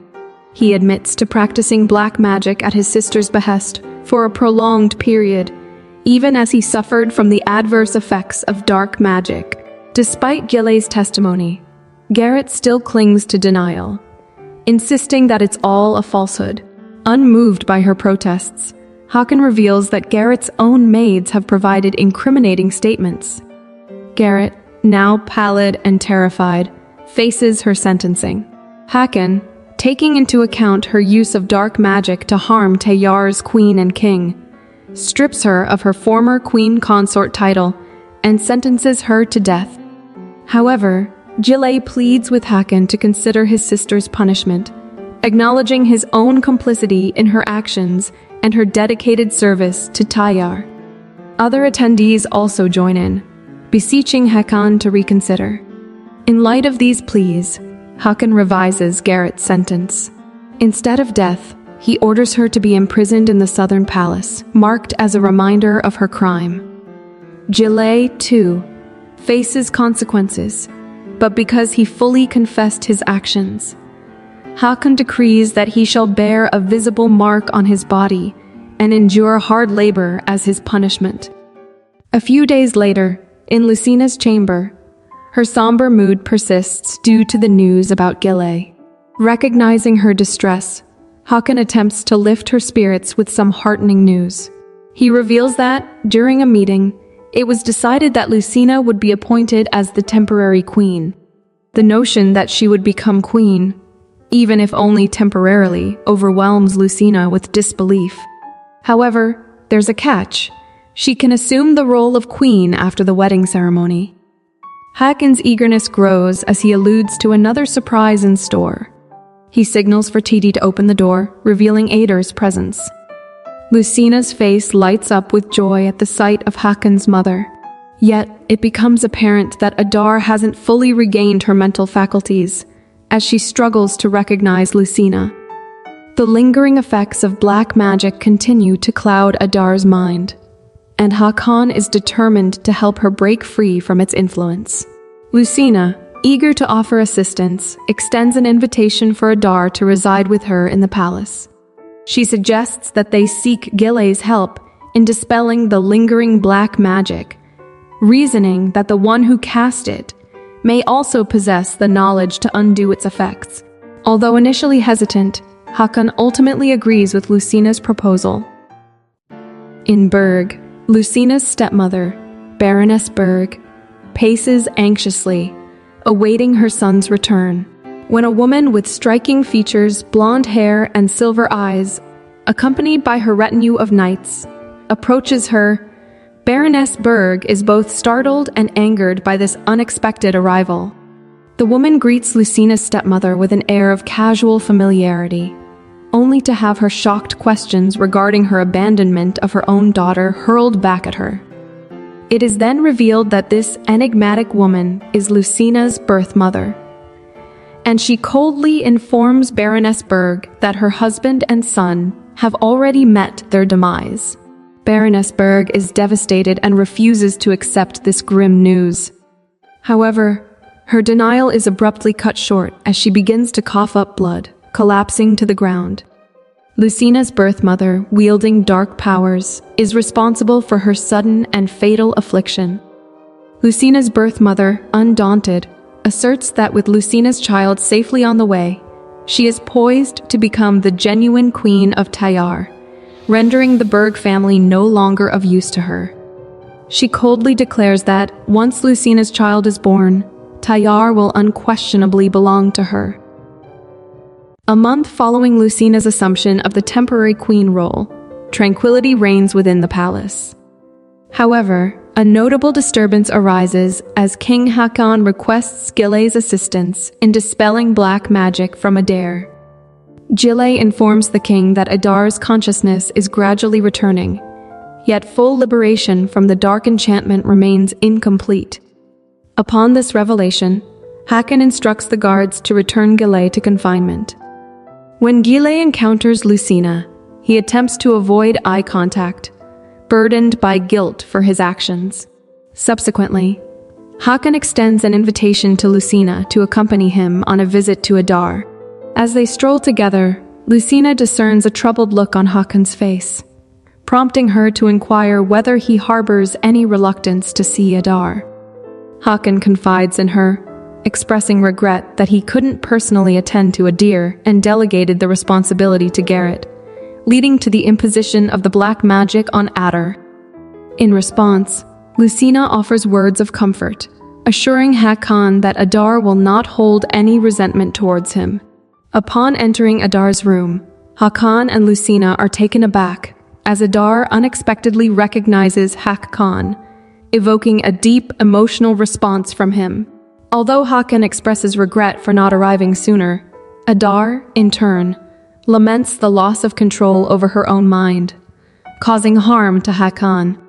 She sincerely apologizes for the harsh words and actions directed at him. Witnessing this touching reconciliation unfold before her, Lucina experiences a profound sense of relief. Following that, Adar summons Lucina, indicating a desire to share something with her. Puzzled, Lucina awaits in anticipation. As they take a seat together, Adar begins expressing gratitude to Lucina for the compassionate care she provided, even during Adar's distressed state. Additionally, Adar conveys her heartfelt wish for Hakan and Lucina to enjoy a happily ever after. Reflecting on her past, Adar shares the story of how she ascended to the throne of Tayar. At that time, she faced the challenges of being kidnapped and compelled into marriage with the king of Tayar. Her struggles were compounded by her lack of affection for her husband, as her true devotion lay with her children. Eventually, Garrett assumed the role of queen, driven by personal desire, which ultimately led to greed and self-destruction. Adar confides in Lucina, highlighting the stark contrast in Lucina's motives for becoming queen, driven by genuine love for Hakan. Adar places her hope in Lucina and Hakan, trusting them to lead Tayar to even greater heights. Evidently, Puka observes them from a distance in his bird form, patiently awaiting Lucina to bring him the peanut. While soaring through the air, Puka notices a pigeon flying nearby, bearing a message on its foot. Intrigued, Puka decides to trail the pigeon. Upon reaching its destination, the pigeon taps the window with its foot, signaling that the message is intended for Marissa, the dragon slayer and Lucina's birth mother.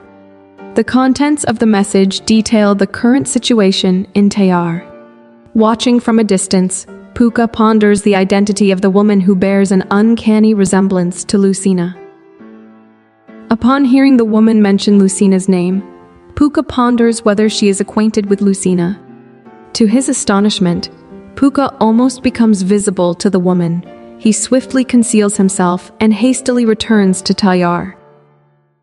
A few days later in Tayar, Hakan surprises Lucina with an abundance of baby toys and tools, despite having only one child at the moment. Happily, Hakan reveals his desire to have another child with Lucina, eliciting a joyful smile from her as she eagerly expresses her shared wish. While grasping Lucina's hand, Hakan expresses his gratitude for her healing ability, ensuring a safe journey through childbirth. He reminisces about the past, recalling when Lucina utilized her healing powers to mend him back in Brian. Inquisitive, Lucina questions why, if healing abilities were crucial in Tayar, Hakan didn't bring her there instead of leaving her in Brian. Hakan explains that, at the time, he believed Lucina had a family awaiting her in Brian, and bringing her to Tayar might have resulted in repaying kindness with hostility. However, he expresses regret, as Lucina faced mistreatment from her family, and had he known earlier, he would have protected her. Lucina playfully taunts Hakan, jesting that it's because of him she couldn't escape at that time. However, she quickly reassures him, acknowledging that fate ultimately brought them back together to this point. Lucina expresses her happiness about being with Hakan, and as Hakan shares his feelings, they seal the moment with a shared kiss. Following Hakan's departure, Puka arrives and knocks on the door. Lucina welcomes Puka inside and hands him a pouch of nuts. She expresses her concern for not having seen him in a while. Puka informs Lucina that he was pursued by a group of birds and shares that he visited Brian. There, he spotted a woman resembling Lucina in Berg House. A sense of foreboding washes over Lucina upon hearing this news. Puka advises her to confide in Hakan about it, as he shares a similar uneasy feeling. Uncertain, Lucina inquires about specific details regarding the woman, and Puka describes her as having blonde hair, reminiscent of Lucina when he first met her. Perplexed, Lucina questions the connection, prompting Puka to elaborate. He suggests the possibility that the woman might be a shifter, a creature with the ability to assume the appearance of another person. Despite this, they remain uncertain about the shifter's motives. Suddenly, Titi interrupts to inform Lucina that Adar wishes to meet her. Sensing the need for privacy, Puka swiftly requests permission to depart, reminding Lucina to keep their conversation confidential before taking flight. After welcoming Adar into the room, Adar articulates her purpose for visiting Lucina late at night. While in a conscious state, Adar discloses to Lucina that she had been conducting research on how to ensure the safe childbirth of a guardian dragon's child. Unfortunately, Adar couldn't complete her work as Garrett had cast black magic on her, fearing that the research would jeopardize her position as queen. Upon hearing Adar's explanation, Lucina, resolute, declares her intent to carry on with Adar's research. Initially concerned, Adar is reassured by Lucina's strong determination, as Lucina expresses her desire for other women to safely give birth to the dragon's child. The following day, during Hakan's visit, Lucina presents him with Adar's research book and discloses her intention to carry on Adar's work. Concerned for Lucina's well-being, especially considering her current pregnancy, Hakan worries about the physical toll of research. However, Lucina proposes involving Gile to assist her. Initially taken aback, Hakan eventually agrees, understanding Lucina's strong determination to pursue the research. Having obtained approval from Hakan, Lucina calls for Gile to come to her palace. Perplexed, Gile is taken aback that Lucina herself summoned him. Lucina clarifies, expressing her need for his assistance in continuing Adar's research and assuring him of her trust. Relieved by Lucina's words, Gile agrees to lend his help. With a designated workspace already arranged, Gile can promptly embark on the task. Grateful for the opportunity, he is determined to work diligently to bring back Lucina's smile. Immersed in his workspace, Gile is engrossed in continuing Adar's research. Unexpectedly, Hakan and Lucina visit to assess Gile's progress. Hakan inquires about the status, and Gile reports that things are progressing well thus far. However, as Hakan and Lucina prepare to leave, Gile halts them and poses a question to Hakan, who looks wary and asks for more details. Gile then discloses his desire to conduct research on Lucina's healing ability, expressing the potential benefits for Tayar if it could be transferred to others. To achieve this, he explains the necessity of obtaining a blood sample from Lucina. Hakan initially appears displeased, but Lucina promptly agrees, expressing her willingness to assist. While Hakan, still harboring reservations, is concerned for Lucina's well-being, Lucina, with a resolute gaze, asserts her belief in Gile's honesty. Eventually, Hakan grants approval for Gile's request. Sometime later, Lucina is in her room, having just completed a lesson where Adar taught her the rules in Tayar. Adar observes Lucina's growing belly and notes that a guardian dragon's child tends to develop faster in the womb compared to a human child. Concerned about Lucina's well-being, Adar expresses worry, but Lucina reassures her that she is feeling fine.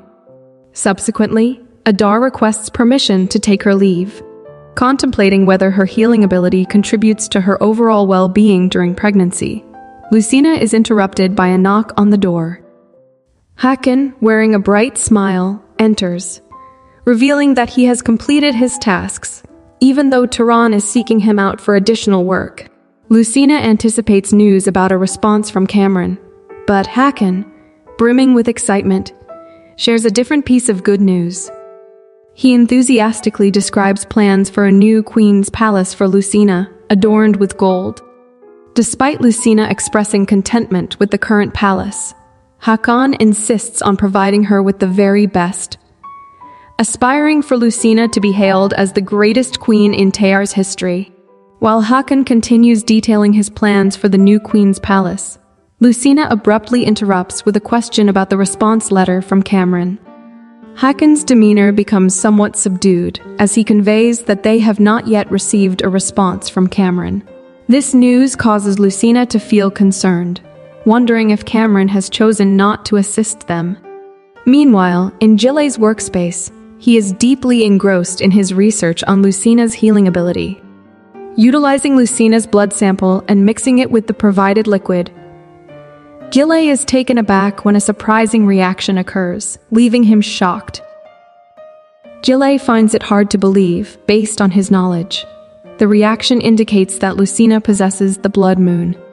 Doubt creeps in, making him question the accuracy of the result.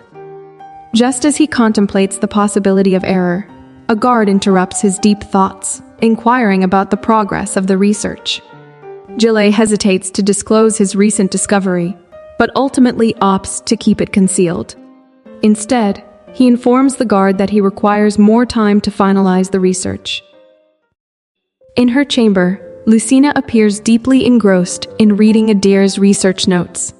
Hakan, present to accompany her, expresses concern for Lucina working so diligently. He endeavors to care for her by providing food, but as Lucina catches a whiff of the meal, she feels nauseous and is on the verge of vomiting. Worried, Hakan promptly summons a priest to examine Lucina. It becomes evident that Lucina is experiencing morning sickness as a result of her pregnancy, a detail Adar had previously shared. The priest explains that every woman may have different symptoms, and for Lucina, certain foods may be triggering the sensation of nausea. Hakan, concerned for Lucina's well-being, wonders which foods she can consume without experiencing discomfort.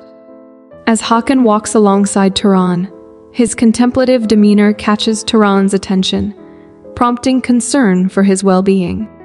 Hakan opens up about Lucina's condition, leading to Turan eagerly suggesting that he knows of a cure. He details a rare fruit found in the south that could alleviate Lucina's symptoms, although it's difficult to find. Unfazed, Hakan asserts that nothing is impossible. Without hesitation, he commands Turan to prepare his horse as they gear up for the journey. Sometime later, Hakan pays a visit to Lucina, presenting her with a sack of fruits that are rumored to alleviate her nausea. Intrigued, Lucina questions how Hakan acquired them, but he casually insists that it was an easy task. However, Turan, skeptical of Hakan's claim, discloses the true story. Hakan, almost forcefully, obtained the fruits. When they went to the market to locate the fruit, the seller revealed that someone had bought the entire stock. In response, Hakan instructed his guard to apprehend the buyer. Upon locating the person, Hakan demanded all the fruits, offering a sum of gold in exchange. Upon hearing the tale, Lucina feels a wave of relief. Grateful that Hakan didn't resort to force. Yet, faced with the abundance of fruits, Lucina acknowledges that she can't consume them all. Nonetheless, she expresses her heartfelt gratitude to Hakan for his concern and thoughtfulness. Wanting to share the fruits, Lucina invites everyone to partake in them. A couple of weeks later, in the Temple of Brian Kingdom, Cameron receives news. A servant informs the Holy Emperor of Brian about a batch of letters that took some time to check. The Holy Emperor examines the letters and discovers one from Lucina. The handsome figure with long blonde hair, recognized as the Holy Emperor, displays a surprised expression upon seeing the letter from Lucina. The following day, Turan eagerly tells Hakan that the awaited response from the Holy Emperor has been delivered. As Lucina peruses the letter, her countenance becomes grave, eliciting a smile from Hakan as he observes her expression. Within the correspondence, the Holy Emperor conveys his intention to visit Tayar in the near future. This revelation astonishes both Lucina and Hakan, sparking excitement as they contemplate the possibility of the Holy Emperor personally bestowing the sacred relic upon Tayar. Yet, Hakan appears apprehensive, contemplating the undisclosed motive behind the Holy Emperor's visit, as it remains unmentioned in the letter. Despite this uncertainty, Hakan remains hopeful that it signifies a positive development. Several days elapsed, and Tayar received the command to accompany the Holy Emperor on the journey to Tayar. After riding for a considerable duration, Tayar proposes a brief respite. The Knight Templar courteously notifies the Holy Emperor of their intention to pause momentarily before proceeding to Tayar. Observing the Holy Emperor, Tayar reflects on his remarkably youthful and handsome appearance, seemingly defying his presumed age of over 80 years. Tayar contemplates whether Hakan might harbor any displeasure upon meeting the unexpectedly vibrant Holy Emperor. Meanwhile, in Tayar, Lucina immerses herself in the preparations for the banquet to welcome the Holy Emperor. Witnessing Lucina's unwavering determination, Hakan commends her, likening her to a true Tayar queen. However, a tinge of disappointment lingers within Hakan, as the adorned setting was initially meant for their wedding. Lucina, in response, insists on repurposing the decor to welcome the Holy Emperor. They had previously debated the matter, with Lucina arguing that the sudden nature of the visit left them with limited time for elaborate preparations, necessitating the use of existing resources, prompting Hakan to reluctantly acquiesce, allowing Lucina to proceed with her chosen course of action. Nevertheless, Lucina assures him that the dress prepared for their wedding won't be used for this event. Abruptly, Hakan inquires about the gold coin Lucina had requested earlier. Lucina clarifies that she distributed it among the diligent servants as a token of appreciation. Upon hearing this, Hakan expresses his pride in Lucina, affirming his belief that she will evolve into a wise and benevolent queen. In a hurried manner, Titi relays the news that Tayar and the Holy Emperor have arrived in Tayar. Hakan appears slightly uneasy, stating his intention to personally welcome them and instructing Lucina to continue preparing for the banquet. En route to the gate, Hakan reflects on the peculiar circumstances surrounding the Holy Emperor's sudden visit to Tayar after 2 decades of non-intervention. He contemplates the improbability of an 80-year-old emperor making such a journey to Tayar. As the Holy Emperor disembarks from the carriage, he expresses gratitude for Hakan's warm reception during this unexpected visit. Hakan, laying eyes on the Holy Emperor for the first time, registers surprise at the Emperor's apparent lack of aging, prompting speculation about the potential use of holy power to maintain youth. Greeting the Holy Emperor, Hakan extends his hopes for an enjoyable stay in Tayar, to which the Holy Emperor responds with a smile, affirming that he has eagerly anticipated this moment. On the night of the banquet, Lucina experiences a sense of nervousness, given that this marks her inaugural attempt at orchestrating such an event. Titi, observant of Lucina's uneasy demeanor, provides words of encouragement, reassuring her that everything appears to be flawless. Lifted by Titi's encouragement, Lucina regains her confidence. The procession commences at the entrance, with the Knight Templar leading the way, followed by the Holy Emperor escorted by Hakan. The sight of the Holy Emperor surprises everyone, drawing remarks even from Titi, who notes the Emperor's youthful and handsome appearance in stark contrast to his expected age, as Hakan offers a reassuring smile to Lucina, signaling the moment to greet the Holy Emperor. She approaches with respect and extends her greetings. With a radiant smile, the Holy Emperor seizes Lucina's hand, expressing his immense joy at meeting her. Swiftly, he bestows a kiss upon Lucina's hand, a gesture that both annoys Hakan and leaves Lucina in surprise. Maintaining his hold on Lucina's hand, the Holy Emperor reveals that he came to Tayar after reading her letter. Lucina is taken aback upon realizing that the Holy Emperor's visit is directly tied to her correspondence. In response to this unexpected development, Hakan intervenes, pulling Lucina's shoulder to his side and separating her hand from the Holy Emperor. He smoothly mentions the readiness of the palace dancers to present their performance, Attempting to manage a smile, Hakan adds that discussions about the holy relics can follow after the dinner. However, the Holy Emperor dismisses the prospect of discussing holy relics at the moment, emphasizing his primary intention to converse with Lucina. This revelation leaves Hakan visibly displeased, and Lucina struggles to believe that the Holy Emperor's visit is centered around her rather than the holy relics. Following the dinner, Lucina dedicates her time to the Holy Emperor, as per his earlier request. Meanwhile, Hakan seethes with anger while waiting for Lucina outside. Anxious to discern the true intentions of the Holy Emperor, Hakan approaches Tayar, inquiring about any insights into the matter. With hesitation, Tayar reveals that he overheard discussions among the Knight Templar, suggesting that the Holy Emperor decided to visit Tayar promptly upon reading Lucina's letter, without seeking permission. This revelation only intensifies Hakan's anger. In an attempt to offer reassurance, Tayar suggests that the Holy Emperor may be drawn to Lucina's healing ability. Despite this, Hakan grapples with concerns about the significant age gap between Lucina and the Holy Emperor, wondering if he should be wary of the Emperor's potential interest in Lucina. Trying to quell his own worries, Hakan decides not to dwell too much on it and asserts that they should await the conclusion of the conversation between Lucina and the Holy Emperor. Meanwhile, the Holy Emperor prompts Lucina to share details about her childhood and the initial discovery of her healing ability. Anxiously, Lucina discloses that she is the illegitimate child of Baron Berg, recounting the animosity she faced from Baroness Berg, who harbored intense hatred towards her. Lucina explains that during instances of mistreatment, she noticed her wounds healing as she touched them.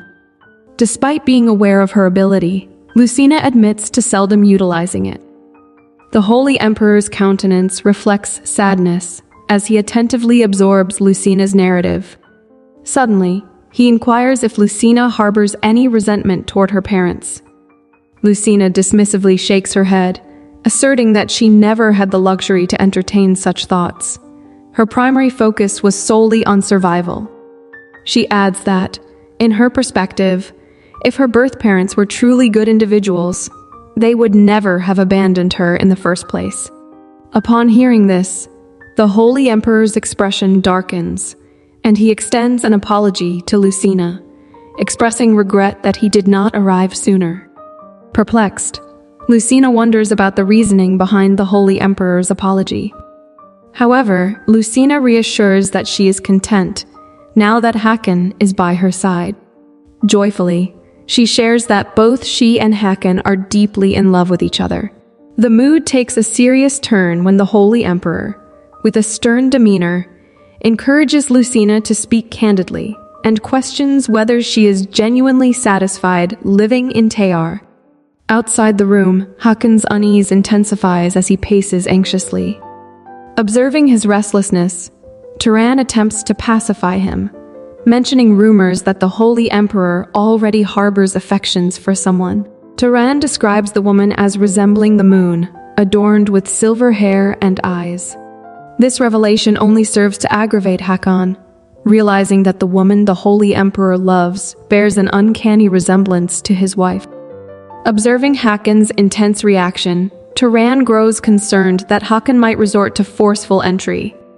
Promptly, Tayar interposes himself, preventing Hakan from advancing further, asserting that Hakan shouldn't succumb to jealousy regarding the Holy Emperor. Acknowledging the validity of Tayar's words, Hakan, wearing an irritated expression, contends that it's merely been an extended period since Lucina engaged in conversation with the Holy Emperor. Hakan, disclaiming jealousy, insists that his concern is solely rooted in the fact that the Holy Emperor has yet to partake in his dinner. Subsequently, Hakan raps on the door, inquiring whether Lucina and the Holy Emperor are still within. Tayar breathes a sigh of relief, grateful that Hakan refrained from forcing his way in. Responding to Hakan's call, Lucina seeks permission to open the door, leaving the Holy Emperor with a somber expression. Once Hakan enters, he queries Lucina about the content of their lengthy conversation, expressing concern over the elapsed time. Lucina, anxious that Hakan may have overheard the Holy Emperor's previous inquiry, frets that Hakan might become angered. Hakan then suggests to the Holy Emperor that if their conversation has concluded, they can proceed to enjoy the banquet. Maintaining a smile, the Holy Emperor discerns the underlying concerns in Hakan's words and decides to conclude the discussion. However, he requests a brief respite before joining the banquet, prompting Hakan and Lucina seek permission to depart. While making their way back to the banquet, Lucina detects a peculiar expression on Hakan's face and inquires if there's an issue with the festivities. Hakan reassures her that the banquet is perfectly fine, but the issue lies within himself. He candidly admits to feeling foolish, confessing his lingering jealousy towards the Holy Emperor. Hakan reveals that despite recognizing Lucina's feelings for him, he can't shake the discomfort of witnessing her alongside the Holy Emperor, as they appear destined for each other. In response to Hakan's heartfelt confession, Lucina envelops him in a warm embrace, offering words of comfort and urging him not to be too hard on himself. She empathizes with Hakan's emotions, acknowledging that she too would feel the same if he were with another woman. Nevertheless, Lucina, with a loving smile, reassures Hakan that she will always stand by his side. Suddenly, Lucina recalls the earlier inquiry from the Holy Emperor about her feelings in Tayar. In response, Lucina expressed genuine happiness in Tayar, crediting Hakan for saving her. However, the Holy Emperor conveyed regret and disclosed his desire for Lucina to accompany him to the Great Temple. In that moment, Lucina sought clarification, questioning whether the Holy Emperor meant for her to leave Tayar. Before she could continue, Hakan knocked on the door, abruptly interrupting Lucina and leaving her sentence unfinished. Now, she reflects on not having provided a proper response to the Holy Emperor. Feeling the need to give the Holy Emperor an answer, Lucina requests permission from Hakan to return to him. She assures Hakan that she will come back promptly, prompting a smile from Hakan, who grants Lucina permission to leave. Upon returning to the Holy Emperor's chamber, Lucina is warmly welcomed, as he foresaw her return for a proper response. Lucina firmly declares that she harbors no intention of leaving Tayar, especially now that she is pregnant and destined to become the Queen of Tayar. The Holy Emperor then discloses the underlying reason for his invitation, revealing that if Lucina remains in Tayar, both she and her child will be in jeopardy. This revelation shocks Lucina, prompting her to inquire about the nature of the threat. The Holy Emperor explains that there is someone with ill intentions toward Lucina's child, posing a significant danger that would be challenging to mitigate in Tayar. Consequently, he earnestly implores Lucina to accompany him to the Great Temple, expressing confidence in his ability to ensure their safety there. Though visibly concerned, Lucina asserts that the decision is not hers alone to make. She requests time to discuss the matter with Hakan before reaching a resolution.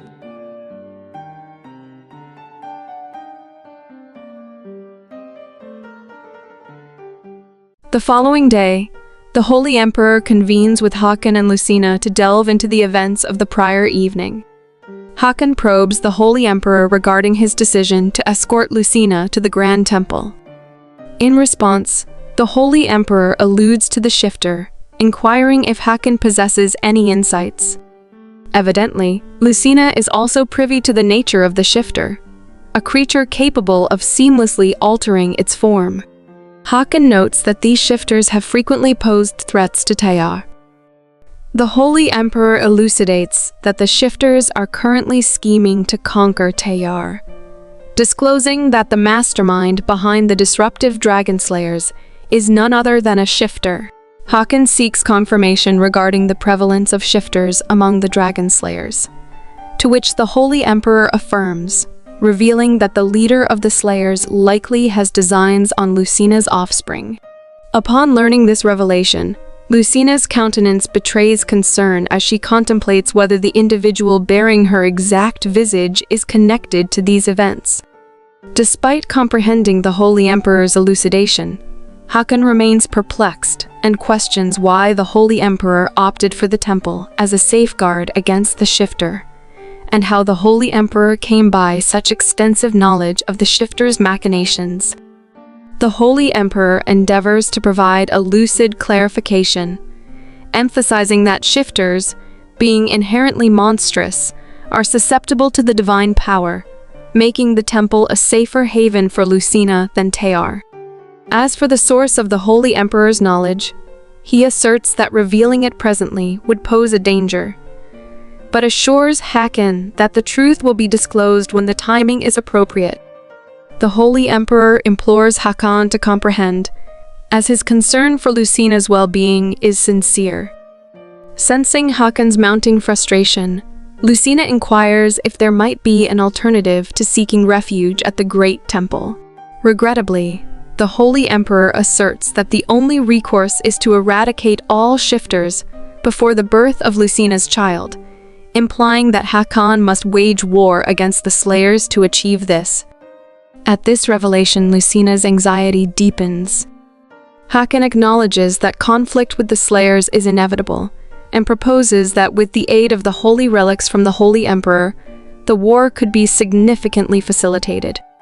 The Holy Emperor's tone grows emphatic as he expresses concern over the potential peril should Lucina give birth before the war's conclusion, cautioning that battling the shifters is no straightforward task.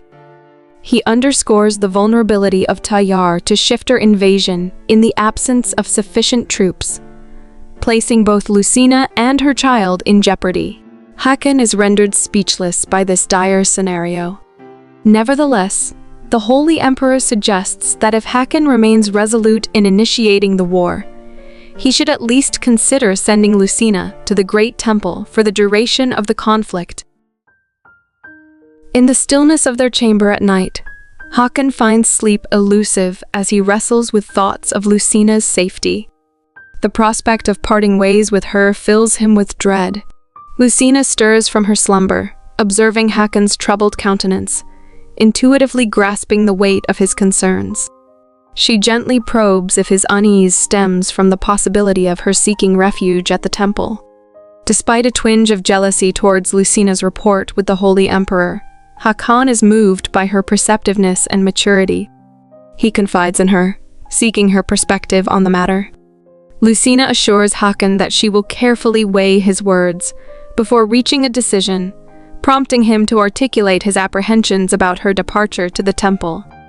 Acknowledging her own reluctance to be separated from Hakan, she astutely recognizes his deeper anxieties. Hesitating slightly, Hakan bares his soul, expressing his fear that Lucina may never return once she sets foot in the Great Temple.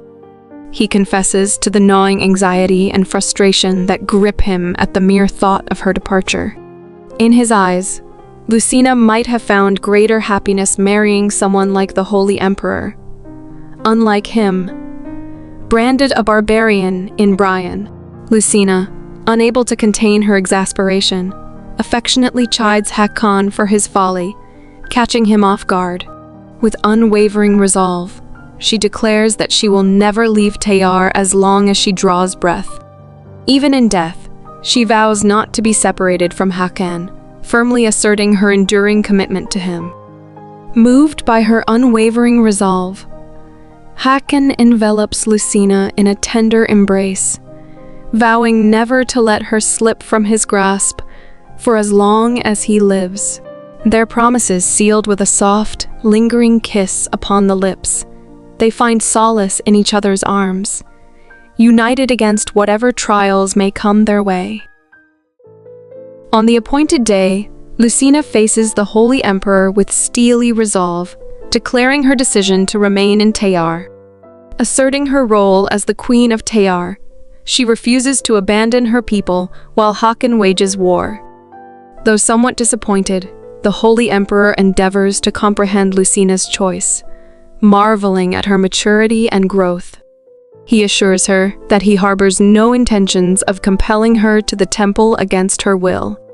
With a reassuring smile, he offers to lend Hakan a holy relic to aid in the battle against the shifters, a proposition that leaves both Lucina and Hakan stunned. Despite his shock, Hakan voices his lingering doubts about placing complete trust in the Holy Emperor. In response, the Holy Emperor earnestly queries how he might earn Hakan's trust. Unexpectedly, Adar rushes into the meeting between Lucina, the Holy Emperor, and Hakan, prompting Lucina to apologize for momentarily leaving her side and reassure her of her imminent return. However, the Holy Emperor extends an unexpected invitation for Adar to join them. As they gather together, the Holy Emperor astutely observes the lingering effects of black magic upon Adar, surprises both Hakan and Lucina. Seizing the opportunity to dispel doubt, the Holy Emperor proposes a demonstration of his sincerity by offering to cleanse Adar of the residual black magic. With effortless grace, he channels his divine power, swiftly removing the dark enchantment from Adar. As Adar regains her composure, her renewed state serves to convince Hakan of the Holy Emperor's genuine commitment to aiding Tayar. Afterwards, Hakan and Lucina pay a visit to Gile in his chambers, delivering the news of Adar's complete recovery, much to Gile's relief, as he found the task quite challenging. Turning to more pressing matters, Hakan inquires about the progress of Lucina's blood research. Gile then delves into the topic of the moon race, an ancient lineage often associated with the origins of the Holy Empire due to their distinctive appearance. Whether or not they possessed divine abilities, it is believed that they were bestowed with special powers by the moon itself. With a hint of uncertainty, Gile suggests that Lucina's healing abilities may potentially be inherited from the bloodline of the moon race, though he admits to harboring doubts about the accuracy of his findings. Before departing, Hakan tasks Gile with keeping him informed should any other avenues for harnessing Lucina's healing power come to light. Hakan shares the uplifting news with Tayar, revealing that the Holy Emperor successfully cured Adar's ailment and even provided them with the holy relics. Tayar is momentarily stunned by the revelation, his mind racing with suspicions about the Holy Emperor's motives. Resolving to investigate further on his own, Tayar is abruptly interrupted by Hakan, who shifts the conversation to more pressing matters. With a sense of urgency, Hakan informs Tayar of their imminent engagement in a large-scale war against the Slayers, instructing him to assemble all the knights promptly tomorrow. Gathered in council, Hakan and the other commanders strategize for the impending war against the Dragon Slayers, revealing the startling truth that the Slayers are none other than shifters, a revelation that sends shockwaves through the room. Amidst the discussion, Hakan announces the Holy Emperor's bestowal of a sacred relic to shield them against the shifters' dark arrows. However, he cautions against underestimating their adversary, reminding the assembly that combating shifters poses a unique challenge.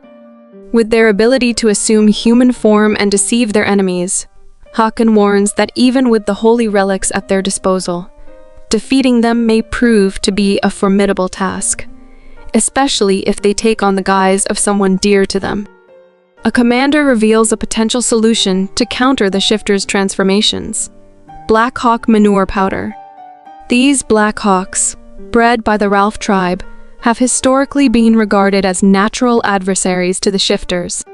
However, obtaining this powder poses a challenge, as it is scarce beyond the borders of Tayar, and the Ralph tribe is currently disinclined to extend aid to other nations. Recognizing the obstacles ahead, Hakan resolves to swiftly seek assistance from the Ralph tribe. During their tea time, Hakan divulges his intentions to enlist the aid of the Ralph tribe to Lucina and the Holy Emperor. Both Lucina and the Holy Emperor express their unfamiliarity with the Ralph tribe. Hakan lauds the Ralph tribe as a highly intelligent and courteous group. The Holy Emperor interjects, informing Hakan of his communication with the Great Temple and the impending arrival of the holy relic in Tayar. He suggests that if negotiations with the Ralph tribe prove fruitful, their return and the arrival of the holy relic will coincide. Hakan, touched by the Holy Emperor's efforts, expresses his gratitude, acknowledging the Emperor's dedication to safeguarding Lucina. In a sudden shift of demeanor, Hakan confronts the Holy Emperor, questioning the depth of his concern for Lucina. After a brief pause, the Holy Emperor responds with a smile, attributing his care to Lucina's Bryan heritage. Hakan's understanding is piqued, resonating with his own attachment to his fellow dragons. Lucina, surprised by Hakan's composed reaction, notices his lack of jealousy this time. Abruptly rising from his seat, the Holy Emperor requests permission to depart first. In the privacy of their solitude, Lucina queries Hakan about his absence during the Ralph tribe negotiations. Hakan elucidates that his duty to safeguard the royal palace against potential Slayer incursions demanded his presence.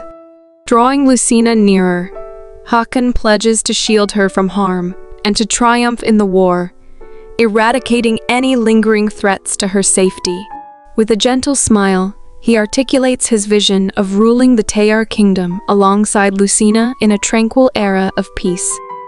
Lucina, deeply moved by Hakan's heartfelt words, expresses her fervent desire for his safety and for the swift conclusion of the war without any harm befalling him.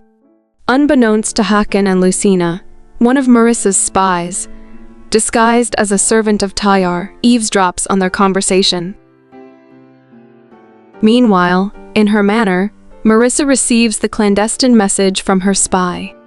Recognizing the urgency of the situation, she resolves to take action. Marissa then pays a visit to the King of Bryan, employing her charms to sway him and proposing that they instigate a conflict with Tayar. She persuades him that victory is assured if they enlist the aid of the Dragon Slayers. Intrigued by her proposal, the king agrees, but not without a condition: should they emerge triumphant. He desires Marissa as his concubine. With a sly smile, Marissa cunningly accepts his terms.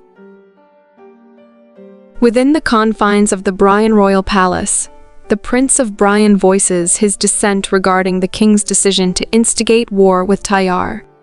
He highlights the kingdom's precarious state, worn thin by repeated conflicts. The king, undeterred, proposes hiring the Dragon Slayers as a solution. The prince, incredulous at the notion of being pushed into war at Marissa's behest, points out their exhaustion from recent dragon hunts, suspecting Marissa's influence over the king's decisions. Enraged by the prince's defiance, the king delivers a stinging slap to his face, issuing a stark ultimatum: comply with the orders or risk forfeiting all authority and position. A month passes in Tayar. Preparations for the impending war are complete, and the forces stand poised for battle. Hakan rallies his troops, igniting their fervor and determination to avenge the lives of their fallen comrades at the hands of the Slayers. As Hakan and his warriors mount their steeds and set out to launch their surprise assault, they receive a signal from the lead unit, indicating their target. Upon reaching the hiding place of the Slayers, Hakan directs a contingent of his knights to infiltrate the enemy stronghold, while he organizes the remainder of his troops, positioning them strategically for the impending engagement. Hakan and his troops proceed cautiously into the enemy territory, a sense of unease permeating the eerie silence that greets them. Suddenly, the knight Hakan dispatched returns in haste, alerting them to the absence of any occupants within. However, as Hakan and his comrades venture deeper into the stronghold, they are ambushed by a barrage of arrows, confirming the presence of the Slayers and leaving Hakan dumbfounded by their foresight. Before they can regroup, the Bryan army launches a sudden assault on Tayar's knights, encircling them and leaving them surrounded by enemies. As Hakan grapples with the perplexing alliance between Bryan and the Slayers, the Bryan army launches their assault. Seeing the chance, the Slayer readies the black arrow to strike at Hakan. In a swift response, Tayar urgently alerts Hakan to the impending danger. With decisive resolve, Hakan commands his troops to assemble in a single location, declaring his intent to utilize the holy relics. Gripping the sacred artifacts tightly, Hakan stands ready, poised to unleash their power, even as the Slayers prepare to release the black arrow upon them. In this dire moment, Hakan's heart fills with desperate hope as he fervently prays for the efficacy of the holy relics. The holy relic performs its divine duty, enveloping Hakan and the Tayar knights in its protective shield, thwarting the deadly black arrow. This unexpected turn of events bolsters the confidence of the Tayar knights, but sends a chill of fear through the ranks of the Brian knights. The Brian prince is incredulous, unable to comprehend that the Holy Emperor would indeed entrust the holy relic to Tayar. As he scans the battlefield, he witnesses the dragon warriors swooping down from above, mercilessly assaulting the Brian knights. Realizing the dire situation, the Brian prince urges a swift retreat to avoid further losses. However, his attention is drawn to the unexpected retreat of the dragon slayers, leaving him suspicious of their intentions and pondering what new schemes they may be plotting. Amidst the protective aura of the holy relic, Tayar exhales a sigh of relief, believing that victory in the war is now within reach. However, Hakan cautions him against complacency, emphasizing the unpredictability of the Slayer's actions. As Hakan and Tayar receive intelligence that the Dragon Slayers have masked their whereabouts, Hakan urges vigilance, warning of the potential for a sudden ambush. A Tayar knight stumbles in, grievously wounded, recounting the sudden onslaught by the Dragon Slayers. Hakan's frustration mounts at the relentless aggression of their adversaries, but his concern deepens as more injured knights are brought in. With resolve, Hakan orders them to gather the wounded at the center of the shield for protection. As they ferry the injured to safety, Hakan approaches one of them, seeking an account of the attack. The wounded knight describes the assailants' swift and vanishing strikes, leaving Hakan to ponder their elusive tactics. Instructing the others to retreat and prioritize medical attention, Hakan bends to inspect the wounds of the injured knight, only to find himself targeted by a sudden ambush with the deadly black arrow. Hakan manages to thwart the attack, fixing a stern gaze upon the injured knight who launched the assault, demanding an explanation for his treachery. To Hakan's astonishment, the injured knight transforms back into his true form as a shifter, revealing that all the other injured knights are also shifters in disguise. In a coordinated attack, they unleash a barrage of black arrows upon the Tayar knights sheltered within the shield.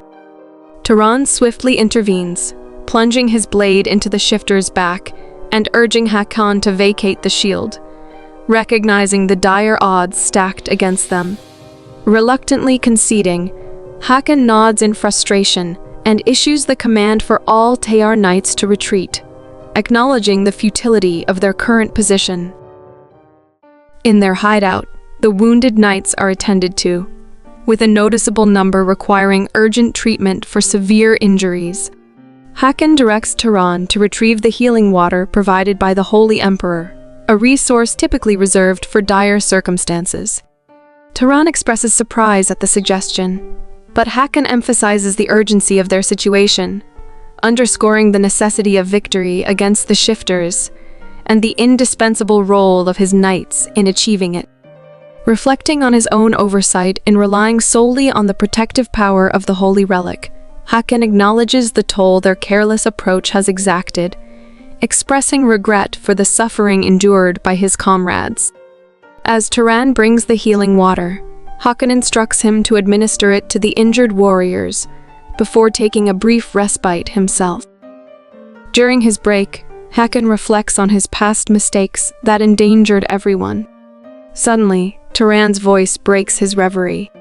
With an expression of elation, Taran announces that they've received a message from the Ralph tribe offering their assistance.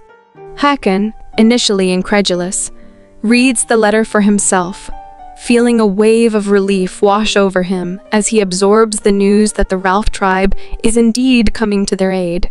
Determined to capitalize on this newfound hope, Hakan directs Taran to prioritize the treatment of the injured knights so they can swiftly recover their strength.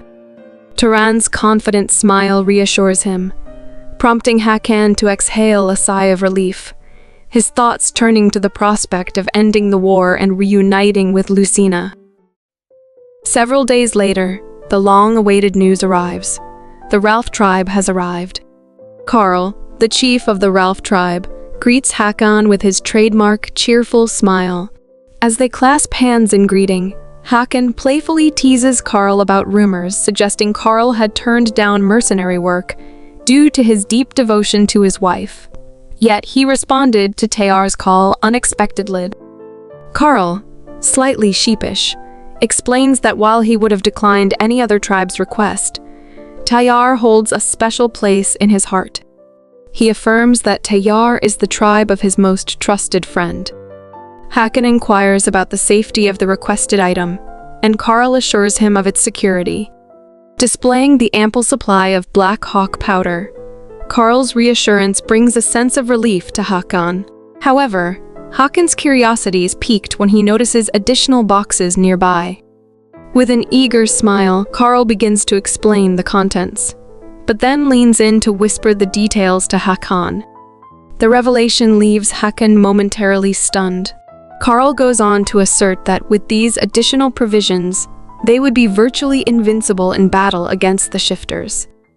As the Tayar Knights launch a surprise attack, catching the Bryan Knights off guard, the Bryan Prince hurriedly approaches Hakan, urging him to halt the hostilities and emphasizing their desire to avoid unnecessary bloodshed. Hakan's anger flares at the audacity of the Bryan Prince to issue commands to the esteemed king of Tayar.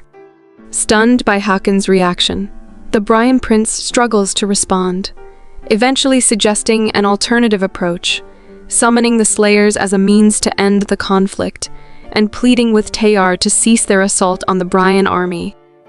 Hakan is incredulous at the proposal, questioning the prince's motives and reminding him of Bryan's allegiance with the Slayers. The prince explains that Bryan never sought war but is merely following his father's orders, unwilling to see further senseless sacrifices. Taran's whispered query prompts Hakan to contemplate the situation. After a brief pause, he directs Taran to relay the order to their knights, to halt the assault on the Bryan army and temporarily withdraw. Turning to the Bryan Prince, Hakan issues a swift command for him to expedite the expulsion of the Slayers. Expressing his gratitude, the prince assures Hakan that his kindness will not be forgotten.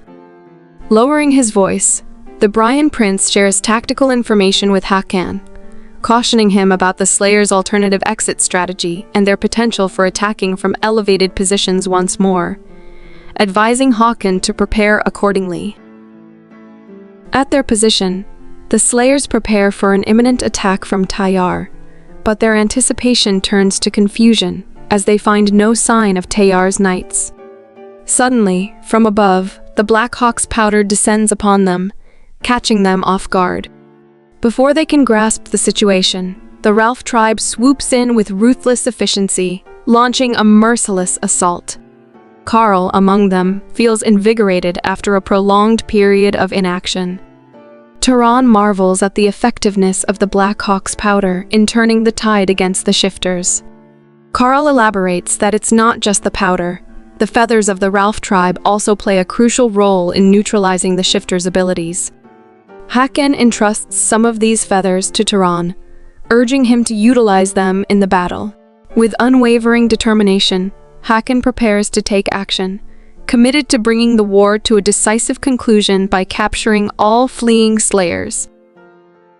In the Bryan Kingdom, several days later. In the inner sanctum of the Bryan Kingdom, the king seethes with anger as he peruses the report detailing their recent losses. Marissa stands silently by his side, inwardly reflecting on her own calculations.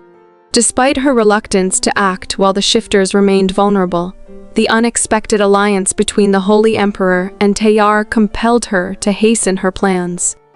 Stealthily, Marissa envelops the king in an embrace from behind, inquiring about the cause of his ire. The king waves off her concern, attributing his frustration to the perennial machinations of the barbarians. When Marissa probes about their chances of victory, the king's determination flares, asserting their inevitable triumph and urging her to exercise patience. Privately, Marissa harbors indifference toward the outcome for Brian, her focus fixed solely on her ultimate objective, the day when Tayar will be firmly within her grasp. During their respite, Carl and Hakan engage in a discussion about the intricacies of combating the shifters. Despite the efficacy of the Black Hawk's powder in battle, Hakan posits that if defeating the shifters were that straightforward, the Ralph tribe would have eradicated them long ago. Carl elaborates on the transient nature of the shifters' transformations, noting that while the scent of Black Hawk's powder can disrupt temporary changes, there are those among the shifters who can permanently alter their form.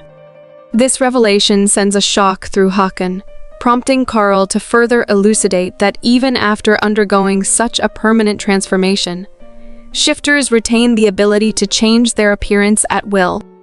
Inquiring further, Hakan seeks clarification on whether permanently transformed shifters remain susceptible to the effects of Black Hawk's powder. Carl confirms that they are affected, but intriguingly, the transformation is only reversed at the point of contact, rather than by the scent alone. Contemplating the implications, Hakan reflects on the lingering threat posed by unrestrained shifters, realizing that their eradication may prove more protracted than anticipated. Amidst these considerations, he finds himself longing for Lucina's presence even more keenly. Within Tayar's palace, Titty arrives bearing the books Lucina had requested.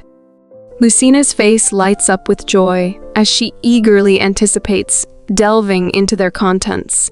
The volumes delve into topics ranging from the history of the Temple of Brian to the intricacies of the Kama religion, divine authority, and the enigmatic moon race.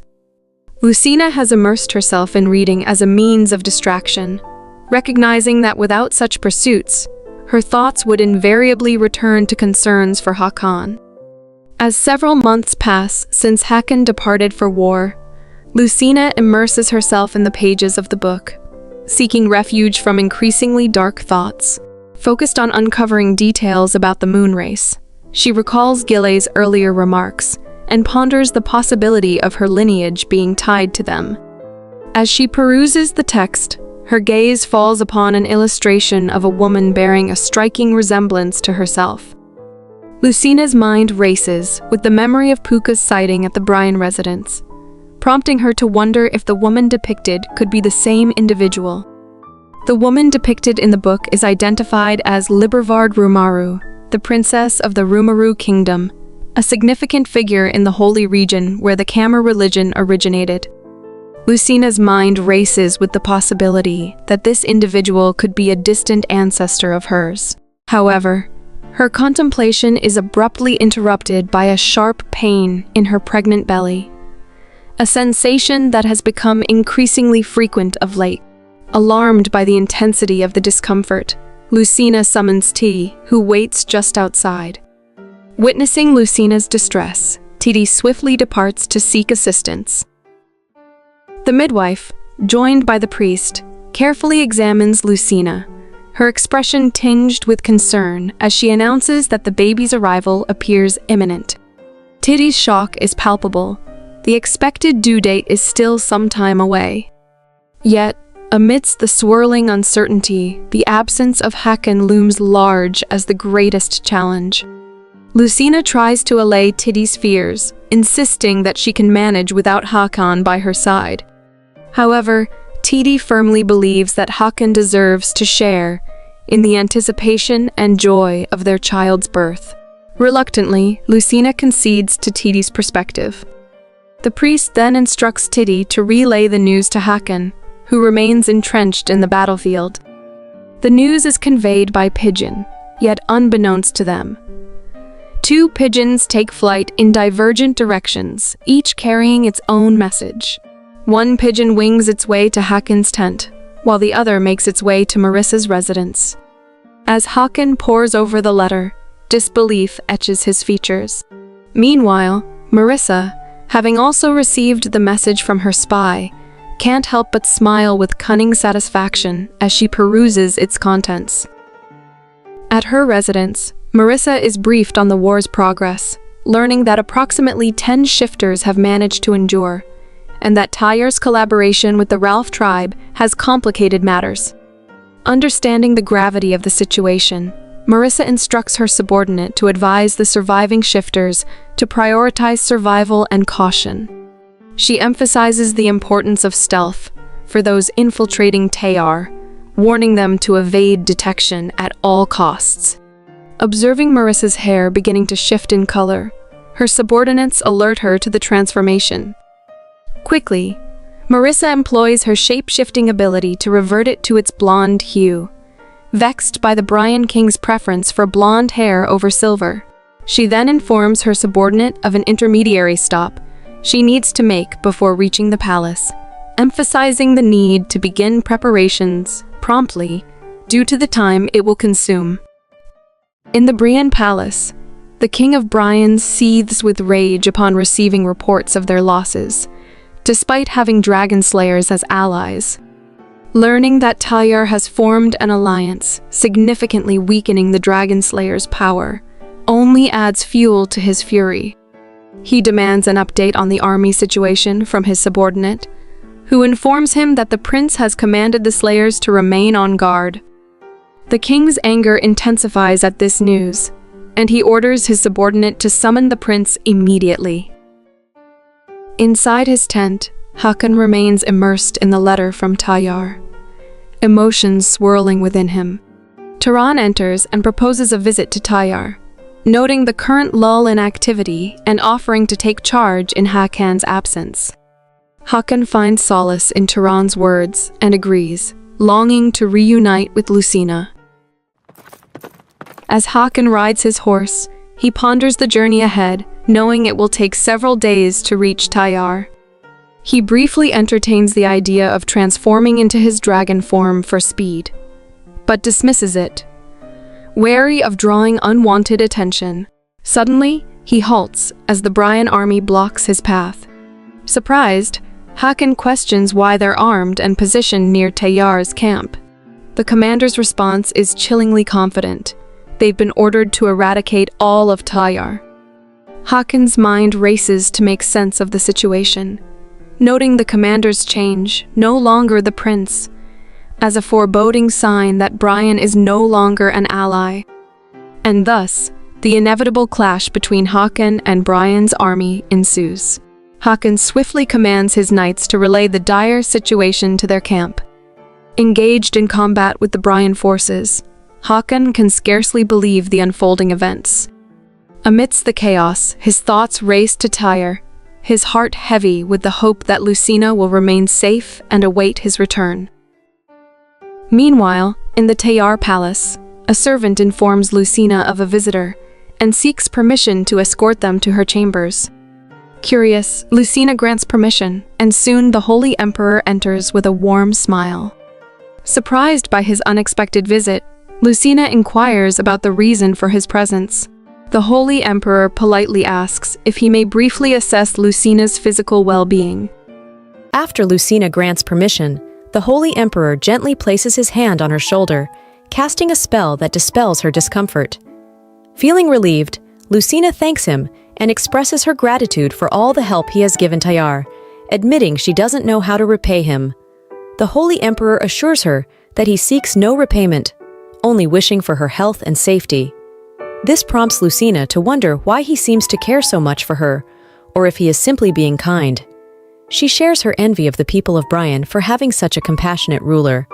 The Holy Emperor explains that it's not quite like that, as he has been asleep for a long time to recover his holy power.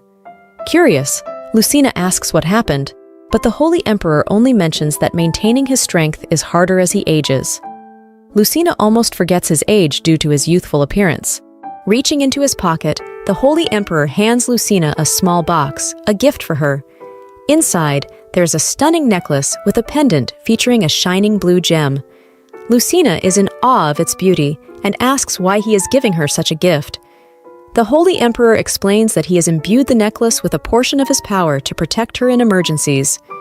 Lucina gratefully thanks him and promises to cherish the necklace with all her heart. Suddenly, a servant interrupts, informing Lucina that the midwife wishes to check on her physical condition. As the midwife enters the room, she greets both Lucina and the Holy Emperor. The Holy Emperor then asks for permission to leave. However, as he and the midwife cross paths, his pendant reveals the midwife's true form, a shifter. He quickly turns, grabs her hand to stop her, his expression turning furious. Out of the blue, the midwife bursts into uncontrollable laughter. Lucina and Titi are taken aback, unsure of what is going on. The Holy Emperor demands that the shifter reveal her true form, then splashes her with holy water. As the water touches the shifter, Lucina and Titi watch in shock as she transforms. The shifter remarks to the Holy Emperor that it has been a long time since their last encounter, but his aggressive greeting is unwarranted. The shifter, known as Marissa, who is also Lucina's mother, transforms into a figure resembling Lucina, with silver hair and eyes, and tells the Holy Emperor how much she has missed him. Seeing this, Lucina recalls a picture she once saw in a history book. This shifter looks exactly like the princess of the Rumaru kingdom. The Holy Emperor becomes even angrier, accusing the woman before him of impersonating Princess Lievra. Suddenly, Marissa kisses the Holy Emperor, but he immediately pushes her away. She taunts him, asking how long he will continue pretending to be noble, claiming he is even worse than her. However, the Holy Emperor cuts her off, telling her to stop. Furious, he unleashes his power and orders Titi to take Lucina to a safe place, as he will handle the shifter himself. Titi obeys the Holy Emperor's order and helps Lucina leave the room. Noticing that Marissa makes no attempt to stop them, the Holy Emperor questions her. Marissa confidently responds that she doesn't need to intervene, as Tayar will soon be under her control. She further reveals that her people have already infiltrated Tayar without anyone noticing. Raising his hand, ready to strike Marissa with his divine power, the Holy Emperor is furious at her for insulting the pure Princess Lievra. He then directs his attack toward Marissa. Meanwhile, in another room, Titi consoles Lucina, who is preoccupied with thoughts about the shifter's ability to change appearances. She wonders if this shifter is the one Puka told her about long ago, and why she has taken the form of Princess Lievra. Lucina speculates if there might be a deeper connection between the shifter and herself. Suddenly, the door swings open, startling both Lucina and Titi. Marissa appears in the guise of Princess Lievra and enters the room, greeting Lucina. Lucina and Titi are stunned, wondering how she could have overcome the Holy Emperor. With confidence, Marissa declares that the Holy Emperor is no match for her and suggests he may never lay a hand on her until he dies. Upon hearing this, Lucina accuses Marissa of employing deceitful and sinister tactics. Marissa comments on Lucina's harsh words as she approaches. She places her hand on Lucina's head and congratulates her with a well done. Immediately, Titi slaps Marissa's hand away in anger and fear, warning her to stay away from Lucina, emphasizing that Lucina is on her way to becoming the Queen of Tayar. Without uttering a word, Marissa uses her power to knock Titi to the ground, leaving Lucina stunned. Masking her intentions with false warmth, Marissa invites Lucina to accompany her. Suddenly, Lucina experiences a sharp pain in her stomach. She tries to endure it while thinking of a way to escape quickly. Meanwhile, in the forest where Hakan and his troops had been battling the Bryan army, they have now achieved victory. Turan urges Hakan to quickly resume his journey back to Tayar, and the others also voice their support. Hakan expresses his gratitude and apologizes for leaving them behind. With that, he mounts his horse and swiftly heads back to Tayar. A few days later, Hakan finally arrives in Tayar and asks a guard for Lucina's whereabouts. Directed to her palace, he notices an unusually large number of servants around, but is unaware that they are all Marissa's people. Hakan wonders if they are there to take care of Lucina. When he reaches Lucina's door, he calls out to her. Lucina, with a cheerful expression, opens the door and greets him.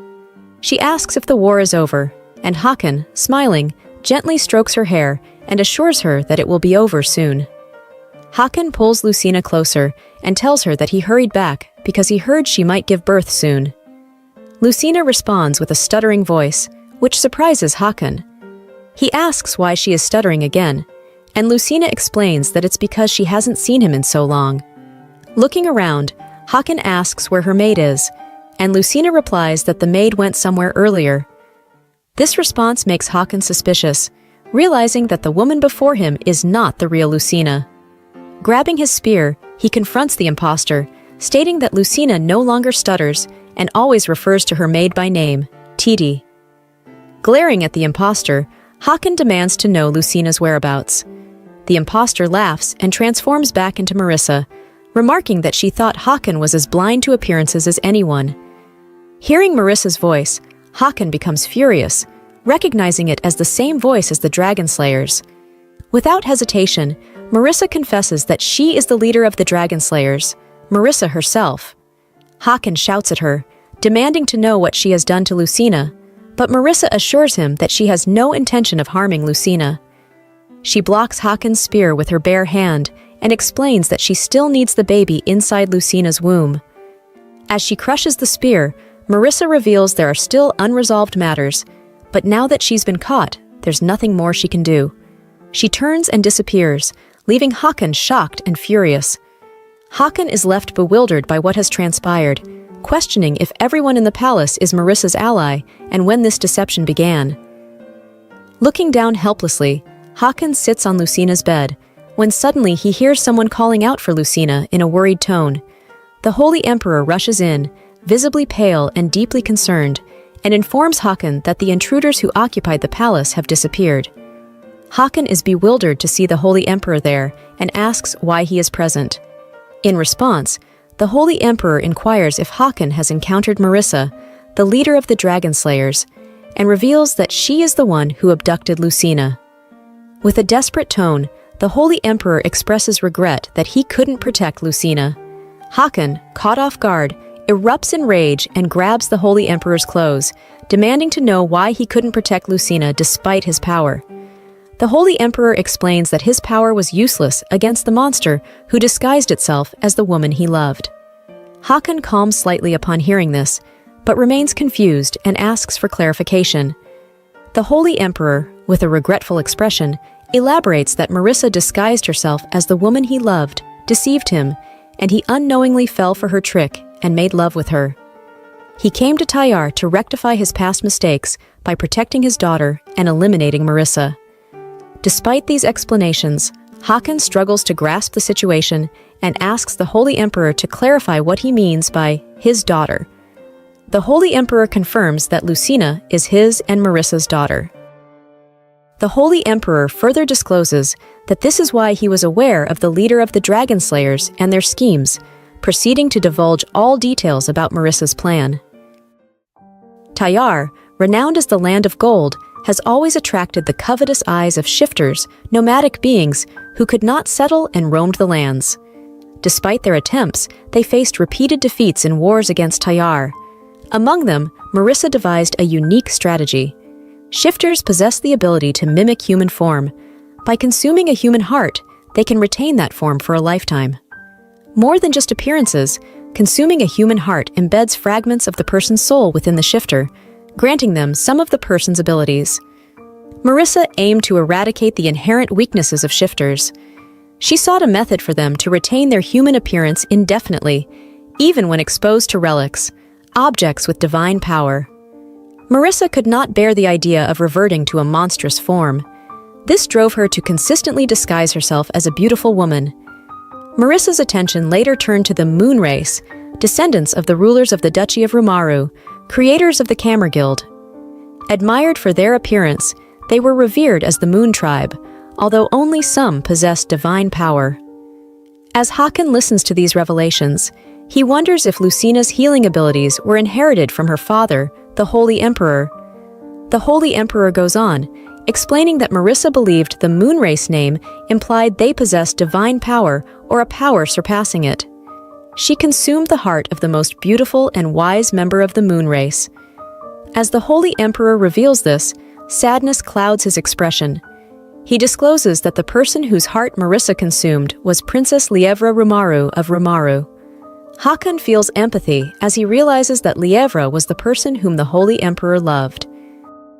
Lievra was someone the Holy Emperor both served and held deep feelings for in his heart.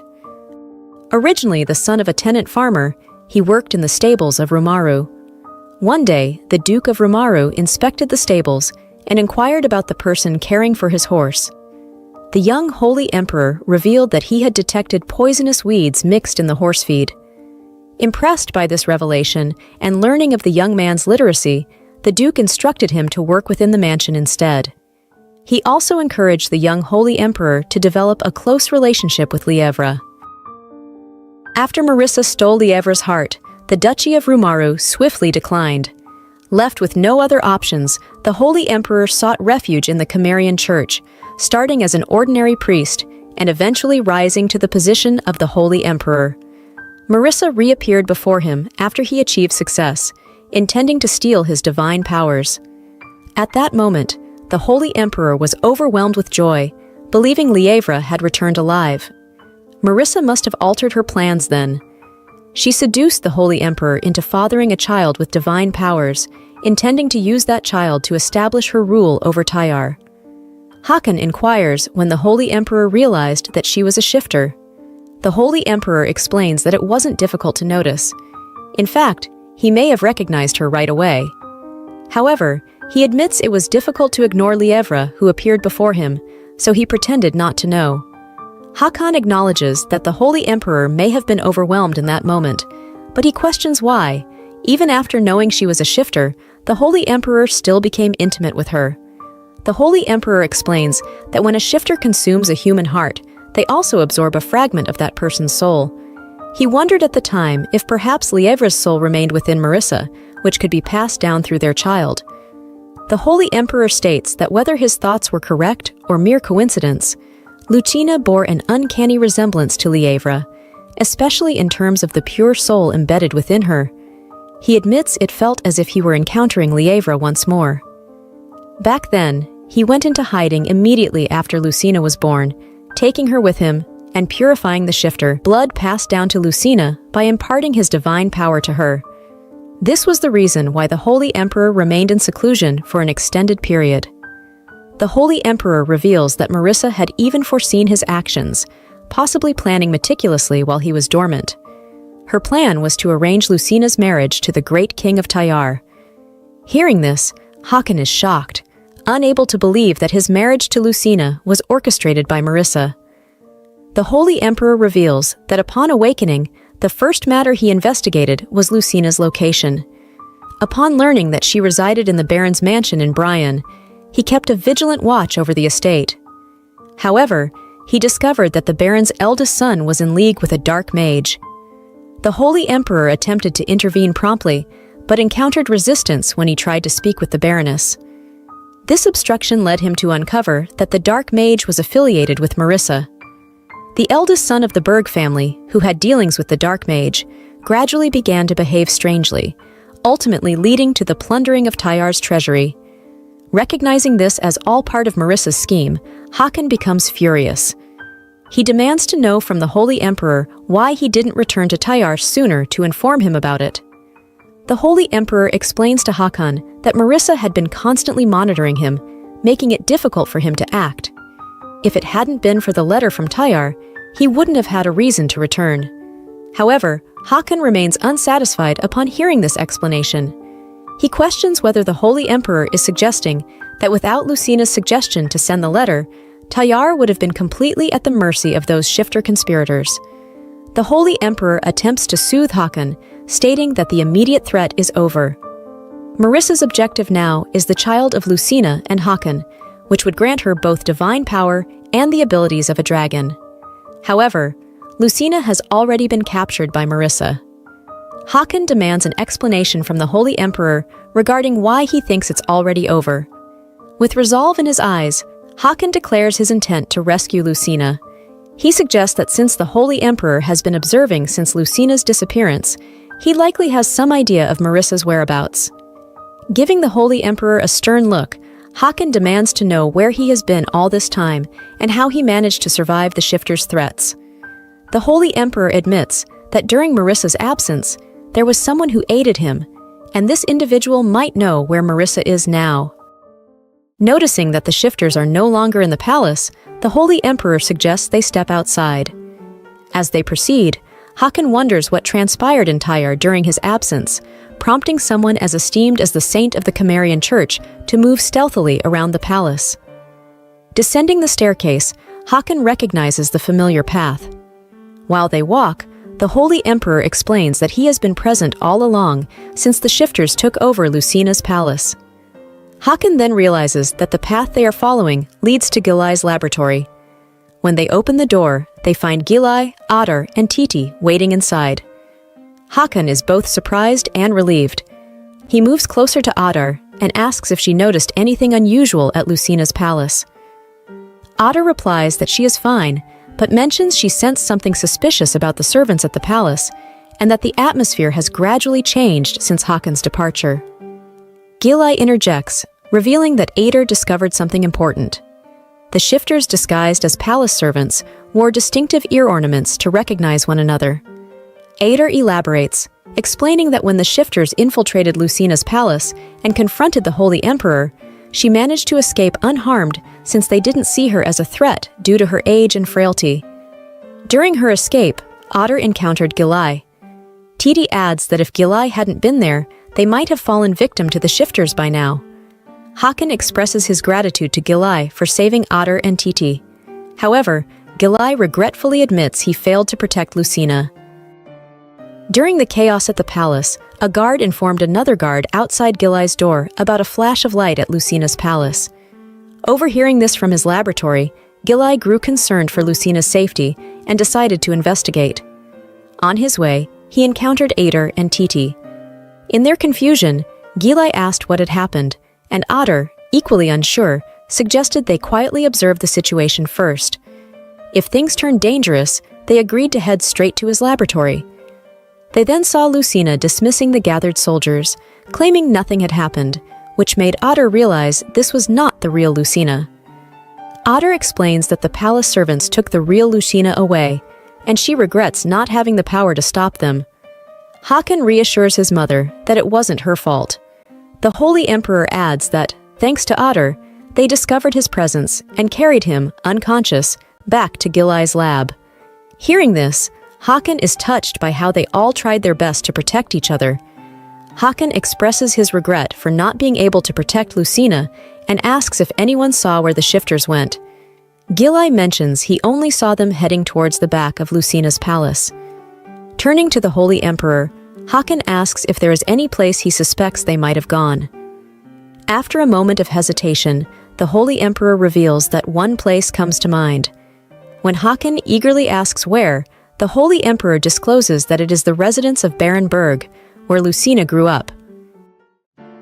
Meanwhile, in Brian, Lucina awakens in a place filled with traumatic memories from her childhood. She is startled and confused about why she is there. As she attempts to get up, she realizes her hands are bound to the bed. Suddenly, someone enters the room, and to her shock, it is Marissa, her eyes gleaming menacingly. Marissa taunts Lucina, asking how it feels to return to the residence of Baron Berg. Lucina yells at Marissa to stay away, but Marissa ignores her plea, sitting casually on the bed. She mentions knowing how terribly the Baroness treated Lucina and reassures her that there is no need to worry since she has killed the Baroness. Marissa even suggests they create new memories together, but Lucina, looking disgusted, calls her a monster. With a sly grin, Marissa retorts that Lucina must be a monster too, revealing that Lucina is her daughter. Lucina turns pale in shock at the confession. Marissa notes that Andrea must not have told Lucina the truth, that she is the child Marissa gave birth to. Patting Lucina's head, Marissa compliments her father's choice of name, saying Lucina has grown up bright and beautiful, just like her name suggests, like the moon. Lucina pulls away, insisting she is not Marissa's daughter. Lucina demands to know Marissa's plan, asserting that Hakan will not spare her if she harms her. Marissa, brimming with confidence, questions whether Lucina truly believes Hakan loves her that much. She emphasizes that Hakan is merely a plunderer who abducted Lucina to Tayar and pretends to love her for manipulation. With resolute eyes, Lucina refutes her, stating that Hakan is the one who saved her from a hellish life. Suddenly, the pain in Lucina's stomach returns. Marissa places her hand on Lucina's shoulder, questioning whether Lucina thinks Hakan would still love her if she couldn't bear the child of the dragon. Grimacing through the pain, Lucina asks what Marissa means. Marissa attempts to harm Lucina, but suddenly, Lucina's divine power surges within her, startling Marissa. She laughs hysterically, noting that Andrea worked tirelessly to purify the shifter's blood from Lucina, which kept him asleep for so long. Lucina looks bewildered, wondering if Andrea, as mentioned by Marissa, refers to the Holy Emperor. Marissa discloses that initially, she had no plans to strip Lucina of her divine power, but upon realizing the extent of Lucina's power, she changes her mind. Without hesitation, Marissa drains Lucina of her divine essence, causing Lucina to faint. As Lucina regains consciousness, she is stunned by the sudden turn of events. Despite the danger it poses to Lucina's life, Marissa insists that Lucina must deliver the child, as Marissa has been eagerly awaiting to obtain the heart of Lucina's child. With a sly grin, Marissa unveils her plan to harness Lucina's divine power and the blood of the dragon's child, asserting that with these, she could even take Hakan's life. Lucina cries out in anguish, defiantly stating that things won't unfold as Marissa desires, trusting that Hakan will come to her rescue. Despite her resolve, Lucina succumbs to unconsciousness once more after uttering these words. Marissa, confident in her schemes, reflects that everything has always gone according to her plans. Satisfied, she leaves Lucina lying alone on the bed. A few days later, Hakan and the Holy Emperor arrive at Barenberg's mansion. Noticing the eerie quiet and an unlocked door, the Holy Emperor senses that Marissa is no longer present. Nevertheless, Hakan insists on searching the mansion for Lucina. After scouring several rooms, Hakan discovers Lucina lying helplessly on a bed. He calls out her name in desperation, while the Holy Emperor grimly assesses the situation. Hakan turns to the Holy Emperor, demanding to know what has happened to Lucina. With a heavy heart, the Holy Emperor uncovers Lucina and reveals that Marissa has taken their child. The revelation shocks Hakan to his core, unable to comprehend the fate of their child. The Holy Emperor steps closer to attend to Lucina, and as she opens her eyes, she finds Hakan and the Holy Emperor looking at her with deep concern. Lucina, her hand trembling, reaches out to Hakan, who gently clasps it and reassures her, deeply concerned for her well-being. Suddenly, the Holy Emperor remarks that he can no longer sense divine power within Lucina. With a heavy heart, he explains that Marissa has stolen Lucina's divine power, absorbing more of her abilities than he anticipated. This revelation leaves Hakan speechless, utterly shocked. The Holy Emperor expresses his concern for Lucina, noting the immense suffering she may endure without her divine power, especially while carrying a dragon's child, which exacts a heavy toll on a woman's body. Lucina, looking pale, listens silently. It's a miracle she's alive after everything she's been through. Lucina clutches her necklace and tells them that it seems to have saved her life. She explains that after Marissa's dark magic enveloped her, she felt a warm light emanating from the necklace.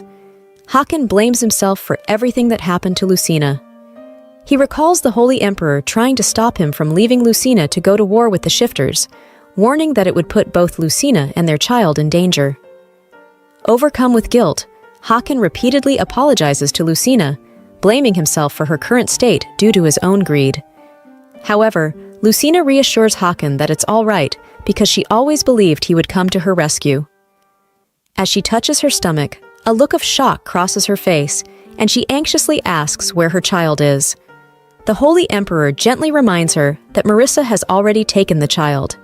Still in shock, Lucina insists she doesn't remember that happening. The Holy Emperor suggests that perhaps the severe pain caused her to lose the memory. Lucina, still hoping it's all a lie, desperately asks Hakan if it's not true, unwilling to believe that her child is gone. Hakan and the Holy Emperor, unable to meet her eyes, remain silent. Seeing their reactions, Lucina's hopes shatter, and she begins to cry, overwhelmed by the pain of losing her cherished baby. She collapses into Hakan's embrace, who tries to reassure her, telling her she is still his wife and Tayar's queen, even without the child. Lucina, determined, declares that they must get the child back from Marissa. The Holy Emperor, with a heavy heart, suggests that Marissa has likely already consumed the child's heart to absorb its abilities. He warns that if their child reappears, it will be Marissa, not their real child, as the baby must have been killed. Hearing this, Lucina can no longer hold back her tears and sobs uncontrollably in Hakan's arms.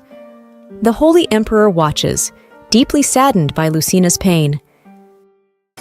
A few days later, the Holy Emperor returned to the temple, having been away for too long, while Lucina and Hakan made their way back to Tayar. Titi tended to Lucina, expressing her immense relief that she had returned safely. Hakan's foremost task is to stabilize Tayar after the recent turmoil.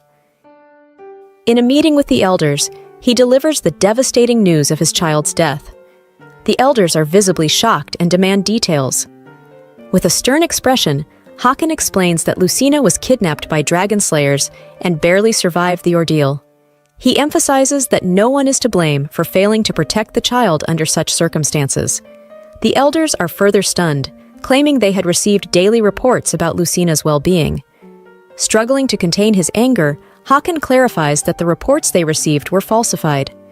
He asserts that he is not there to explain, but to warn them against insulting Lucina over the loss of the child or undermining her position. Hakan firmly declares that Lucina is the acknowledged Queen of Tayar by his decree. Before leaving the meeting room, Hakan announces that Gilay's sins are forgiven, but Garrett's sins remain, expressing his hope that there will be no misunderstandings. In Lucina's room, the priest examines her condition and solemnly states that Lucina's body has reached its limit, rendering her unable to conceive offspring of dragons. The news shakes Lucina to the core, and she struggles to accept it. In a worried tone, she asks the priest if this means she is no longer fit to be the queen of Tayar. Titi tries to console Lucina, but the priest suggests that she speak with Hakan first. Once the priest departs, Lucina can no longer hold back her tears, blaming herself for the loss of her child.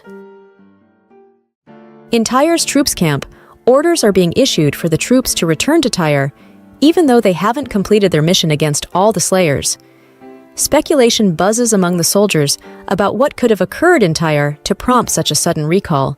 Turan also ponders whether something serious has happened to Lucina, considering Hakan's decision to recall them. Meanwhile, in Brian, the king of Brian appears furious, demanding to know why Marissa keeps ordering their troops to retreat, reminding her of her promise to join his side if he won the war.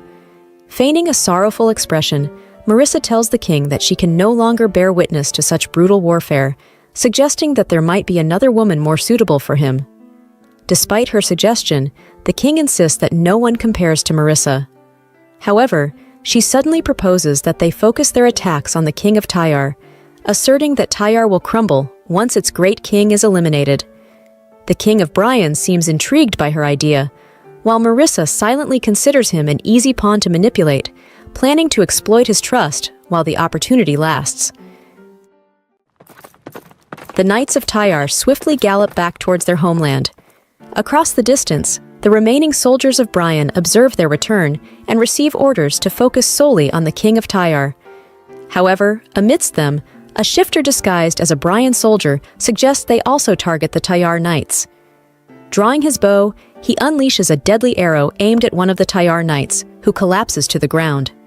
Shocked, the other Tayar knights witness the attack, realizing it's a lethal black arrow strike. Turan, recognizing the danger without holy relics for protection, grows anxious. The fallen knight urges Turan to leave him and escape. Apologizing, Turan commands the others to flee quickly as the barrage of black arrows continues. Witnessing the Tayar knights in retreat, the Brian army prepares to pursue them, but the shifters disguised among them swiftly eliminate the pursuers.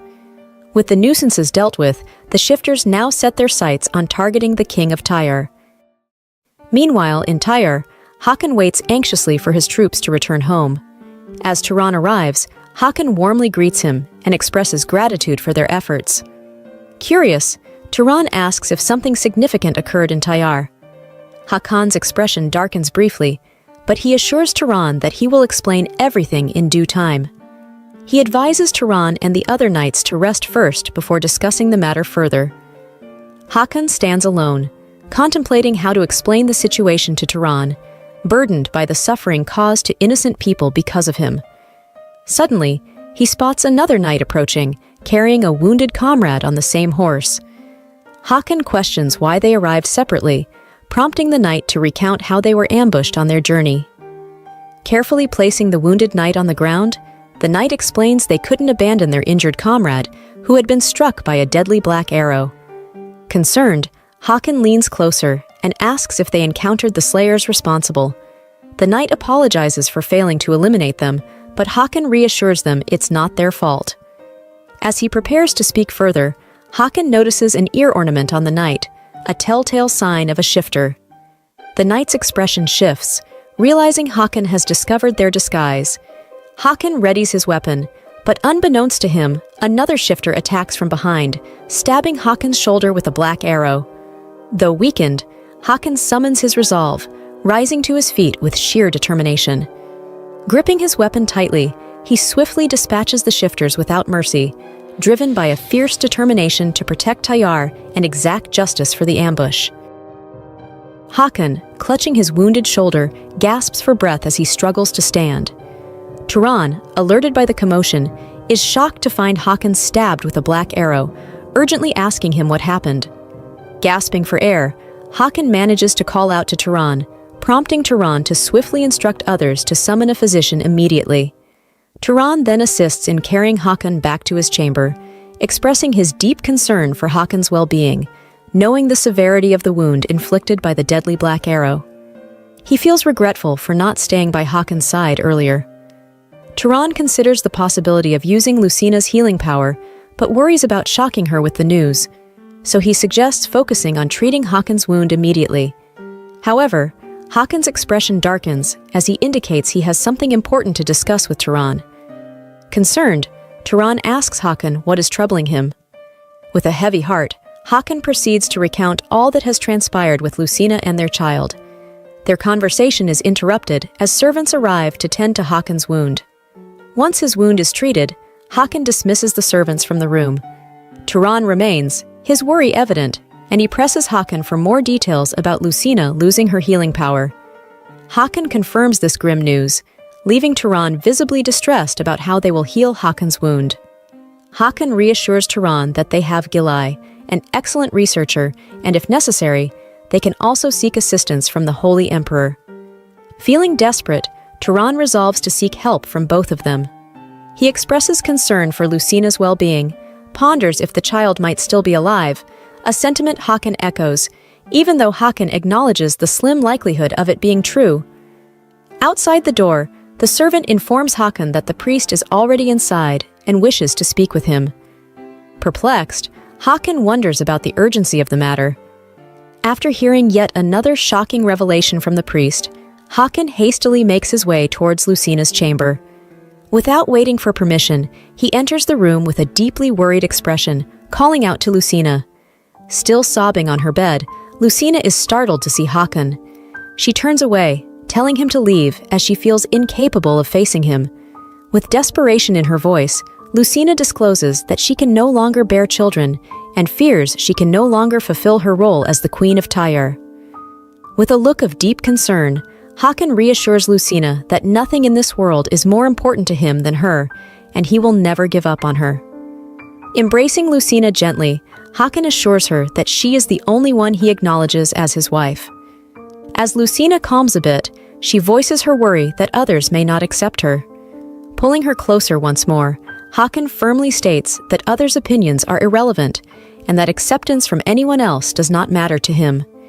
He expresses that if they cannot have children to continue the lineage, they can simply relinquish the throne. Hearing these words from Hakan, Lucina feels a sense of relief wash over her. Hakan softens his gaze and tells Lucina not to despair. He then tenderly kisses her forehead, conveying how deeply he cares for her.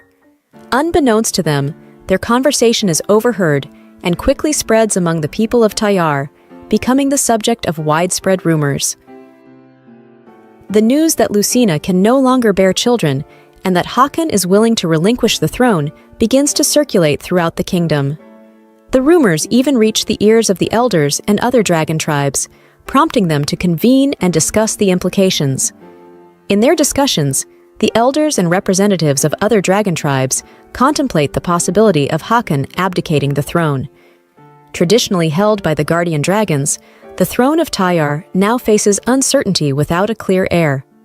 One elder points out that there is already a suitable queen for Tayar, referring to Garrett. This revelation shocks the others, given Garrett's current status as a criminal. Nevertheless, one elder proposes a solution with a cunning smile, suggesting that they could use their influence to clear Garrett of the charges against her. He leaves the decision to the assembly, presenting them with a choice: whether to continue under the rule of the guardian dragons or to seek a new ruler for the throne. Recently, there has been an uneasy atmosphere in the palace, with the people of Tayar speculating that it might be due to Lucina's situation. Adding to the unease, rumors have also begun circulating that Garrett might soon be released. Meanwhile, in his chamber, Hakan attends to his wound alone when Tayar arrives bearing medicine from Gilai. Tayar explains that the medicine is designed to alleviate pain and slow down the spread of the Black Arrow's curse within the body. Hakan swallows the medicine without hesitation and then turns to Tayar, noticing his deeply concerned expression. In the midst of their conversation, Tayar expresses his unease about the current situation, questioning whether Hakan is aware of the suspicious movements among the other dragon tribes. It appears as though they are on the brink of revolt, ready to act at any moment. However, Hakan remains calm and composed in response. Observing Hakan's serene demeanor, Tayar questions how Hakan manages to maintain such composure in the face of these threats. Tayar expresses his concern, particularly since Hakan is already injured, worrying that the other dragon tribes might escalate to targeting Hakan's life directly. With a firm and unwavering gaze, Hakan asserts confidently that anyone who dares to threaten his life will face the consequences fearlessly.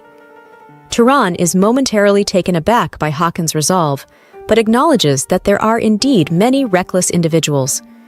Despite this, Tayar emphasizes the need for preparation against potential aggression from the other dragon tribes, highlighting the risk of deep divisions within Tayar if tensions persist unchecked. Hakan queries whether the other dragon tribes' sudden interest in the throne is due to the Council of Elders' actions, which Tayar affirms. Tayar goes on to explain that it appears the Council of Elders is considering reinstating Garrett. He suggests that in such a scenario, other dragon tribes might seek legitimacy by producing offspring through Garrett. Tayar hesitates as he continues, but Hakan interrupts, pressing him on whether this interest stems from the fact that there's no child between Lucina and him, and due to Lucina's inability to bear children anymore. Hakan ponders the situation, realizing it's rooted in the tradition where a woman must bear a dragon's offspring to be acknowledged as Tayar's queen, a notion he finds absurdly exploited for political gain. Suddenly, Tayar offers a suggestion. If finding their lost child takes too long, Hakan should marry Garrett before rival dragon tribes can act. Hearing this proposal, Hakan's expression darkens, and he fixes Tayar with an intense glare. He can't believe Tayar would suggest marrying Garrett instead of Lucina. In a raised voice, Hakan vehemently declares that if chaos erupts because of Garrett, he would rather take matters into his own hands and end Garrett's life to quell the unrest. However, Tayar warns of the dire consequences if Garrett were to vanish. He explains that instead of easing tensions, it would likely escalate into ongoing conflict among the dragon tribes, ultimately leading Tayar into the hands of Brian and the Slayers. Hakan cannot bear to entertain such thoughts and abruptly cuts Tayar off, shouting for him to cease speaking and demanding that he never show his face before him again. As Tayar prepares to leave, he earnestly pleads with Hakan to carefully consider his words. Hakan is overwhelmed by the gravity of the situation, his frustration evident as he contemplates whether marrying Garrett is truly the only solution to safeguard Tayar.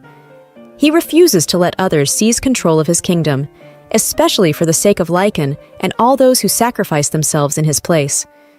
Determined to protect Tayar at any cost, Hakan wrestles with conflicting emotions. Yet, as he imagines Lucina smiling at him, he is reminded of their shared moments and the depth of their love. Memories of their intimate conversations and the warmth they found in each other flood Hakan's mind, stirring profound feelings within him. He realizes that both Tayar and Lucina hold irreplaceable significance in his life, more precious than his own existence. However, the daunting prospect of safeguarding both Tayar and Lucina with his own hands weighs heavily on him, leaving him frustrated and uncertain of what path to take. A few days later, under the bright, sunny sky, Lucina takes a leisurely stroll outside her palace grounds, accompanied by Titi, whose expression betrays her concern. Lucina remarks that she cannot confine herself indoors forever. With a determined tone, she adds that she must regain her strength soon to alleviate Hakan's worries. As they walk, they overhear people conversing about rumors regarding Garrett's release, which surprises Lucina. Halting in her tracks, Lucina and Titi pause to listen more closely. The whispers suggest that Hakan himself has made the decision. Concerned, Titi urges Lucina to ignore the gossip, dismissing it as mere speculation. However, Lucina approaches the group and confronts them, seeking confirmation about Hakan's alleged decision to release Garrett. Not wanting to get further involved, the people hurriedly excuse themselves, claiming they have urgent matters to attend to. Lucina feels disheartened by the rumors. Titi tries to lift her spirits, assuring her that many false rumors circulate within the palace and urging her not to believe them. Still looking sad, Lucina turns to Titi and asks if the rumors are true, fearing she might become useless and be discarded. Titi, trying to reassure her, insists that it can't be true. She emphasizes that she has been watching closely and can see how much Hakan loves Lucina, urging her not to worry about the rumors and suggesting that if she asks Hakan, he will surely deny it. Lucina, however, hesitates, wondering what if Hakan admits it if she asks him directly. She tells Titi that she doesn't want to bother Hakan as he is already busy. In Hakan's chamber, Gilai arrives to check on the medicine he had prepared for Hakan earlier. Hakan grants him permission, and Gilai inquires about how Hakan feels after taking the medicine. Hakan acknowledges that the medicine seems to be effective. Gilai proceeds to examine Hakan's wound, noting that while it hasn't fully healed yet, it's fortunate that it hasn't worsened either. He assures Hakan that with time and care, he will ensure the wound heals completely. Suddenly, Hakan lets out a deep sigh, prompting Gilai to inquire if something is troubling him. Hakan quickly dismisses it, stating that everything is fine. Gilai senses Hakan's unease, but respects his privacy, preparing to leave. However, Hakan stops him midway and confides that he's facing a dilemma, seeking Gilai's counsel. Surprised by Hakan's request for advice, Gilai asks if Hakan values his input. Hakan expresses frustration and confirms that he believes Gilai's intellect could offer valuable insights. Gilai, still puzzled, asks Hakan to elaborate on the issue. Hakan begins to recount a tale, claiming it's about a king from another kingdom facing succession issues, with many vying for the throne. To secure the throne and safeguard his kingdom, this king might have to marry a woman from an enemy nation. Gilai, intrigued, wonders about the story's true meaning. Hakan goes on to explain that the king already has a beloved woman, meaning he would have to betray her to protect his kingdom. As Gilai listens, he realizes that Hakan is talking about himself and Lucina. Given that he has never heard of Tayar seeking an alliance through marriage with an enemy, Gilai surmises that Hakan is considering marrying Garrett. Hakan then asks Gilai what choice he would make if he were in the king's position. In Gilai's heart, Lucina's happiness is paramount, even if Tayar were to face adversity. Thus, he reaffirms that he would choose to protect the woman he loves. Acknowledging the complexity of safeguarding a kingdom, Gilai points out that history shows many rulers have revitalized crumbling kingdoms, but none have fully healed a heart after betraying their beloved. Listening to Gilai's insights, Hakan finds his perspective shifting. He agrees that healing a wounded heart is no simple task. Standing up, Hakan places a hand on Gilai's shoulder and expresses gratitude. Observing Hakan's demeanor, Gilai remarks that Hakan seems deeply invested, almost as if he's recounting his own story. He speculates that Hakan must be closely connected to this king in his tale. Caught off guard, Hakan tries to brush off Gilai's assumption, insisting it's merely a story about someone he knows. As Gilai prepares to leave, he shares his hope for Hakan and Lucina to reconcile smoothly. After Gilai departs, Hakan covers his face with his hands, feeling embarrassed that Gilai may have seen through him from the start. Nonetheless, he feels a sense of relief and clarity thanks to Gilai's counsel. Hakan resolves to speak with Lucina tonight. Later that night, Hakan knocks on Lucina's door, calling out to her. There's no immediate response, and Hakan wonders if Lucina might have gone out at that hour. Just as he prepares to call her again, the door swings open. Lucina is there, peeking out from behind the door, asking Hakan what he's doing. Hakan notices the sadness in Lucina's eyes and gently inquires if she's been crying. Lucina denies it and invites Hakan inside. Once inside, Hakan takes a deep breath and tells Lucina that he needs to share something important with her. After much consideration, Hakan decides it's time to reveal his thoughts. He lovingly strokes Lucina's hair and asks if she's okay with his proposal. With a determined look on his face, Hakan suggests they leave Tayar behind and embark on a journey together, away from the burdens of power and glory, to a place where they can be completely devoted to each other. Lucina appears uncertain, questioning where their journey might lead. Hakan, gently holding her hands, suggests destinations like Brian, foreign lands, or even the Grand Temple that could offer refuge. He emphasizes their freedom to choose as long as they remain together. Despite his reassurances, Lucina hesitates, voicing concern for Tayar. Hakan, resolute, declares Lucina's well-being paramount over Tayar's. Though surprised by his conviction, Lucina remains indecisive. Hakan attempts to comfort her, asserting Tayar's resilience without his presence, now that her mother is recovered and capable defenders like Turan and Gilai are in place. Urging Lucina to trust him and consider the decision carefully, Hakan suggests she take time to ponder, assuring her he will prepare in the interim. Lucina agrees, promising an answer within a week. Hakan pledges unwavering support, vowing never to let her face hardship alone, even after departing Tayar, ensuring her happiness endures. Unbeknownst to them, someone listens in from beyond the door. The next day, as Lucina awakens, she questions whether yesterday was merely a dream. The idea of leaving Tayar with Hakan seems surreal. Can they truly depart and find freedom together? Just then, Titi enters to rouse Lucina, finding her already awake. Lucina greets Titi with a smile, her improved mood evident on her face. Noticing Lucina's happiness, Titi suggests breakfast in her room, to which Lucina agrees. Titi exits to fetch her meal, leaving Lucina momentarily alone with her thoughts. Lucina's expression turns troubled as she considers Titi's potential reaction to their departure from Tayar. She also worries about Turan and Gilai's ability to manage without Hakan. Recalling Hakan's assurances from the day before, Lucina tries to reassure herself that everything will be all right as he promised. A knock at the door interrupts her thoughts, and she hesitantly asks if it's Titi entering again. To her surprise, it's not Titi, but a figure cloaked in a robe, causing Lucina to startle. Meanwhile, in Tayar's prison, a guard discreetly informs Garrett of recent developments. There is growing support for her reinstatement due to Lucina's inability to bear children. Garrett's eyes light up with excitement as she seeks confirmation of Lucina's condition. The guard affirms the news and reveals that the elders are considering restoring Garrett's honor to preserve the lineage of the guardian dragon. Garrett bursts into laughter, overjoyed that Lucina has been disqualified due to her infertility. She sees it as fate, affirming that she alone is destined to become the Queen of Tayar. A few days later, the day of reckoning arrives.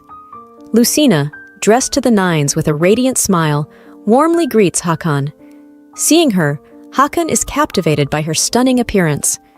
Lucina informs him that she's ready to give him her answer regarding their earlier discussion.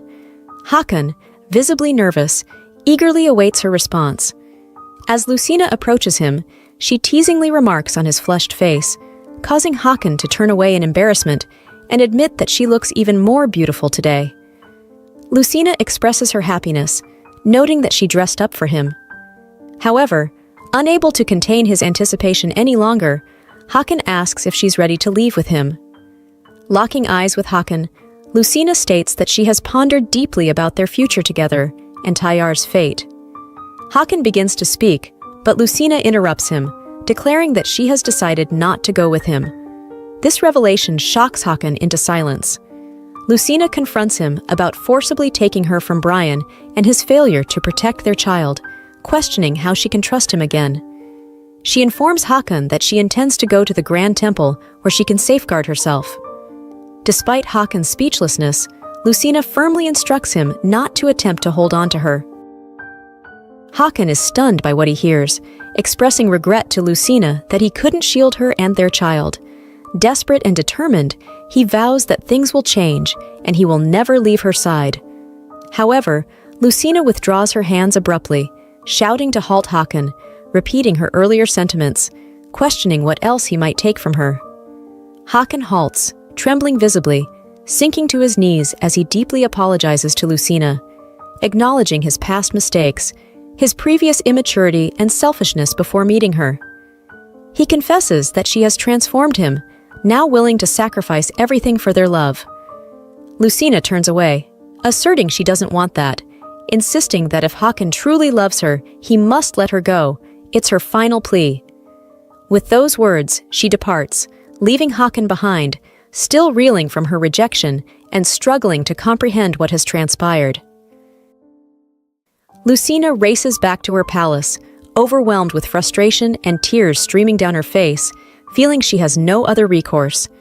In her heart, she silently apologizes to Hakan, convinced that this painful separation is inevitable. A few days ago, Turan came to Lucina's chamber with a grave revelation. He had overheard that Hakan and Lucina were planning to leave Tayar. Desperate, Turan implored Lucina to go alone, explaining that Tayar was teetering on the brink of a civil war. The absence of the king, he said, would lead to inevitable chaos.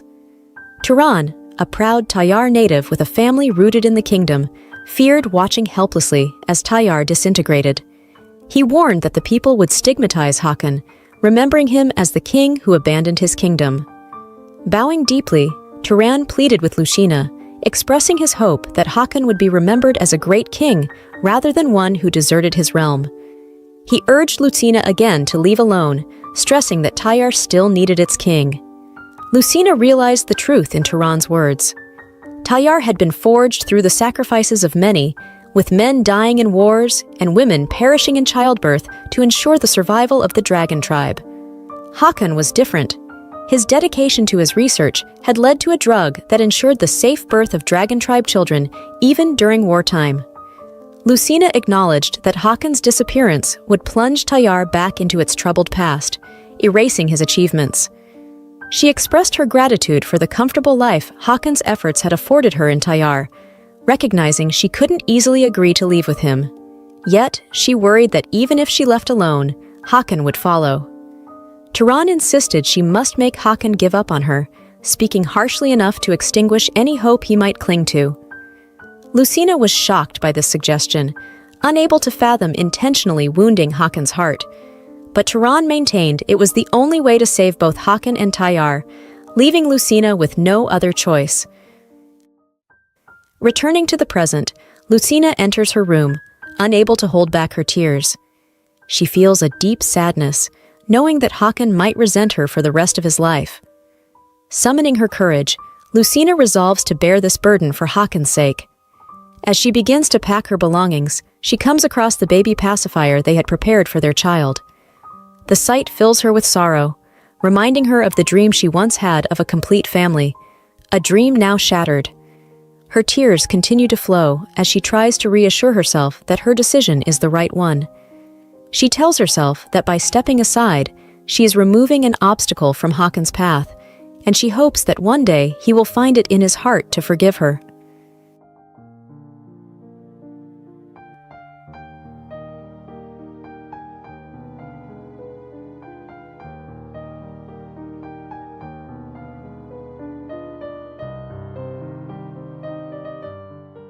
A few days after Lucina decided to leave Hakan and Tayar, he seems lost, as if time has completely stopped for him. His mind is filled with thoughts of the breakup, the way she pushed him away, and the final image of her leaving that lingers in his head. And when Hakan went to Lucina's palace to beg her not to go, she never opened the door. Even at work, Hakan can't concentrate until Tayar calls out to him, breaking his deep thoughts. Looking concerned, Tayar informs Hakan that Lucina will be leaving the next day. Hearing this, Hakan becomes more depressed, unable to believe how quickly time has passed. Taking the opportunity, Tayar advises Hakan to reconsider his marriage to Garrett. As Tayar continues to explain, Hakan's mind remains fixated on Lucina, and he doesn't focus on Tayar's words. He keeps wondering what he did wrong that made Lucina avoid him until her last day. Meanwhile, Tayar continues discussing the marriage plans, and without really listening, Hakan tells Tayar to handle it, saying he's tired and needs to rest. The next day, on Lucina's departure, Garrett and Titi, looking sorrowful, say their goodbyes to her as she prepares to leave Tayar for good. Garrett even asks if she might change her mind. Titi cries and hugs Lucina, expressing her desire to go with her. Struggling with the farewell, Lucina reassures Titi that she will write often. Garrett also offers his help and suggests following Lucina. Though surprised, Lucina politely declines, insisting that Garrett is needed in Tayar to complete his research and assist Hakan. When Lucina asks for the carriage, Garrett informs her that it is ready in front of the palace, takes her luggage, and escorts her to the carriage. With a heavy heart, Lucina steps forward to leave Tayar, knowing that the longer she stays, the stronger her attachment will become. After Lucina's departure, as if the elders had been waiting, they pushed for Garrett's reinstatement. They informs Garrett that Hakan's close aides were promoting the idea of a marriage between her and Hakan. The elders reveals that their plan needed to be revised and explains that they will exploit Hakan's distracted state due to Lucina's absence and stage a coup during the wedding ceremony. They assures Garrett that she will become the queen of the new king reigning over Tayar. Garrett smiles cunningly, stating that she doesn't care what plan they devise, as long as she becomes the queen of Tayar. Afterward, they begin the wedding preparations, with Garrett choosing accessories. When her maid brings the dress, Garrett wonders if it's one Lucina would like, deciding to choose it as well. Tayar, overseeing the preparations, looks shocked, but says nothing, as Garrett made her choice deliberately. Tayar then urges Hakan to check on the wedding preparations. Confused, Hakan is taken aback when Tayar mentions the wedding, as he had been spacing out during the initial explanation. Seeing Hakan, Garrett clings to him and proudly displays the dress she chose. Hakan's expression darkens as he immediately grabs the dress, demanding to know why she has it. Garrett is taken aback, and Hakan, raising his voice, asserts that only one person can wear that dress. He angrily questions how Tayar could consider letting someone else wear it. As Tayar expresses his apology, Garrett confidently responds that it doesn't matter who wears the dress, as it's meant for a wedding. She continues, arguing that the important thing is not the wedding or the dress, but that the king can have an heir. Enraged, Hakan declares her words repulsive and says they make him want to break out in hives. He shouts that nothing matters if he can't be with the one he loves, then tears the dress apart in fury. He orders Tayar to burn the dress and declares that the wedding will not take place. Tayar pleads with Hakan to reconsider for Tayar's sake, but Hakan angrily tells him to be silent. Filled with rage, Hakan states that without Lucina, he has no reason to remain king of Tayar and would rather end everything himself. The next day, inside the carriage, Lucina sits in silence, lost in thought. Noting her downcast demeanor, the Holy Emperor asks if she's thinking about Tayar. Lucina tries to reassure herself, saying she believes Hakan and the others will manage Tayar well. The Holy Emperor moves closer, expressing his concern and offering his assistance, urging her to let him know if there's anything he can do. Despite his offer, Lucina remains pessimistic, saying that even if she asks for help, the wounds in her heart cannot be healed. The Holy Emperor looks saddened by this, and Lucina then breaks down in frustration, acknowledging that she must overcome her pain on her own. Gently placing his hand on her shoulder, the Holy Emperor comforts her, assuring her that he is always available to offer support. He declares that whenever she is ready, she can open up to him at any time. Suddenly, a knocking sound startles them, causing the carriage to come to a halt. They stop to investigate and discover that Puka, in his bird form, is perched on the roof of the carriage, looking extremely worried. As the Holy Emperor and Lucina exit the carriage, they see Puka fluttering nearby, as if about to speak. Lucina is surprised to see Puka, but he quickly transforms into an elf and, in a panic, exclaims that something terrible has happened. Hakan has jumped into the Valley of Fire. Stunned, Lucina freezes in shock. With growing concern, she demands details from Puka. Puka explains that earlier in Tayar, there was widespread panic as people searched for Hakan. Taran felt guilty for pushing Hakan too hard, and wondered where he might have gone. Hakan had left just before the wedding ceremony, causing the elders and Garrett to express their disappointment and blame Hakan for being irresponsible.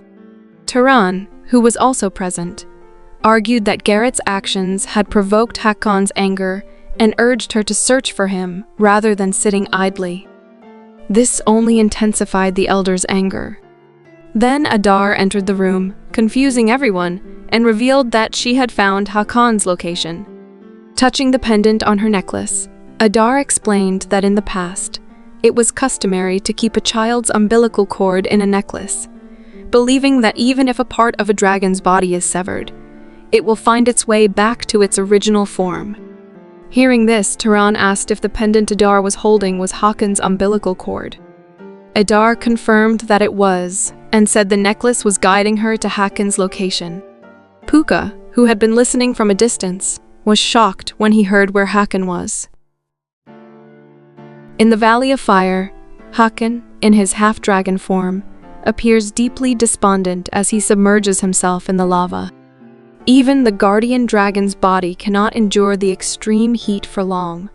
Soon, the lava will melt his skin and flesh and consume his heart. Faintly, someone calls out his name. Hakan feels a strange sensation, as if he hears Lucina's voice.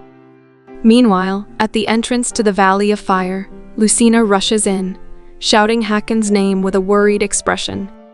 Without hesitation, she makes her way inside. Taran, who is present, is taken aback by Lucina's sudden appearance and asks the Holy Emperor how she found the place. The Holy Emperor assures him that he will explain later, but urges them to follow Lucina immediately, as they cannot predict what she might do. They rush together, following Lucina as she confidently enters the Valley of Fire. Lucina is solely focused on Hakan's safety, and despite Puka's concerns for her, she continues to run in search of him. As she searches, Lucina reflects on the events that led up to this moment, regretting the hurt she caused Hakan in her departure. She had believed her actions were for the best for Hakan and Tayar, but now she realizes that without Hakan in her life, she would have no reason to continue. Determined not to lose him, she resolves to save Hakan at any cost. Seeing Lucina's recklessness, Taran tries to stop her out of concern, but the Holy Emperor advises him that she won't hear them now. The Holy Emperor then uses his divine power to cast a protective spell around Lucina, shielding her from the intense heat. Within this divine shield, Lucina barely feels the fire's heat as she continues her search for Hakan, calling out to him. When she finally spots him, she is horrified to see Hakan, unconscious and on the verge of sinking into the lava. Panicked and worried, Lucina rushes toward him. Seeing Hakan's condition, Taran is stunned and immediately shouts for a rescue. Unfortunately, the fire dragon cannot withstand the intense heat, and seeking help from other dragon tribes is not an option. In this desperate situation, Lucina struggles to think clearly. She then realizes that with the Holy Emperor's protective shield, she can endure the heat of the lava for a while. Without hesitation, she leaps into the lava. Tayar shouts in panic at Lucina's reckless move, but the Holy Emperor remains composed, using his divine power to its fullest extent to protect her. Everyone watches in disbelief as Lucina throws herself into the valley of fire. Protected by the shield, Lucina lands safely on the lava. Meanwhile, the Holy Emperor, still expending his power, looks exhausted, but continues to push himself to shield Lucina. Lucina rushes to the unconscious Hakan, calling out his name. As she approaches, she tries to wake him, and, with her remaining strength, pulls him out of the lava and moves him to the nearest safe spot. Trembling, Lucina holds Hakan's hand, urging him to wake up. Suddenly, Hakan moves his hand and opens his eyes, murmuring Lucina's name and questioning if he's hallucinating. Lucina reassures him that it's not a hallucination, as she is truly there with him.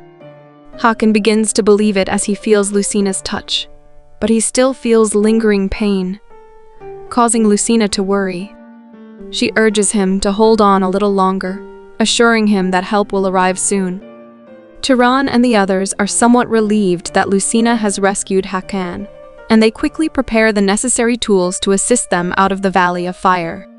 Eventually, both Hakan and Lucina are brought to safety.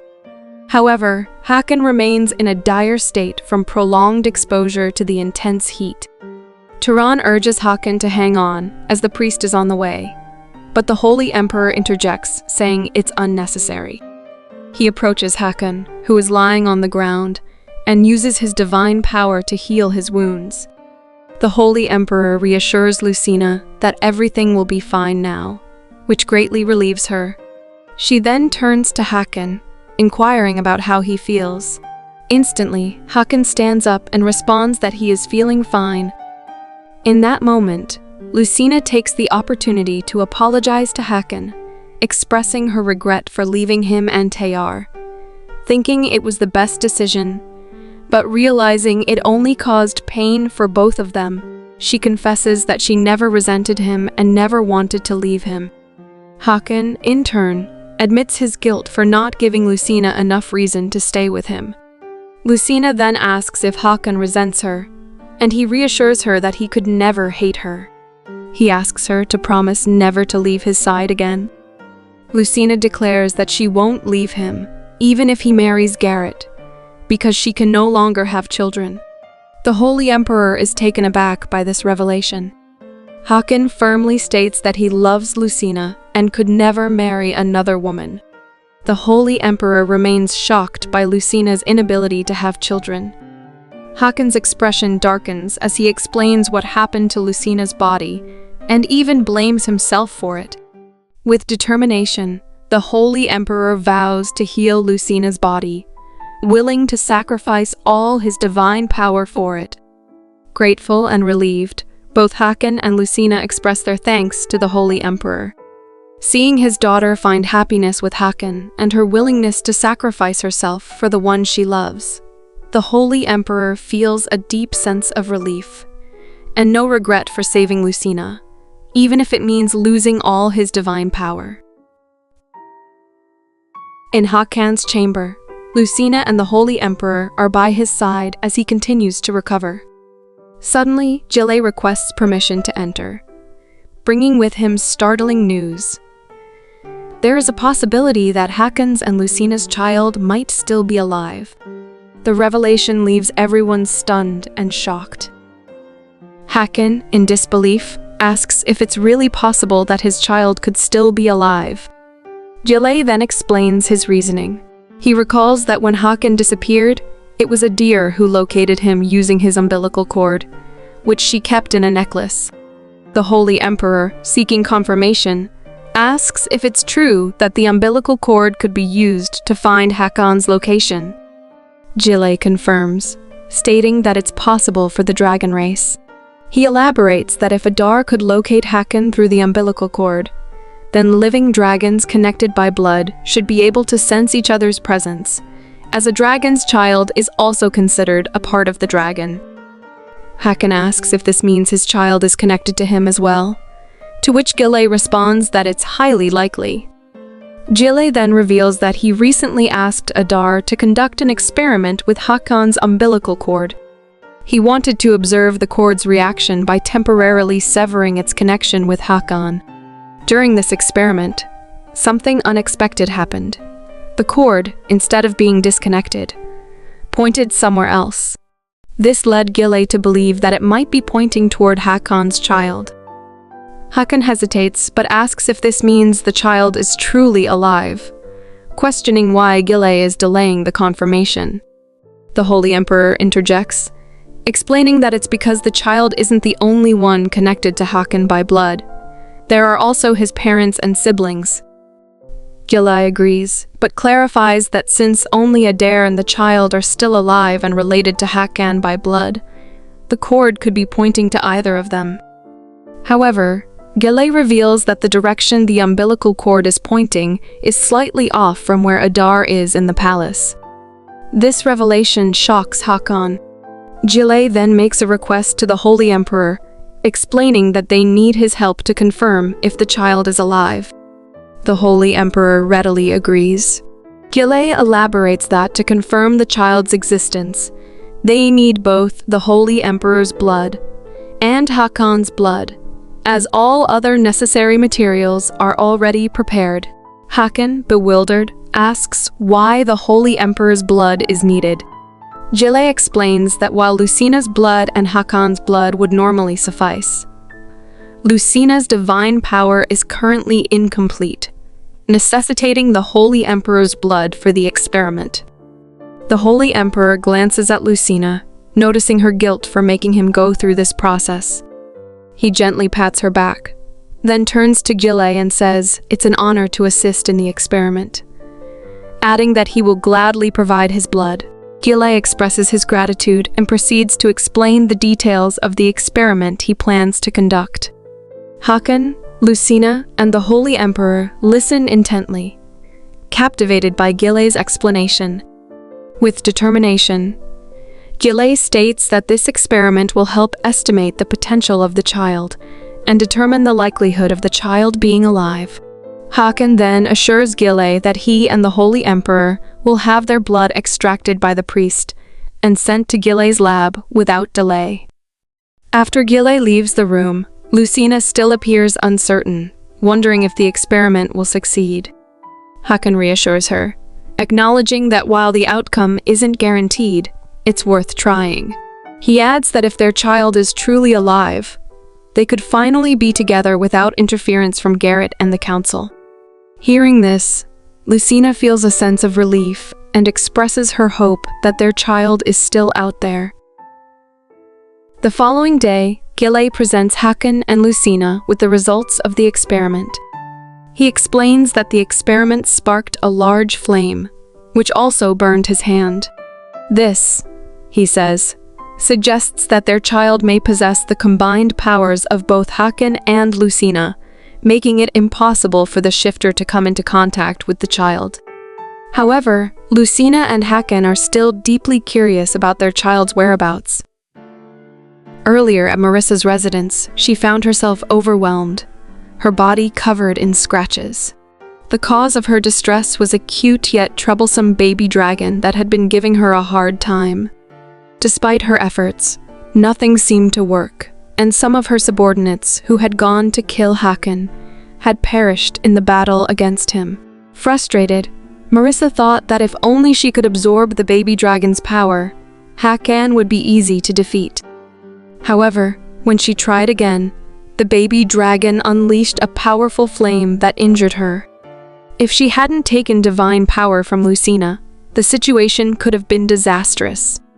Nearing the end of her patience, Marissa grabbed a candle holder, ready to strike the baby, but was stopped when a subordinate entered the room. He asked if the baby was still resisting, and Marissa, irritated, replied that she was close to throwing the baby into an ice storage, as she couldn't even touch it due to the flames. Her subordinate then proposed an extreme idea to freeze the baby for real. He explained that far to the north, there was a snowy mountain called Cashdak, a place so cold that even the heart of the guardian dragon would freeze. He suggested that the energy from that place would render the dragon powerless. Marissa, intrigued by the idea, decided it was worth a try. She planned to travel to Cashdak in their original form to make the journey faster. Convinced that this time, her plan would not fail, and she would finally conquer Lucina's husband and the entire Tayar kingdom. Far to the north, Marissa, carrying the baby, trudged through the snow with her trusted subordinate close behind. She checked on the baby, noticing with satisfaction that the cold of Cashdak was weakening the little dragon, its heartbeat growing fainter by the moment. Just as Marissa felt a surge of triumph, a deafening roar echoed from above, startling both her and her subordinate. As the sound drew nearer, their shock intensified. Hakan, in his dragon form, descended from the sky, landing between Marissa and the baby. His roar so powerful that it sent Marissa flying backward, only to be caught by her subordinate. Stunned, Marissa realized she couldn't escape. Hakan, now fully transformed back into his human form, stood before her, relieved that he had arrived in time. With a cold, piercing gaze, he declared that from this moment on, her plans would fail.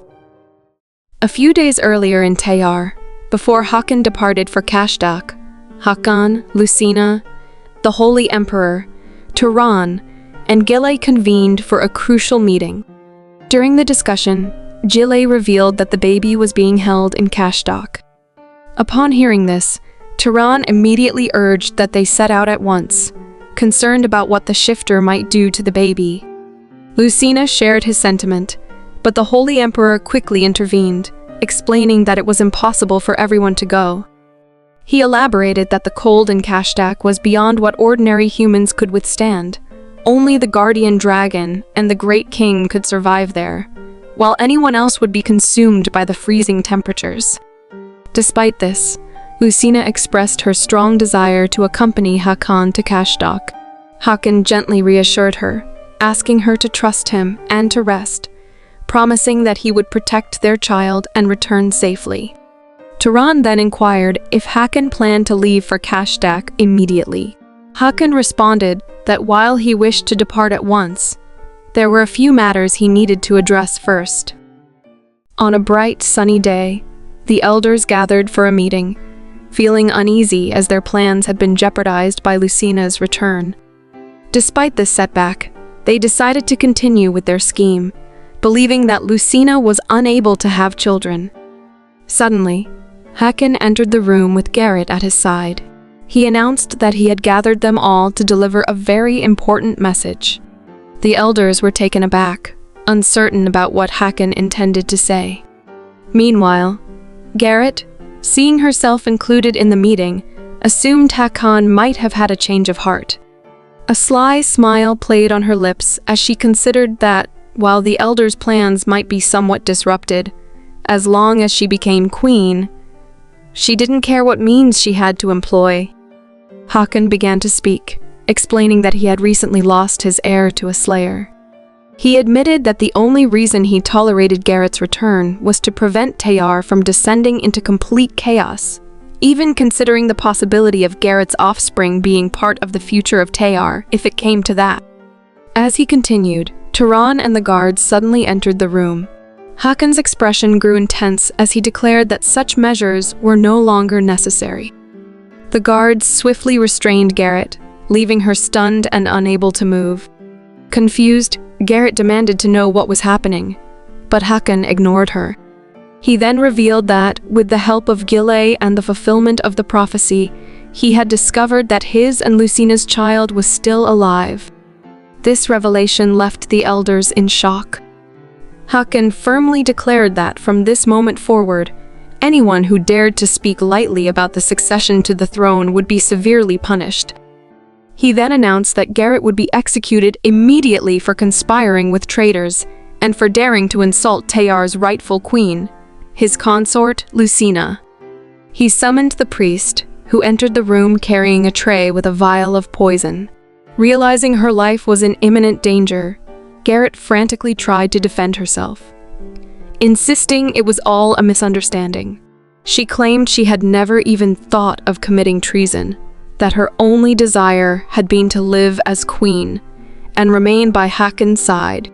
Desperately, she pointed to the elders, accusing them of treachery. But Hakan remained unmoved. He coldly questioned whether Garrett truly failed to grasp the seriousness of coveting Lucina's place, reminding her that Lucina was, and always would be, his companion. Garrett raised her voice, arguing that Lucina had forfeited her right to be queen by abandoning both Hakan and the kingdom. Hakan countered sharply, asserting that Lucina had only left because people like Garrett had driven her away, a statement that made Tayar feel a pang of guilt. Wasting no more time, Hakan instructed the priest to carry out Garrett's execution. The priest obeyed, forcefully administering the deadly poison. Garrett collapsed to the ground, and with her final breath, she cursed Lucina, lamenting that she hadn't eliminated her sooner. Moments later, she coughed up blood and died. Hakan then ordered the guards to clean up the scene. The elders, witnessing Garrett's execution before their eyes, were gripped with terror. Hakan then proclaimed that anyone who attempted to defend the traitor Garrett, or challenge his and Lucina's rightful positions, would face the same fate. However, he offered a reprieve, stating that those who pledged their loyalty to him at that moment would be spared. Without hesitation, one of the elders dropped to his knees, swearing lifelong allegiance to Hakan and Lucina. The rest quickly followed suit, bowing and kneeling before Hakan. Tayar joined them, affirming their loyalty to the great king of Tayar. Hakan then turned to Tayar, acknowledging his dedication to Tayar, but urging him to consider the feelings of those he served. Tayar apologized sincerely. With that, Hakan's preparations were complete. All that remained was to find his and Lucina's child and return safely. Returning to the present, atop the icy peaks of Cashdak, Hakan faces off against Marissa. Determined to end their conflict, he prepares to deliver the final blow. The battle intensifies as they engage in a fierce clash, each unleashing their full power in a struggle for dominance. Hakan and Marissa engage in a fierce battle, but no matter how many times she is injured, Marissa uses her divine power to heal herself, making it increasingly difficult for Hakan to gain the upper hand. Determined to end the fight, Hakan draws the dagger gifted to him by the Holy Emperor. Marissa sneers, dismissing it as a mere toy, but Hakan remains resolute, confident that this weapon will bring an end to their conflict. As Marissa taunts him, preparing her divine power for a counterattack, Hakan strikes. To her shock, the dagger effortlessly shatters the shield she created. Panic sets in as Marissa recognizes the blade as Andre's dagger, understanding that any wound it inflicts will drain her divine power. Desperate, Marissa eyes the baby and makes a quick move to seize it, but Hakan is faster, shielding the child with his own body. Marissa thinks she's succeeded when she wounds him, but Hakan stands firm, gripping her hand where it pierced his abdomen. With cold resolve, he declares that Marissa has underestimated him. Without a moment's hesitation, Hakan uses the dagger to slash Marissa's throat, bringing a definitive end to their ill-fated relationship. As the battle concludes and Marissa's lifeless body lies on the ground, the baby begins to cry, its strength fading with each passing moment. Hakan, relieved that he wasn't too late, gently lifts the child, ready to return to Tayar. He reaches for the holy jewel embedded in the dagger, knowing it can transport them back. But to his dismay, he sees a crack in the jewel. The jewel, essential for space movement, was supposed to be his way home after safely absorbing Marissa's divine power. The Holy Emperor had warned him that if the jewel were damaged during battle, it might lose its power entirely. Noticing that the jewel isn't fully broken, Hakan decides to use what remains of its power to send the baby back to Tayar. He activates the holy jewel, and in a flash, the baby is safely transported away, leaving Hakan alone in Cashdak. He plans to transform into his dragon form to fly back, but as he tries to stand, the severity of his wounds overcomes him. His strength fails, and he collapses into the snow, losing consciousness on the frigid mountain of Cashdak. In Tayar, the Holy Emperor, Lucina, Adar, Gilai, and Turan anxiously await Hakan and the baby's return. Finally, the baby and the dagger arrive through the portal. Lucina rushes forward to take the baby into her arms, but the Holy Emperor stops her, cautioning that they must first confirm whether the baby is truly theirs or a shifter in disguise. He grasps the pendant on his necklace, which reveals an image of the baby, confirming that the child is indeed Hakan and Lucina's. Relieved, Lucina cradles the baby, overwhelmed with joy as the child smiles back at her. However, Turan voices concern, questioning why Hakan hasn't returned if the baby made it back safely. Noticing the crack on the holy jewel, the Holy Emperor suggests that the damage might be the reason only the child was transported, indicating that the battle must have been fierce. Lucina fears that Hakan might be severely injured, but the Holy Emperor advises patience, explaining the possible scenarios that could have occurred. Unable to wait any longer, Lucina makes a decisive move.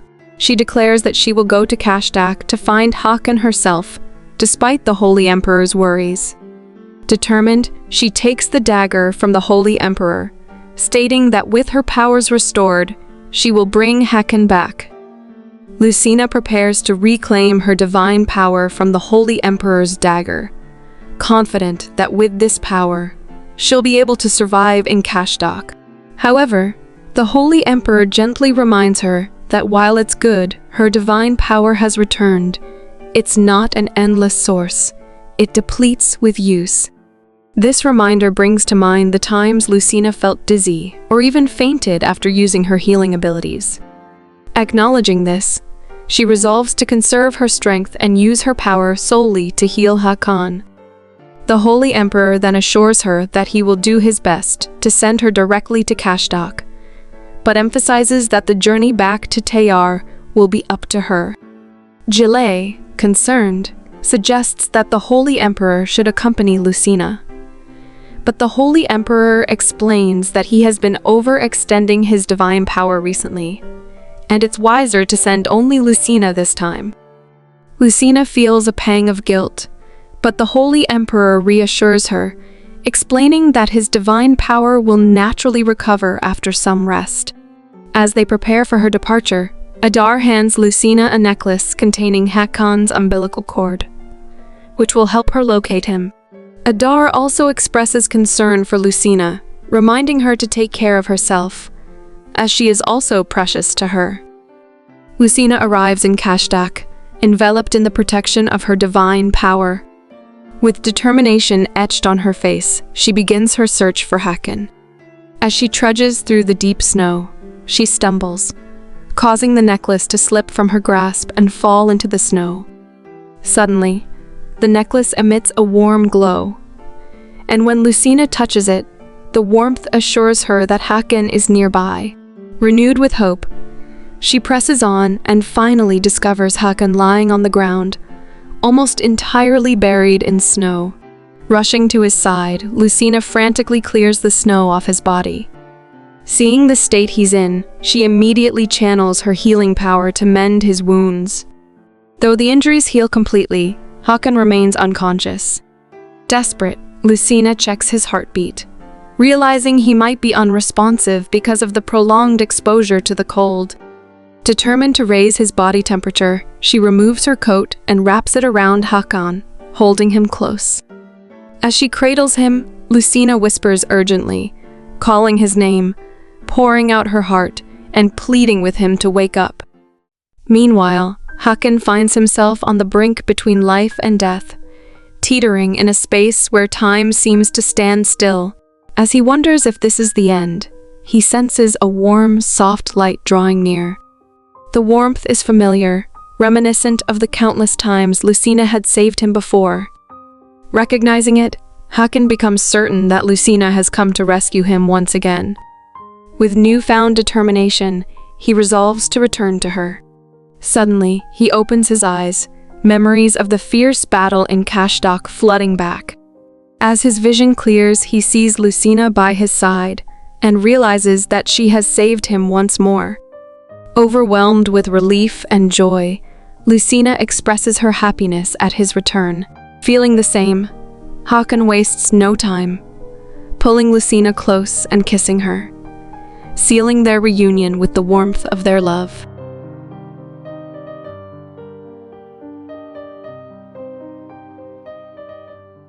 Once fully healed, Hakan tells Lucina he'll fly her to Tayar, his concern evident as this is her first time riding on a dragon. On the other hand, Lucina can barely contain her excitement at the thought of soaring through the skies on Hakan's back. Suddenly, Hakan asks if Lucina saw Marissa around when she arrived. Lucina thinks back and tells him she didn't see Marissa, only Hakan was there. This strikes Hakan as odd, as he distinctly recalls Marissa collapsing, seemingly on the brink of death. He turns to inspect the area and notices that Marissa's companion has also vanished. Hakan wonders if that man disposed of her body, knowing that even with a shifter's endurance, Marissa couldn't have survived Cashdak's deadly cold after being decapitated. Noticing Lucina's concern, Hakan gently comforts her, urging her not to worry anymore. With a soft touch, he places his hand on her face, reassuring her that they need to hurry back to Tayar. He then shifts into his dragon form and offers her a ride on his back. Once Lucina is ready, Hakan takes to the skies, soaring high above the snowy landscape of Cashdak.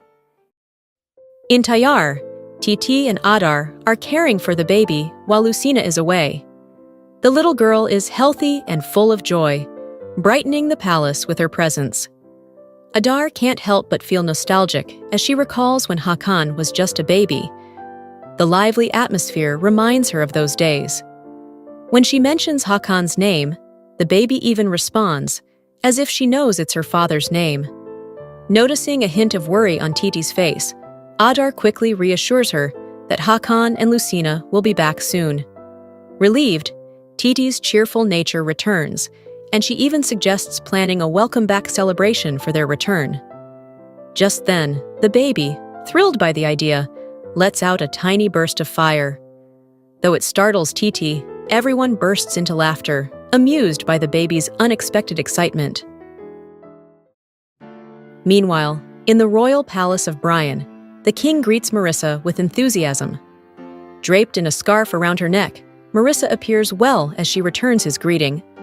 After collapsing in Cashdak, her subordinate had managed to reattach her head, and using her own power, she was able to heal herself, though it seems she had a plan for something even more dangerous. Noticing the scarf, the king expresses concern and offers to call a doctor, but Marissa assures him that she's perfectly fine. He then leads her to his quarters, suggesting they spend some quality time together. Seated on the bed, Marissa casts a seductive look at the king, asking if he'd do her a favor. Without a moment's hesitation, he agrees to grant her any request. Moving closer, he remarks that the scarf around her neck is bothersome, and before Marissa can protest, he pulls it away. His expression shifts instantly as he catches sight of the large scar across her neck, and he recoils in horror, screaming. Throwing the scarf back at her, he accuses her of being a monster, claiming the Marissa he knows would never bear such a mark. Marissa rises, turning her back to him before meeting his gaze with a deadly glare. She coldly reminds him that she's always been a monster. Sensing his life is at stake, the king scrambles to escape, but Marissa quickly grabs him, forcing him to the ground. Stepping closer to the terrified king, she reaches into his chest, consuming his heart. Now able to take on his form, she intends to seize control of Brian's army, ready to wield it as she desires. Now disguised as the king of Brian, Marissa is prepared to put her sinister plan into motion. During a council meeting with the officials, she, as the king, proposes an immediate attack on Tayar, emphasizing the opportunity presented by their king's absence. She instructs them to mobilize the army without delay. As confusion stirs among the officials, the Prince of Bryan speaks up, voicing his concern that such an assault would lead only to their doom. Marissa, recognizing him as the one who previously revoked the king's authority in a past war, swiftly shuts him down, reminding him that his defiance cost him the command of the royal knights and stripped him of his right to weigh in on national matters. Turning to the other commanders, Marissa orders them to prepare for the expedition to Tayar immediately. With an intense and urgent tone, she urges them to seize this rare chance, mocking them by questioning if Bryan's mighty army fears a band of mere barbarians. Reluctantly, the knight commander bows to the king's command. Marissa smirks inwardly, confident that her plan is falling perfectly into place, and that this time, Tayar's end is imminent. In the palace courtyard of Tayar, Turan leads a meeting with Adar, Titi, Gilai, and the Holy Emperor. He brings up the recent suspicious movements of Bryan's army. With a strategic plan already in place, Turan assures the group that they're prepared for any risks, even if war does break out. Despite Hakan and Lucina's absence, he emphasizes their duty to protect Tayar at all costs. Energized by Turan's confidence, everyone sets off to prepare according to the plan, feeling optimistic about their chances against the shifters and Bryan's forces. However, the Holy Emperor raises a concern. If Bryan's army is truly on the move, it's likely the shifters are behind it. He quietly hopes that this isn't a sign of even darker threats ahead. Meanwhile, Bryan's army, led by their newly appointed commander, marches steadily toward Tayar, intent on initiating war. After final preparations, Tayar's forces stand ready to defend their homeland. Turan steps forward, hoping to prevent unnecessary bloodshed, and calls out to Bryan's army, urging them to halt their advance. The commander of Bryan's forces, however, is unmoved. Filled with fury, he declares their sole mission, to conquer Tayar and offer it as a prize to the king of Bryan. With neither side willing to back down, the battle begins. As Turan observes the battlefield, he realizes that Bryan's forces aren't as numerous as he anticipated, leading him to wonder if the previous battle had taken a heavier toll on them than expected. Meanwhile, Tayar's knights fight valiantly to protect their land, but suddenly, out of nowhere, shifters launch a surprise attack on them. One of Tayar's knights rushes to inform Turan of the unexpected situation. Sensing something is amiss, Turan's expression darkens as he watches the chaos unfold. The sight of the struggling knights only amuses Bryan's forces, who mock them from across the battlefield. Recognizing the gravity of the situation, Turan urgently calls out to Tayar's knights, ordering them to stay calm. It becomes clear that the shifters had been hiding in plain sight all along, a move Turan hadn't anticipated.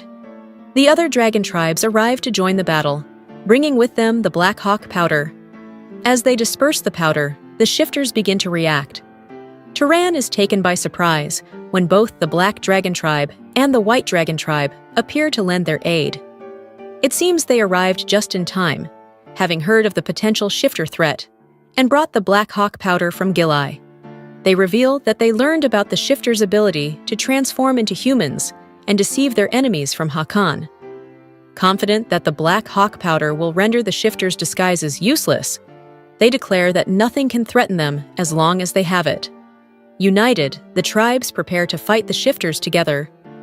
The Black and White Dragon tribes proudly proclaim their loyalty to Tayar and the great King Hakan, overwhelming Bryan's forces as they struggle to cope with the sudden shift in the battle. Inside Tayar's palace, Gilai and Adar, along with the rest of Tayar's people, are ready with the Black Hawk powder. Adar feels a sense of relief, knowing that they are no longer helpless against the shifters as they were before. Gilai asks for permission to leave and deliver the powder to the Holy Emperor and Titi, leaving Adar alone in the room. As Adar scans the room, her eyes land on a book on the table. It's her research journal, the one she had worked on with Gilai. Suddenly, a sound from behind startles her. Thinking Gilai has returned, she turns, only to be shocked to see someone else.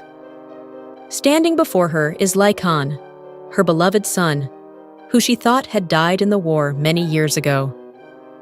Hakan steps closer, attempting to convince Adar that it's truly him, her son. Trembling, Adar struggles to keep her mind grounded, telling herself that it can't be Hakan. He's been gone for too long. But Hakan insists, speaking gently and even reaching out to touch her hand. He tells her that he was protecting Hakan all those years ago, and that he has returned. Tears welling up, Hakan takes her hand, pressing it to his cheek as he softly urges her to welcome him back. Still in shock and trembling, Adar remains silent, her mind reeling with confusion. Still reeling in disbelief, Adar's heart races as she recalls Hakan's promise to protect Hakan at all costs. Now, with Hakan suddenly standing before her, Adar feels torn. She pulls her hand back, her emotions swirling as she grapples with the possibility that someone could appear in her son's form. She tells herself she couldn't bear to harm her beloved son, who once risked his life.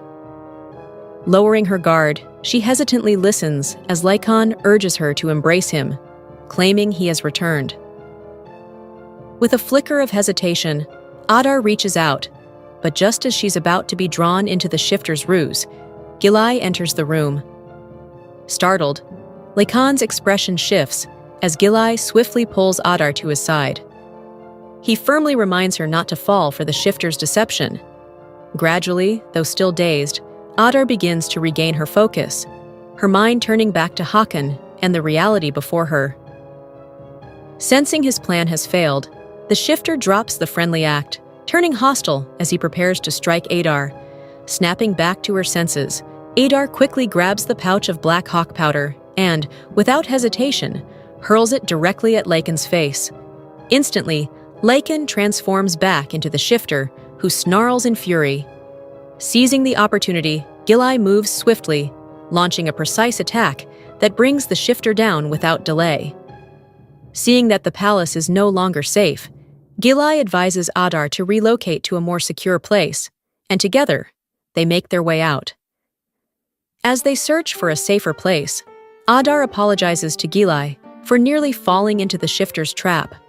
Gilai reassures her, telling her it wasn't her fault, and even commends her for acting swiftly with the black hawk powder to expose the shifter's true identity. He expresses gratitude for her quick thinking, which ultimately turned the situation around. Meanwhile, the Holy Emperor channels all his strength to shield the palace with his holy power. Titi, concerned for his well-being, urges him to rest, reassuring him that she has the black hawk powder to handle any shifters. Despite being visibly strained from overusing his powers, the Holy Emperor remains unwavering, focused on safeguarding Tayar's palace, especially with Hakan and Lucina's child inside. After finishing the protective barrier, the Holy Emperor worries it might not be strong enough, mindful of the importance of protecting Hakan and Lucina's child. Suddenly, a disturbance outside catches both him and Titi off guard. The Holy Emperor tells Titi to stay put while he investigates. Titi quickly stops him and hands him a pouch of black hawk powder, urging him to take it along just in case. Outside the palace, two maids hold Lucina back, suspicious that she might be a shifter in disguise. Hearing the commotion, the Holy Emperor arrives with a worried look. Lucina, with a sorrowful expression, calls out to him, explaining that Hakan has gone to war and that she's been searching for her child. The Holy Emperor's face hardens, and he shouts in anger, demanding to know how many times Marissa intends to impersonate Lucina. Caught off guard, Lucina transforms back into Marissa, shoving the maids aside. The Holy Emperor attempts to summon his divine power, but exhaustion has weakened him, and Marissa laughs, sensing the upper hand. With a swift motion, Marissa shatters the weakened shield surrounding him, taunting him about his age and waning strength. As the Holy Emperor falls to the ground, he glances toward the room where Lucina's child is hidden, fear flashing across his face. Following his gaze, Marissa realizes there is something valuable inside. With a wicked gleam in her eyes, she raises her hand, announcing that she'll take what remains of his depleted holy power. She plunges her hand toward his chest, preparing to tear out his heart, even wondering aloud how it might taste. But just as she strikes, a brilliant light bursts forth from the Holy Emperor's heart, stopping Marissa in her tracks. Suddenly, before the Holy Emperor, a vision of Princess Lyerva, his beloved, appears, overtaking Marissa and halting her assault. With a stunned expression, the Holy Emperor asks the woman before him if she truly is Lyerva. Princess Lyerva gently replies that it has indeed been a long time since they last saw each other. Noticing his wound, she suggests they tend to it first. Summoning the last of his divine power, the Holy Emperor heals himself. Still bewildered, he asks how she is here and what exactly has happened. Lyerva explains that a fragment of her soul remained within Marissa, lying dormant for many years. When Marissa came into contact with him earlier, the energy exchange triggered a reaction that awakened her. She adds that, just as it was with her, Marissa's soul has not been destroyed, but is temporarily suppressed. Holding the Holy Emperor's hand firmly, Lyerva urges him to act quickly, to destroy Marissa's body before she regains control. This prompts him to ask, his voice pained, if doing so will mean Lyerva will vanish from this world forever. Lyerva nods without hesitation, reassuring him that this would finally bring her the peaceful rest she's yearned for.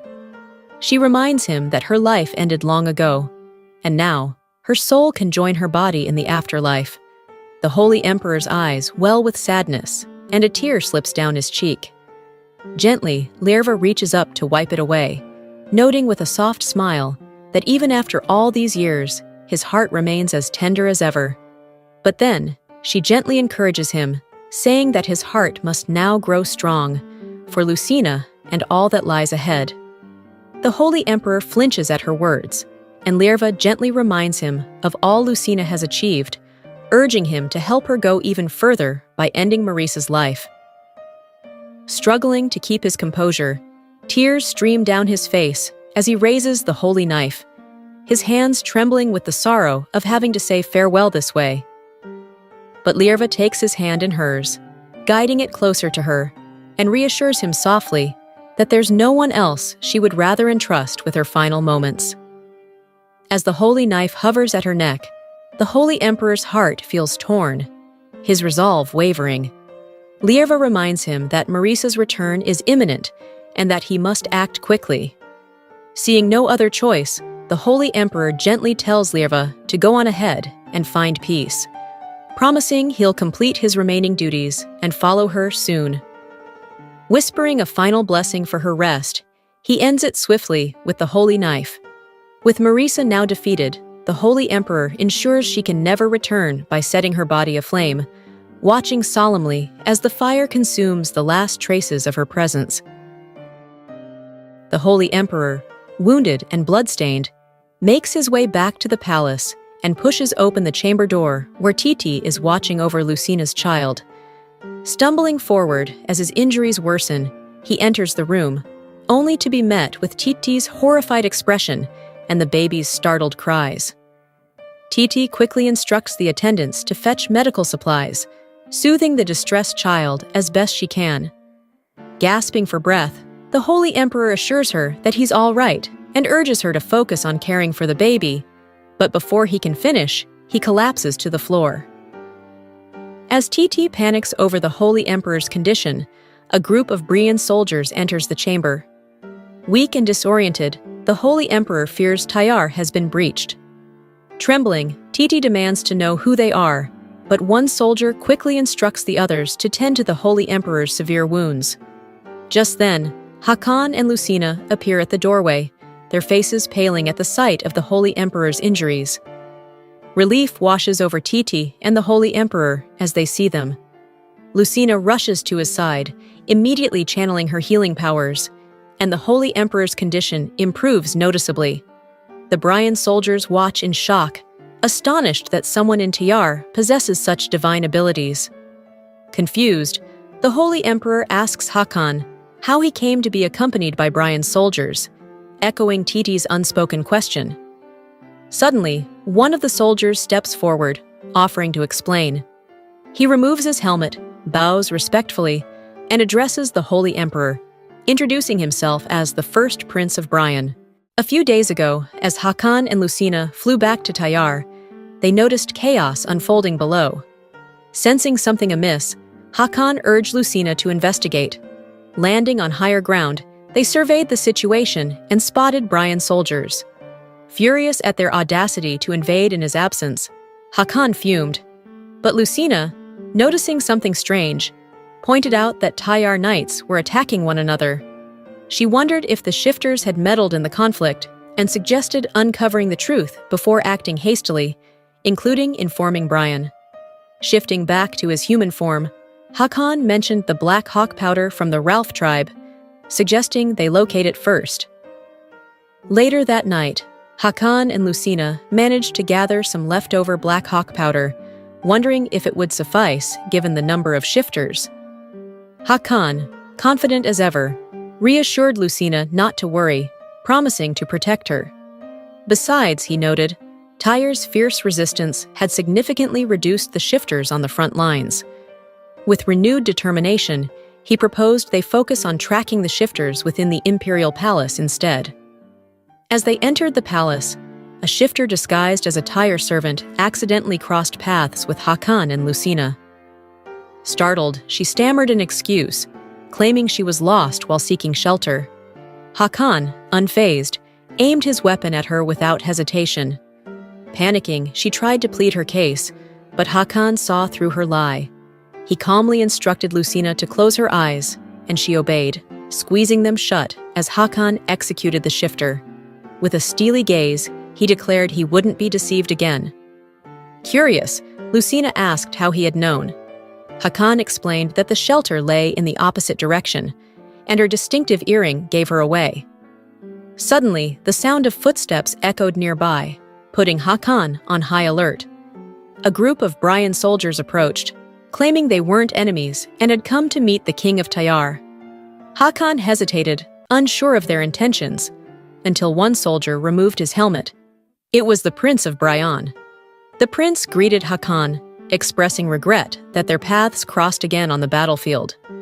Hakan recognized him, which the prince acknowledged with gratitude. However, Hakan's expression hardened as he questioned why the prince's tone had shifted, recalling how he had belittled him during their last encounter. The Prince of Brian gladly explained that after Hakan had agreed to his earlier request, he realized the rumors about the great king of Tayar were untrue. Hearing this, both Hakan and Lucina couldn't hide their relief. Hakan expressed his gratitude for the prince's change of heart and asked why he had come to see him now. With a resolute expression, the prince declared his intention to end the war. He revealed that his father refused to acknowledge that Tayar had no grounds to be attacked, or that their kingdom's precarious state was due to constant wars. The prince added that the only person the king truly listened to was a woman named Marissa. The Prince of Brian pleaded with Hakan to ensure his father would not repeat such reckless actions, expressing his desire to avoid needless sacrifices. Hakan was briefly stunned by the request, but then firmly replied with a confident, "Yes," surprising the prince with relief. Lucina shared his sentiment, glad to see Hakan's willingness to cooperate. Hakan then affirmed his stance, expressing his disdain for needless loss of life. He explained that the dragon slayers were actually shifters, monsters capable of mimicking others, and that they had sown chaos in the war by impersonating people. The Brian soldiers were skeptical of such creatures, but Hakan stressed that the most dangerous shifter was Marissa, who had manipulated the Brian king. The Prince of Brian was visibly shaken upon hearing this, asking in disbelief if Marissa was truly a monster. Hakan urged him to expose Marissa's true identity and reveal the full truth to the Brian king to help him regain clarity. The prince, looking troubled and dejected, nodded in understanding. With a heavy heart, he instructed his soldiers to move out. As the Prince of Brian rode back to his camp, he reflected on Hakan's words and came to a stark realization. Brian had never intended to win the war from the start. Troubled, he pondered why his father continued to chase a war destined for failure. Upon arriving at the Brian camp, the prince wasted no time and immediately inquired about the king's whereabouts. He was told that the king had been in the barracks and had ordered that no one be allowed to enter. Undeterred, the prince ignored the warning and pressed on. He reached the barracks and called out to his father from outside, requesting a private conversation. The king, from inside, growled in anger, telling him to leave. The prince, suspicious that Marissa might have tricked his father, was determined to enter. When he finally opened the door, he was stunned to find the king being addressed as Lady Marissa by one of his subordinates. In that moment, the king's appearance shifted into Lucina's, who claimed it was time to start searching for her child. Marissa's subordinate also shifted into a Brian soldier and stepped outside to investigate the noise. However, by the time he looked around, the prince had already slipped away, hiding in shock and disgust at what he had just witnessed. Back in the present, after explaining everything to the Holy Emperor and the others in the room, the Prince of Brian recalls Hakan's words, that if Marissa transforms into Lucina, her first move will be to seek out the child. That's why he and the Brian soldiers come to the secondary palace. However, it seems that Marissa arrives there faster than they anticipated, and the prince apologizes for the delay. To his surprise, the Holy Emperor reveals that he has already dealt with Marissa himself. The prince, astonished, asks if the Holy Emperor managed to handle the monster alone. With a solemn expression, the Holy Emperor explains that he made sure to see everything through to the end. Lucina, tears welling in her eyes, expresses her worry and concern for him, while Hakan, filled with regret, admits that it should have been his responsibility as the king of Tayar. Even so, Hakan can't help but feel a sense of relief, knowing that his brother has finally been avenged. Titi, holding Lucina and Hakan's child, also expresses her relief that Tayar is finally safe. She tells Lucina and Hakan that now that they've returned, there's something she needs to do.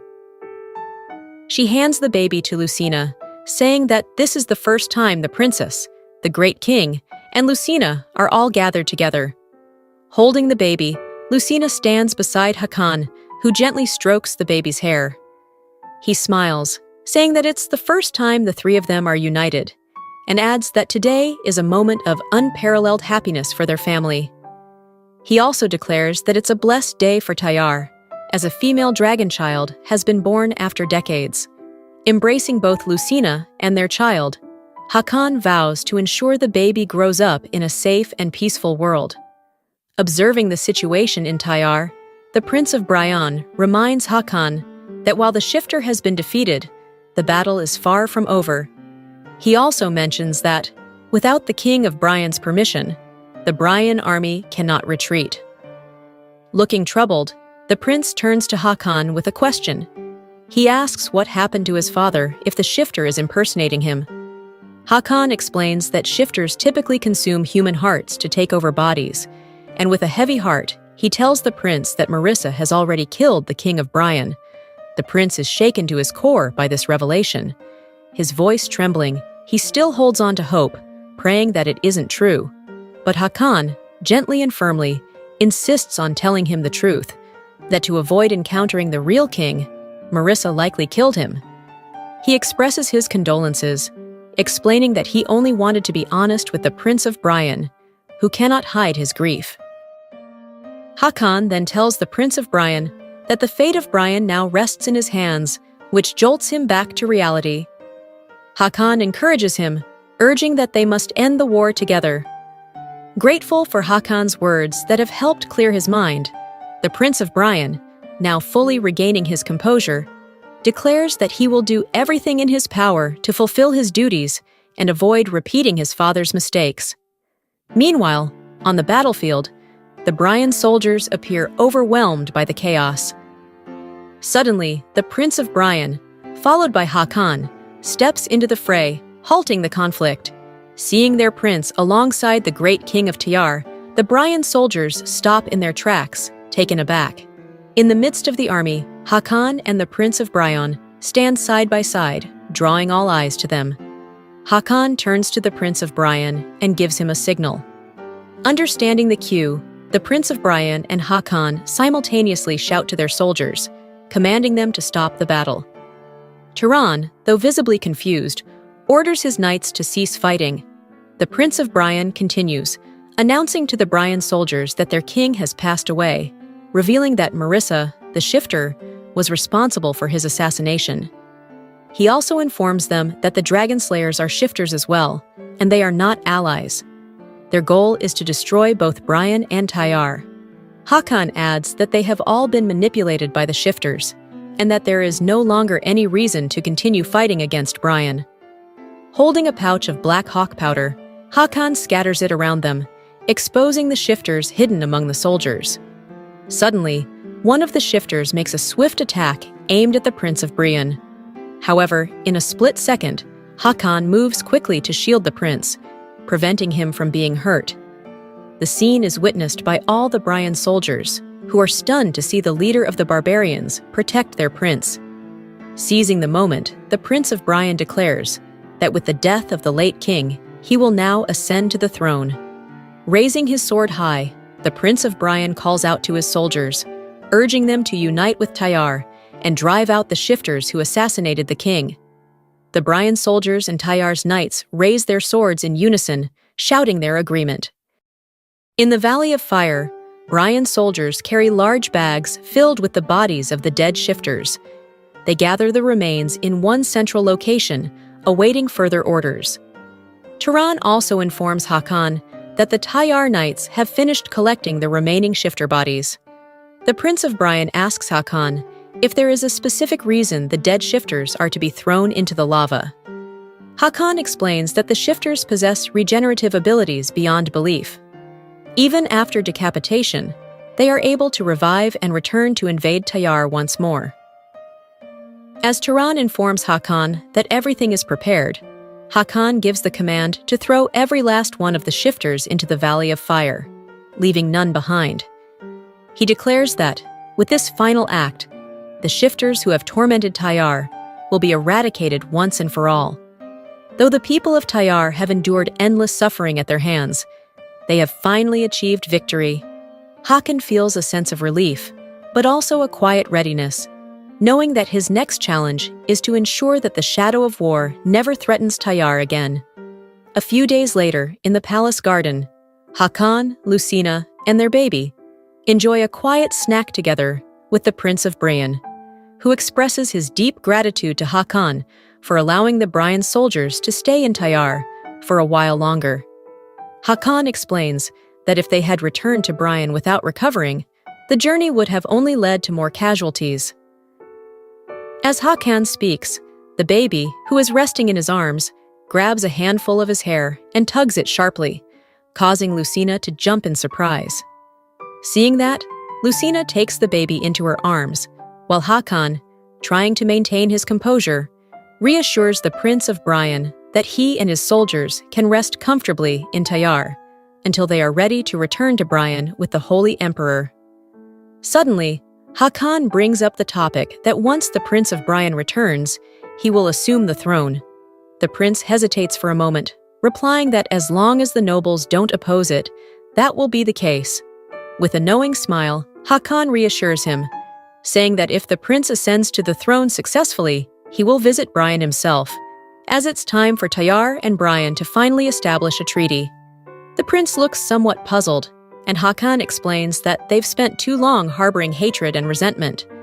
It's time for that to end.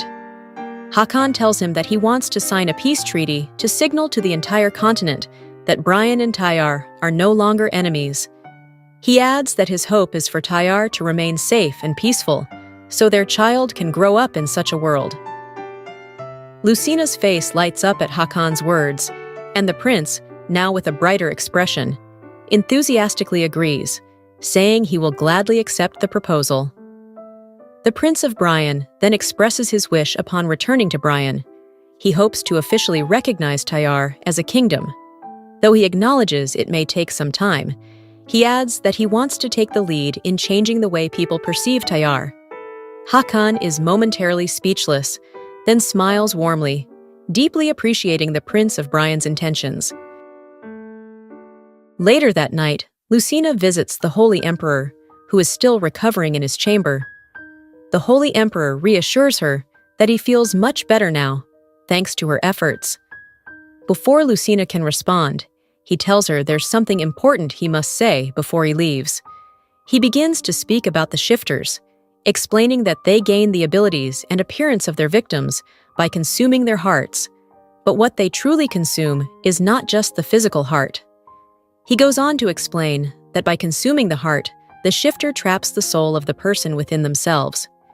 He then reveals that during his battle with Marissa, he encountered the soul of Lirva, who was imprisoned within her.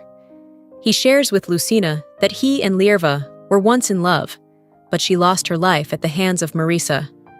Despite this, he couldn't refuse Marissa, who had taken on Lirva's form. In the end, a daughter was born from their union, and he confides in Lucina that she is that daughter. The Holy Emperor apologizes for only revealing this to Lucina now, expressing regret that he couldn't tell her sooner. He acknowledges that while Lucina inherited Marissa's blood, her soul mirrors Lirva's, pure, innocent, and noble. He again expresses his sorrow for not finding her earlier and not being able to protect her more. With a gentle touch to Lucina's face, he apologizes for the hardships she endured. However, Lucina reassures him with a smile, saying that she is fine because he has already done so much for her. She reflects on all the times the Holy Emperor helped her, so many that she couldn't even count them. Lucina assures him that there is no need for him to feel sorry. The Holy Emperor then brings up the promise to fully heal Lucina's body, allowing her to have children. He confides that after the last battle, he felt his body growing frail, despite his divine power masking it. He tells her that he wishes to pass on his power to someone else. The Holy Emperor expresses his desire for Lucina to inherit his divine power. Lucina is taken aback, questioning whether she truly deserves such a gift. The Holy Emperor reassures her that he wants to give her this power to protect her family, so she will no longer feel lonely or struggle. He pleads with her to accept it. After a moment of hesitation, Lucina agrees to his request. With determined eyes, Lucina declares that she also wants to protect those dear to her using her own strength. The Holy Emperor, moved and grateful, smiles at her acceptance. He then begins the process of transferring his divine power to Lucina. She stands ready, prepared to accept the power he offers. As the process concludes, the Holy Emperor's hands begin to wrinkle, and Lucina is stunned to witness the moment his appearance shifts back to his original age, standing before her now as he truly is. After the war ends, Lucina happily tends to the wounded soldiers, using her healing power. The Brian soldiers are amazed by her divine abilities, astonished that someone rivals the Holy Emperor's power. However, deep inside, Lucina feels a pang of guilt, knowing the Holy Emperor never revealed that he had passed his divine power to her. When the Holy Emperor transferred his divine power to Lucina, she was shocked to see his aged appearance. He explained it was his true form and assured her he was fine, but Lucina, unaware of this, felt guilty. She expressed regret over what had happened to him, but the Holy Emperor reassured her that it was simply nature taking its course, not her fault. He revealed that he had maintained his youth solely to defeat Marissa. With a hint of relief, he stated that now that everything was over, there was no longer a need for him to retain his youthful form. Though saddened, Lucina told him she understood. The Holy Emperor then asked a favor. When one of her children is born with the destiny of the High Priest, she must send that child to Brian's great temple. Wiping her tears, Lucina agreed without hesitation and promised to wait until that time. They sealed their promise with a pinky swear, and the Holy Emperor vowed to wait until her child grows strong and arrives at the temple. Back in the present, understanding that the Holy Emperor, her father, entrusted her with his divine power, Lucina feels inspired to follow his example. She encourages those in need to reach out to her whenever they require her help. Lucina visits Gilai, prompting him to ask why she's there. Without hesitation, she tells him to remove his clothes, leaving Gilai startled as he instinctively covers himself. Lucina quickly clarifies, explaining that she wants to heal his heart condition. However, Gilai hesitates, insisting she doesn't need to, as he believes the pain serves as a reminder of his sins. Lucina, frustrated, calls his reasoning nonsense. She explains that both she and Hakan recognize his deep remorse, and suffering is not necessary for atonement. Gilai is left speechless by her words. Lucina takes Gilai's hands and urges him to let her heal him. She adds that both Adar and Hakan have already forgiven him, and says that if he truly seeks redemption, he should live with a healthy body and use his life to help others. Moved by her words, Gilai agrees to be healed. As Lucina channels her divine power to treat his heart condition, Gilai feels the heaviness in his chest gradually lifting. Once the treatment is complete, Lucina asks how he feels. Gilai responds that the pain is entirely gone, confirming the healing was successful. Bowing deeply, he expresses his heartfelt gratitude. With a relieved smile, Lucina encourages him to embrace this chance and start anew. Later that night, in their chamber, Hakan and Lucina lie on their bed, with their baby sleeping nearby. Lucina shares that she treated Gilai's heart condition. Stroking her hair gently, Hakan tells her how proud he is of her. They talk about the Holy Emperor's departure to Brian the next day, and the prince's surprise at the Holy Emperor's decision to relinquish all his divine power. Lucina then recalls her promise to the Holy Emperor and shares it with Hakan, the request to send their child, if destined to become a high priest, to the great temple to succeed as the next Holy Emperor. Although Tayar doesn't follow the Khmer religion, Hakan acknowledges the honor of the role. He assures Lucina that their child's choice will come first, but sees no reason to refuse the possibility. His words bring a warm smile to Lucina's face. Hakan informs Lucina that the Ralph tribe has agreed to assist in tracking down any remaining shifters possibly hiding in Tayar. Seeing Lucina's curious expression, he explains that the Ralph tribe, known for their wolf-like appearance, rarely interact with outsiders. Reassuring her, Hakan adds that they aren't bad people. Trusting his words completely, Lucina smiles and agrees, saying that if Hakan vouches for them, they must be trustworthy. Leaning closer, Hakan playfully suggests they should finish some work before tomorrow. Lucina, puzzled, questions working so late. Without delay, Hakan captures her lips in a kiss, pulling her gently by the waist. As their kiss pauses, Lucina suddenly covers his mouth with her hand, turning away and warning that the baby might wake up. Hakan, left speechless, sighs internally with silent frustration. The next day, the Brian army escorts the Holy Emperor as they depart. A few days later, the Ralph tribe pays an official visit to Tayar. At the gates, Karl, the tribe's chief, greets Hakan and Lucina warmly. Leaning in, he whispers to Lucina about a special request, leaving her puzzled. Hakan, unimpressed, cuts him off, stating he already knows what it is. Lucina, still confused, questions how Karl could have a request when they've never met before.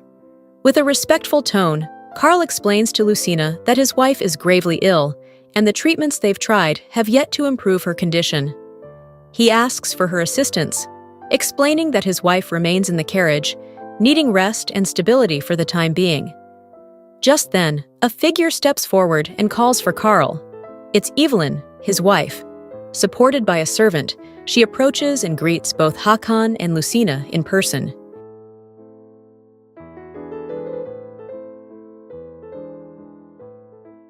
Lucina is startled upon realizing that Evelyn, Karl's wife, is human and not part of Ralph's tribe.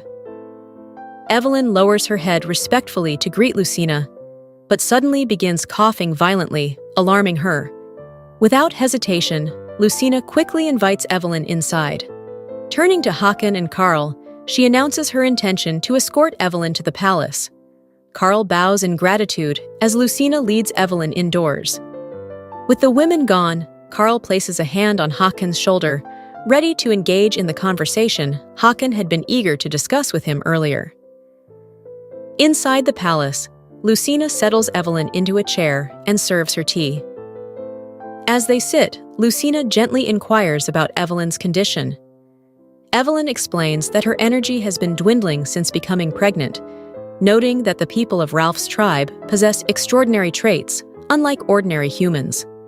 Touched by Evelyn's struggles, Lucina reflects on her own experience, realizing she endured the challenges of pregnancy with the help of her divine power, a privilege Evelyn doesn't have.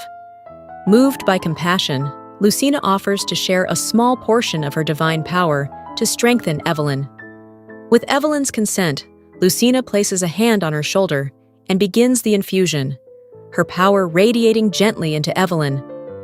Once the process is complete, Evelyn feels revitalized, as though she's awakened from the most restful sleep. She marvels at Lucina's divine power, showering her with praise. Lucina, however, feels a touch of embarrassment at the admiration. With renewed energy, Evelyn playfully jokes that she's now strong enough to take Carl down in a fight, prompting a heartfelt laugh from Lucina. The mood shifts slightly as Evelyn brings up their similarities. She expresses her joy in seeing how well Lucina has adapted as the bride of someone from the dragon tribe, despite their differences. Evelyn then shares her happiness at expecting Carl's child, and curiously asks Lucina how she felt when she first learned she was pregnant. Lucina admits that at first, she was terrified of Hakan, but over time, as she came to understand his genuine feelings, her fear gave way to love, and now she can't imagine life without him. Evelyn smiles warmly at Lucina's tender story and hesitantly expresses her hope to become friends with her. Touched by the heartfelt request, Lucina feels a comforting warmth spread through her. With a radiant smile, she wholeheartedly agrees, sealing a newfound friendship. The next day, Lucina appears to be struggling with a task. She is attempting to create a holy relic, but despite her efforts, her divine power refuses to stay within the cup, leaking out repeatedly and leaving her frustrated. Hakan, standing by her side, gently urges her not to push herself too hard, reassuring her that they'll be fine without a holy relic since the shifters are nearly extinct. However, Lucina insists they must be prepared for any eventuality, emphasizing that a holy relic would be invaluable in completely eradicating the shifters. As they talk, their baby suddenly coos, as if trying to get their attention. Lucina turns toward the baby and playfully asks if she wants the cup. The baby's gaze locks onto it, her eyes sparkling with interest. Curious, Lucina holds the cup out, and the baby mimics Lucina's earlier frustrated expressions, making Hakan and Lucina chuckle at how much she is copying her mother. But then, to their astonishment, a glow of divine power flows from the baby into the cup. When Lucina picks it up again, she notices something different. The divine power is now contained within the cup. Overcome with amazement, Lucina lifts her baby into her arms, showering her with praise and calling her a genius. Inspired by her daughter's unexpected contribution, Lucina declares with renewed determination that she won't lose to her baby's brilliance and will work even harder to complete the holy relic. Later that night, when Hakan returns to their chamber, he finds Lucina and the baby already fast asleep on the bed. The sound of his footsteps stirs Lucina awake, and she immediately asks if he's unharmed from his trip to the shifter's habitat. Hakan reassures her with a gentle kiss on her forehead, assuring her that he's fine, all thanks to her. He explains that although a few shifters remained, the holy relic she created worked flawlessly, and he expresses his gratitude. Lucina, however, credits their baby, saying it was all possible because of her. As Hakan gazes at their daughter, a thoughtful look crosses his face, prompting Lucina to ask what's on his mind. After a moment's pause, Hakan surprises her by suggesting it's time to give their baby a name. Taken aback but excited, Lucina agrees, and the two begin to think of names. With a faint blush, Hakan reveals that he already has one in mind, Mata. He explains that in the language of Tayar, Mata means hope. Lucina beams at the choice, finding it not only beautiful, but deeply meaningful, as their daughter truly has become a ray of hope for them. As baby Mata lets out a tiny yawn, they gently lay her down to sleep, tucking her in. Hakan encourages Lucina to rest as well. Wrapping Lucina and Mata snugly in a blanket, Hakan watches over them with a warm smile, feeling at peace as they drift off into a serene slumber. The following day, under the bright sunny sky, Gilai observes the ongoing renovation of the palace wall.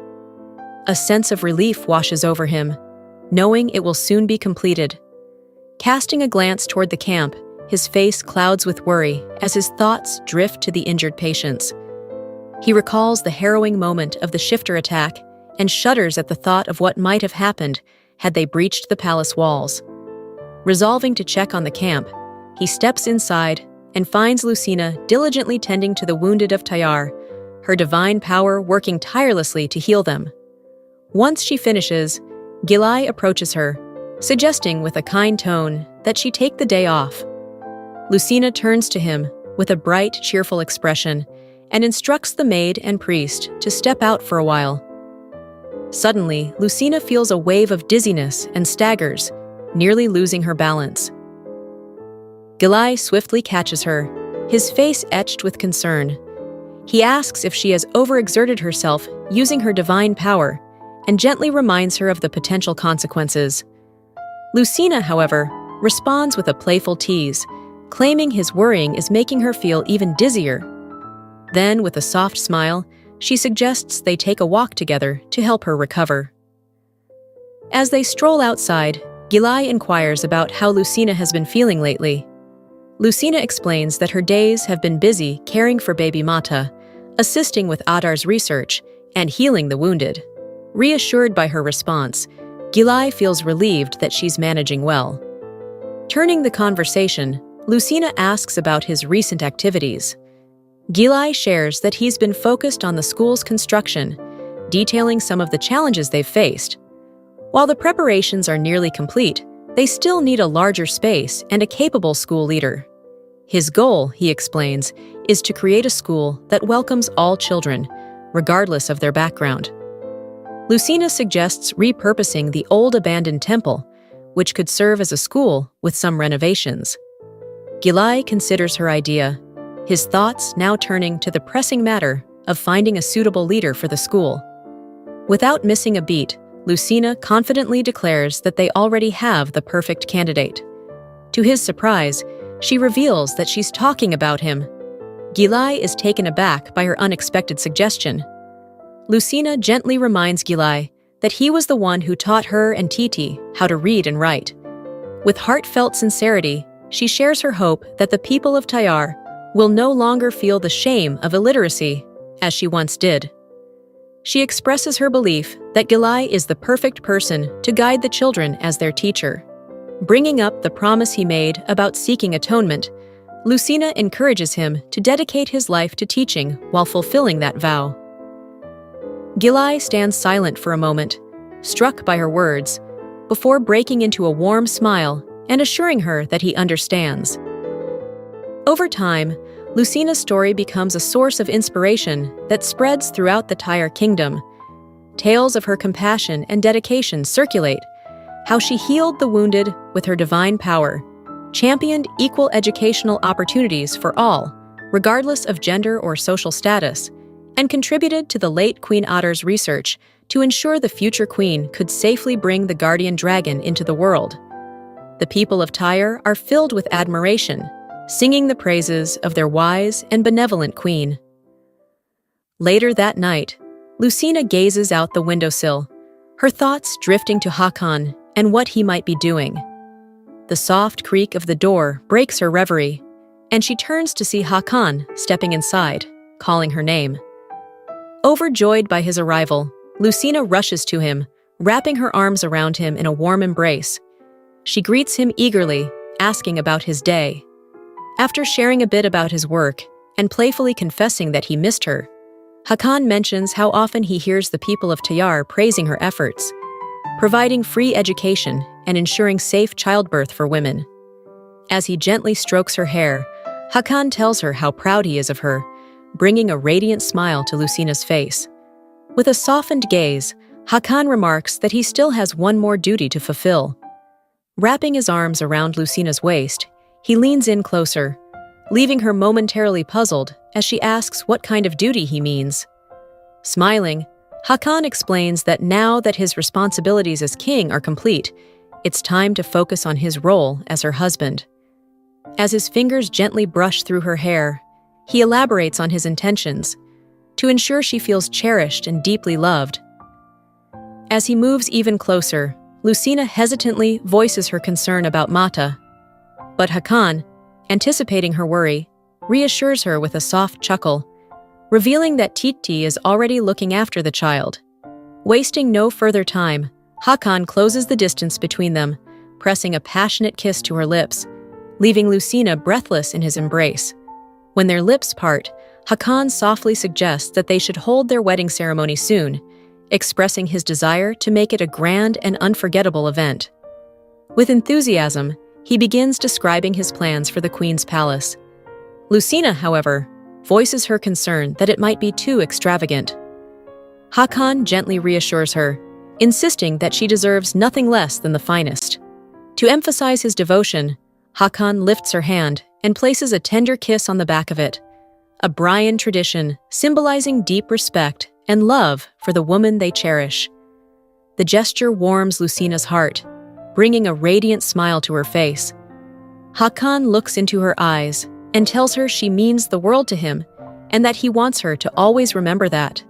With care, Hakan scoops Lucina into his arms and gently lays her on the bed. He promises her that he will stop if she ever asks him to, ensuring her comfort and trust. That night, they share an intimate connection, finally fulfilling the love and longing they have held for each other.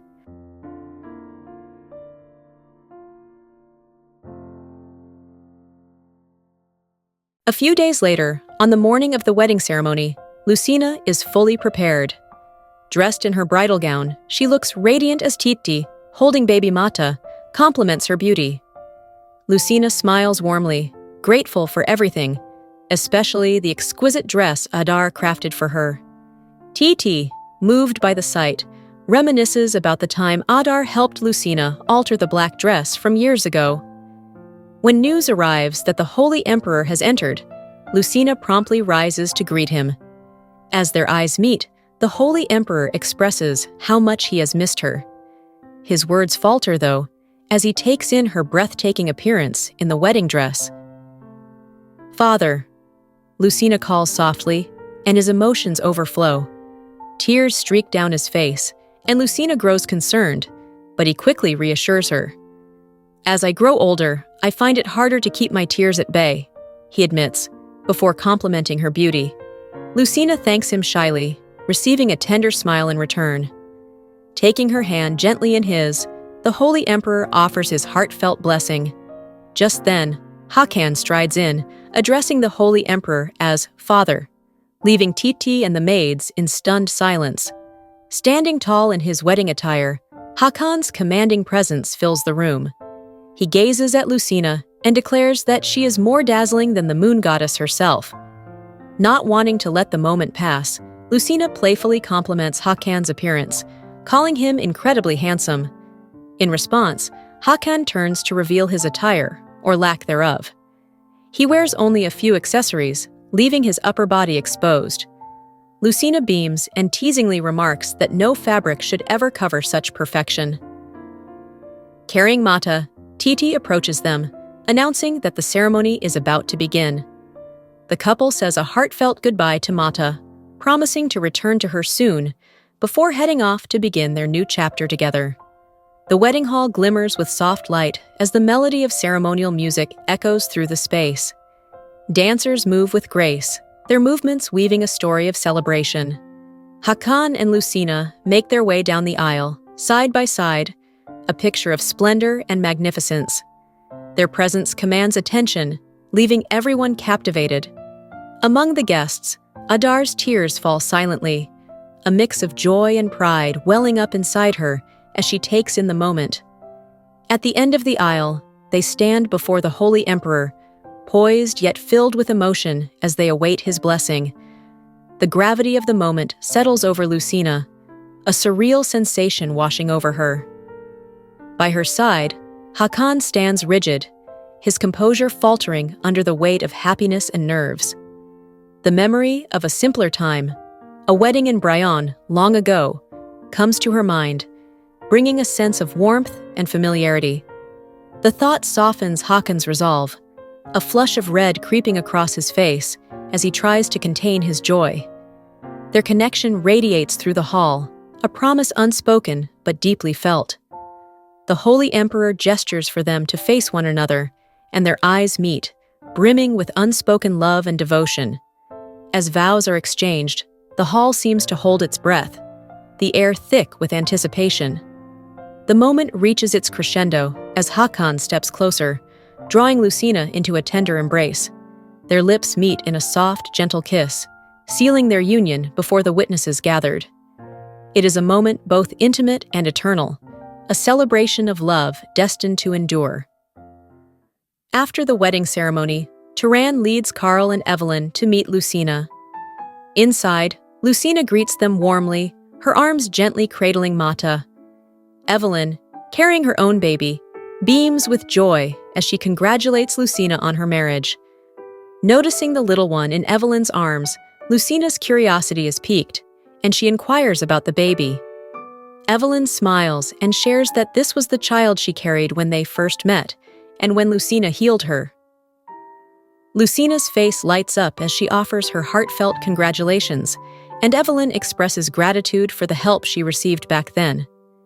She introduces her baby as Howl, a name spoken with pride and tenderness. Mata, spotting Howl, wriggles out of Lucina's arms and eagerly crawls toward the baby with excitement. Evelyn gently lowers Howl to the floor, letting the two babies meet. Watching them interact, Evelyn expresses her hope that they grow up to be close friends.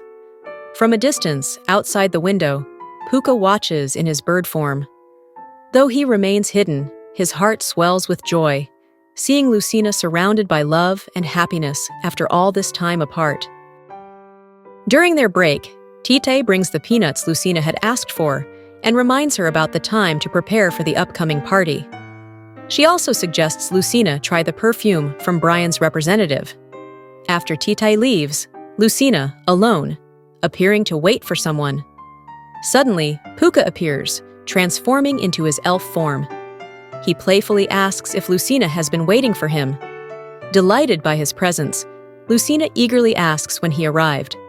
With a cheerful smile, Puka explains that he came early, but noticed Lucina had guests, so he didn't want to interrupt. Curious, Lucina also inquires about his whereabouts. Puka reveals that he had returned to the forest for something. While savoring his peanut, Puka's demeanor shifts, and he suddenly looks serious. He tells Lucina there's something important he needs to share, leaving her visibly concerned. Puka reveals that he must return to the forest and that they may not see each other for the next 100 years. This revelation leaves Lucina stunned. Puka goes on to explain that, as a forest elf, his duty is to protect the forest, and he needs to remain there for a significant time to regain the chance to explore the outside world. Reflecting on their first meeting, Puka shares that he rarely ventured beyond the forest, but chose to follow Lucina because he sensed excitement and intrigue in her company. That decision had kept him away from the forest until now, but the time has come for him to stay within its boundaries for the next century. With a gentle smile, Puka expresses how grateful he is to have met Lucina, reminiscing about how much fun they've shared. Lucina, her voice tinged with sadness, asks if they can meet again after 100 years. With a confident and reassuring expression, Puka promises her that they can reunite if she visits the forest where he resides. Despite his reassurance, Lucina struggles to hide her sorrow and asks when he plans to leave. Spreading his wings, Puka takes flight and softly announces that the time has come, catching Lucina off guard and leaving her unprepared for the sudden farewell. To comfort her as she cries, Puka gently pats her head, his touch calming yet bittersweet. Then, he reaches into his pocket and pulls out 3 nuts, handing them to Lucina. He instructs her to eat them after he's gone, adding with a warm smile that she will someday give birth to beautiful children. Clutching the nuts tightly, Lucina promises to follow his words and asks Puka to visit her in the forest if she ever yearns for him. Puka assures her that he will, his smile unwavering as he bids her goodbye. Lucina watches silently from the window as Puka disappears into the horizon, the setting sun casting its golden glow on the scene of their parting. Later that night, after the party concludes, Hakan and Lucina carry baby Mata into their chamber. Hakan remarks on how quickly Mata has fallen asleep, noting that she must be exhausted after such a long day. Glancing nervously around the room, Hakan clears his throat loudly, catching Lucina's attention. She looks at him, puzzled, and asks if he's coming down with a cold. Before Hakan can respond, the door creaks open and Titi steps inside, asking if they had called for her. Hakan's face brightens immediately, praising Titi's loyalty and joking that she must have heard even the faintest sound from Mata. Lucina, still confused, glances between them. With a quick and cheerful stride, Titi approaches, her smile radiant as she announces that she'll take care of Mata for the night. Reluctantly, but trusting, Lucina hands the baby over to Titi. As Titi takes Mata in her arms, she subtly signals Hakan and Lucina to spend some time alone together. Hakan thanks Titi warmly, though it's clear from his expression that this arrangement had been planned in advance. Once they're alone in the room, Hakan glances at Lucina nervously and hesitantly asks what they should do now. Noticing his unease, Lucina smirks playfully and teases him, asking what he had told Titi. With a flush spreading across his cheeks, Hakan admits that he felt they hadn't had much quality time together lately, so he asked Titi to watch over Mata for the evening. Lucina smiles warmly at his explanation, then tilts her head and asks what he has planned for them. To unwind, they slip into the soothing embrace of the holy water, letting it melt away their fatigue. The tranquil moment takes a tender turn when Hakan gently pulls Lucina closer, confessing how happy he is to see her content. He reassures her softly that he won't pressure or disturb her. But Lucina, her eyes gleaming with a mischievous glint, leans in with a seductive smile and whispers that she wants him to. Hakan's face turns a deeper shade of red as her words sink in. Gathering his courage, he pulls her even closer, wrapping her in a tender embrace. As the night deepens, they celebrate their love in a warm, intimate moment, cherishing the connection they share under the soft glow of the moonlight. 5 years later, near a serene lake in the forest, Hakan and Lucina take a well-deserved break, enjoying a peaceful picnic surrounded by nature. As Lucina glances around, noticing Mata isn't nearby, she scans the area with concern. Hakan, however, reassures her with a smile, reminding her that Turan and a group of knights are keeping a close watch on Mata. Drawing closer to Lucina, Hakan remarks how nice it is that Mata can entertain herself, leaving Lucina slightly puzzled by his words. Seizing the moment, Hakan leans in, pulling Lucina gently closer. With a playful smile, he mentions how little time they've had to share even a kiss lately. As their lips inch closer, their moment is interrupted by Mata's excited voice calling out to them. She comes running toward them, her eyes bright with pride, holding a baby snake in her hands. Lucina freezes in shock, while Hakan remains calm and even a little impressed. Mata enthusiastically announces that she caught it all by herself. Trying to stay composed, Lucina instructs Mata to release the snake immediately, explaining the dangers of its venom. Mata hesitates, reluctant to let go, but Hakan steps in with a calm tone, stating that they could always find an antidote if needed. Noticing Lucina's growing frustration, Hakan shifts his approach, gently teasing Mata that if she doesn't listen, it might spark the second war in Tayar. Mata finally agrees to release the snake. Pleased with her obedience, Lucina rewards Mata with the promise of eating as much cake as she wants. Just as the atmosphere lightens, Lucina suddenly feels a wave of nausea. Concern flashes across Hakan's face, while Lucina herself wonders what is happening to her. Sensing her mother's discomfort, Mata asks worriedly if Lucina is ill. Hakan quickly suggests they return to the palace and summon a priest to check on her. Back at the Tayar palace, in Lucina's chamber, the priest examines her condition while she rests on the bed. Hakan, carrying Mata in his arms, anxiously asks about Lucina's health. Mata, curious but quiet, watches closely. The priest, initially silent and wide-eyed in disbelief, slowly gathers her composure. She then congratulates Lucina, leaving her bewildered. Confused, Lucina asks what the priest means. The priest hesitantly explains that Lucina is carrying a dragon's baby, shocking both Lucina and Hakan. But the revelation doesn't end there. The priest further explains that Lucina isn't carrying just one dragon baby. There are 3. This news leaves Lucina and Hakan utterly stunned, while Mata looks between them, still trying to make sense of the situation.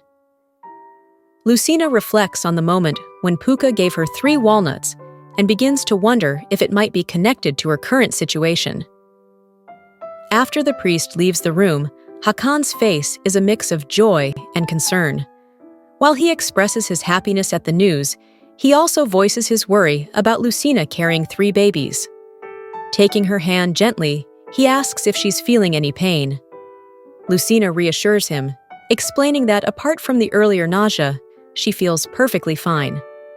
A warm smile spreads across her face as she shares her excitement, saying how happy she is to carry 3 of Hakan's babies. However, Mata, feeling a little left out, pipes up with curiosity. Stroking Mata's hair gently, Hakan reveals the big news. She's going to have 3 younger siblings. Mata's eyes light up with excitement, and she hugs Lucina tightly, proudly declaring that she'll teach her siblings how to catch snakes. Hakan's expression softens as he recalls the times Lucina faced danger and he couldn't protect her. With determination in his voice, he promises her that he'll never let her face anything alone again. Pulling Lucina gently to rest against him, Hakan vows to protect her and their growing family. Not wanting to be left out, Mata steps forward with a big grin and eagerly adds her own promise, holding out her tiny hand and declaring that she'll help protect Lucina too. A few days later, the Holy Emperor visits Lucina after receiving a letter from her. Concerned about her condition, he expresses his worry, noting how challenging it must be for her to carry 3 babies compared to when she was pregnant with Mata. Lucina, however, reassures him with a gentle smile, explaining that she feels fine aside from some morning sickness. The Holy Emperor then brings up the letter Lucina sent him 5 years ago, where she mentioned the forest elf who gave her 3 walnuts. He explains that the walnuts symbolize faith, hope, and love, and with these 3 virtues, there is nothing in the world that cannot be overcome. Deeply moved, Lucina expresses her heartfelt gratitude for his words. Their conversation is interrupted by the creaking door as Hakan enters, followed closely by Tayar, who is out of breath from hurrying. With a cheerful expression, Hakan carries several bags filled with fresh fruits, announcing they're all for Lucina. His excitement makes Lucina smile, but a memory from her first pregnancy surfaces, and she hesitates, asking if Hakan took the fruits from someone else. The Holy Emperor chuckles, clearly amused by Lucina's concern, while Hakan reassures her that the fruits are entirely theirs. The room lightens with warmth and laughter as they all share the moment together. Later that night, as Hakan, Lucina, and Mata rest peacefully in their chamber, Hakan appears to be struggling to breathe. Upon closer inspection, Lucina notices that Mata's foot is pressed against his neck. She then gently moves Mata's foot away, ensuring Hakan can sleep comfortably. As she watches Hakan sleep, a wave of nostalgia washes over her. Her mind drifts to the moment back in Bryan, when Hakan asked her to be his bride, a moment that changed her life forever.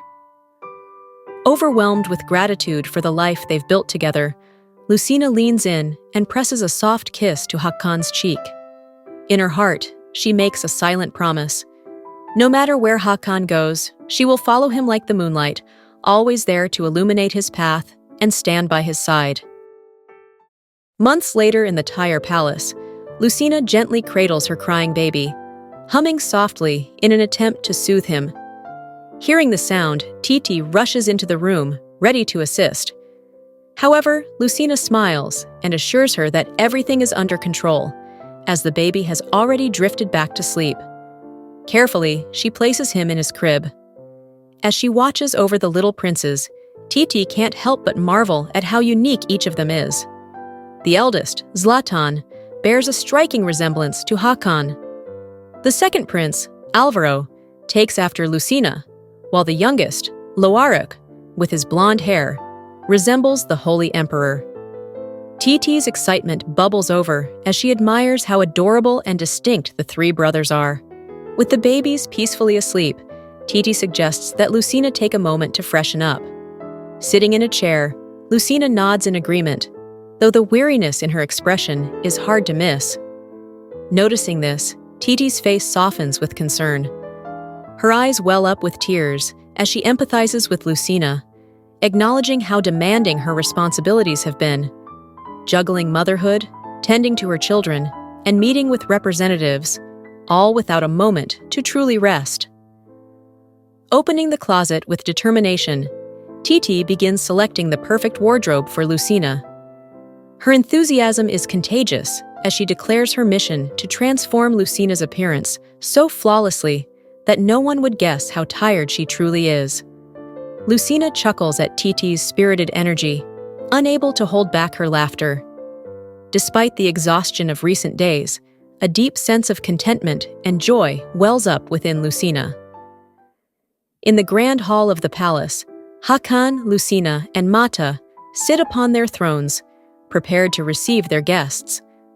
Mata, however, fidgets in her seat, clearly bored from the wait. Noticing this, Lucina offers her a reassuring smile and gently encourages her to be patient. The doors finally open, and the new King of Bryan enters the hall. He bows respectfully and congratulates Lucina on the birth of the three princes.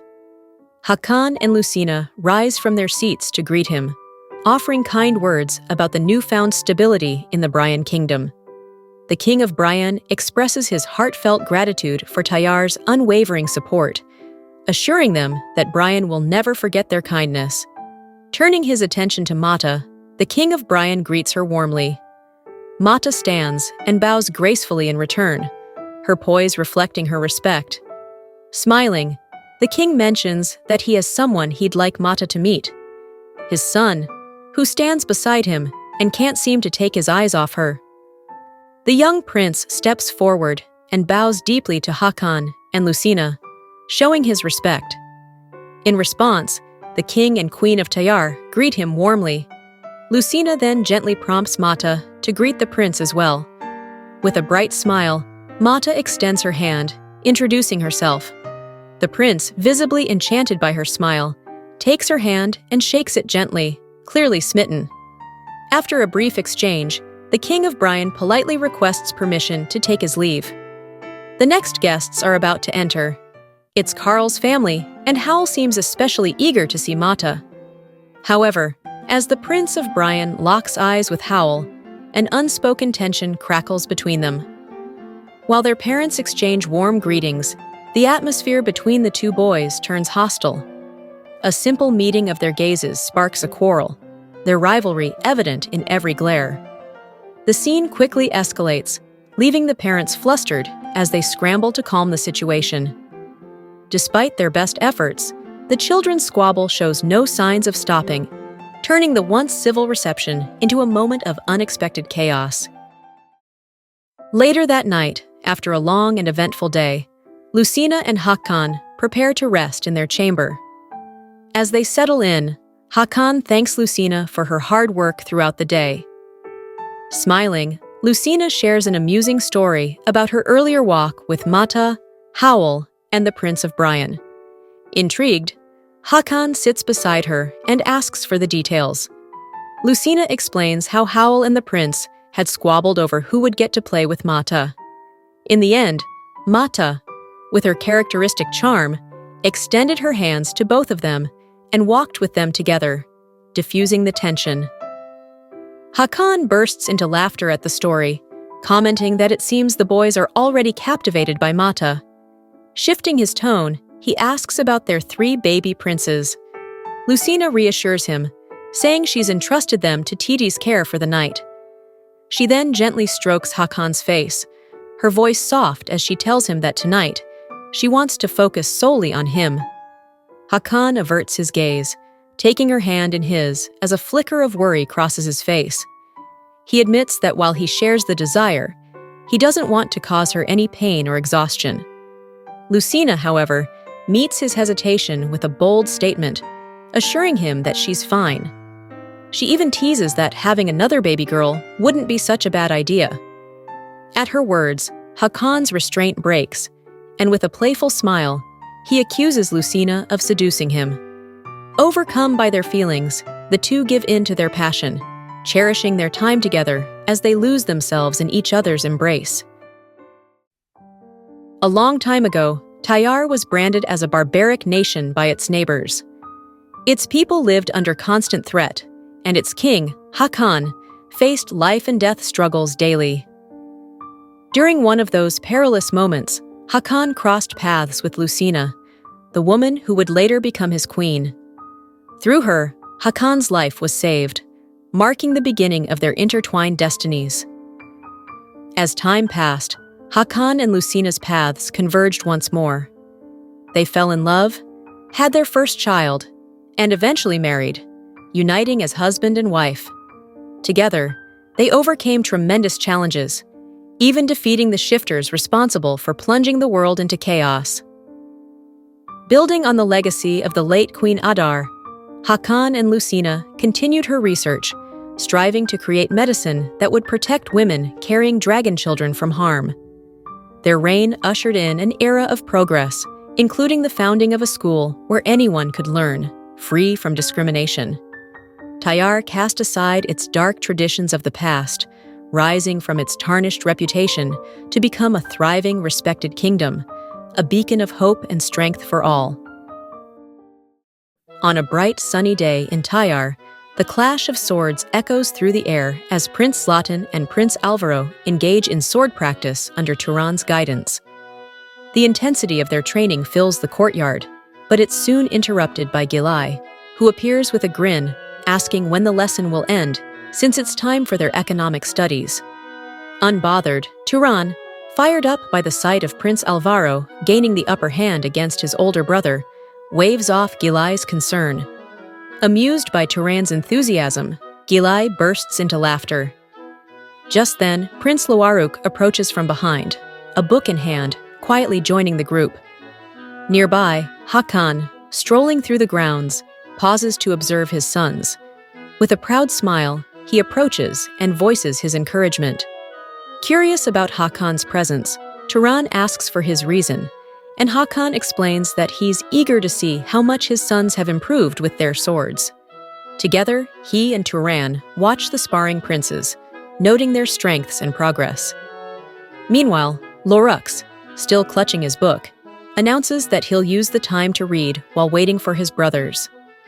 However, Hakan calls out to him with a warm, inviting smile, suggesting that Lorux join him for some playtime instead. Elsewhere in the palace, Lucina enjoys a cozy tea time with Mata and the youngest sibling, Lieva. At just 4 years old, Lieva is the youngest princess and the spitting image of Lucina. Mata can't help but gush over how adorable her little sister is, showering her with praise. As they sip their tea, Lucina casually mentions that Mata will be seeing her old friends tomorrow after quite some time. Curious, Mata asks whom Lucina is referring to. With a knowing smile, Lucina reveals that it's Howl and the Prince of Brion. Hearing their names, Mata's mind flashes back to memories of their squabbles, making her expression falter slightly. Noticing this, Lucina can't resist teasing her, asking with a sly grin, What if those boys are still head over heels for you? The next day, in the grand hall of Tayar, Howl and the Prince of Brian bow respectfully before Hakan and Lucina, who sit regally on their thrones. As part of their formal visit, the Prince of Brian presents a holy sword, a gift from the Holy Emperor to the kingdom of Tayar. Grateful, Hakan accepts the gesture with dignity. Meanwhile, Lucina glances toward Titi and quietly asks about Mata's whereabouts. Titi reassures her that Mata will be there shortly. Moments later, the arrival of Mata is announced, drawing everyone's attention. Both Howl and the Prince of Brian immediately turn their heads toward the entrance, anticipation evident on their faces. Mata steps into the hall with grace and poise, wearing a stunning dress that enhances her elegance. She greets her two friends warmly, her radiant presence leaving Howl and the prince momentarily speechless. Their faces flush red as they quickly recover, each taking one of Mata's hands and offering her their personal invitations. However, the friendly rivalry reignites as they bicker over who gets to accompany her first. Mata, standing between them, can't help but let out a small sigh, finding it hard to believe that even after all this time, they're still the same. Later that day, Lucina gathers all her children together in front of the holy sword. As they sit in anticipation, Lucina picks up the sword and explains its significance. She tells them that their grandfather had entrusted the sword to the Prince of Brian, and it holds a unique power. The one who can pull the sword from its case will become the next Holy Emperor. Lucina then invites Mata, as the eldest child, to try first. Mata steps forward, but despite her efforts, the sword refuses to budge. Watching this, Zlatan and Alvaro, filled with excitement, eagerly take their turns. Yet no matter how hard they try, the sword remains firmly in its case. Next, it's Loarix's turn. Nervously, he grips the sword with both hands and pulls with all his might, but the sword stays put. Seeing her children disheartened, Lucina offers a comforting smile, reassuring them that they'll have another chance to try tomorrow. Just as the family begins to relax, a small hand picks up the sword from the table, drawing everyone's astonished gaze. To their shock, it's Lieva, the youngest sibling, who effortlessly pulls the holy sword from its case with ease. A few days later, beneath the serene glow of the moon, Lucina and Hakan sit together on the soft grass, enjoying a quiet moment under the stars. They talk about their days, sharing heartfelt thoughts about Lierva's incredible feat of pulling out the holy sword, a sign that she is destined to become the next Holy Emperor.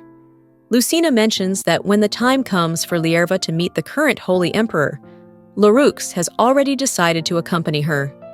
His resolve to practice swordsmanship even harder fills Lucina with pride. Hearing this, Hakan smiles warmly, expressing how proud he is of Lorix's desire to protect his little sister.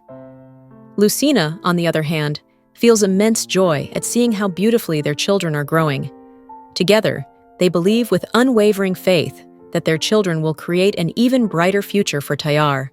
Hakan turns to Lucina, his voice tender as he thanks her for everything she's done. But deep in her heart, Lucina feels that she's the one who should be grateful, for it was Hakan who once saved her from her darkest nightmares. Leaning closer to him, Lucina softly reminds Hakan of the promise she made long ago, that even in death, she would never be separated from him. Gently brushing his fingers through her hair, Hakan gazes into Lucina's eyes with a love as deep as the night sky. They reaffirm their eternal bond, vowing that nothing, not even death, will keep them apart. Sealing their promise with a tender kiss, they let the quiet moonlight bear witness to their everlasting love. Thank you so much for watching this entire series. I hope you enjoyed the journey, the emotions, and the adventures of Hakan, Lucina, and their family, as much as I enjoyed sharing it with you. Your support means the world to me, and I can't wait to bring you more stories in the future. See you in the next video.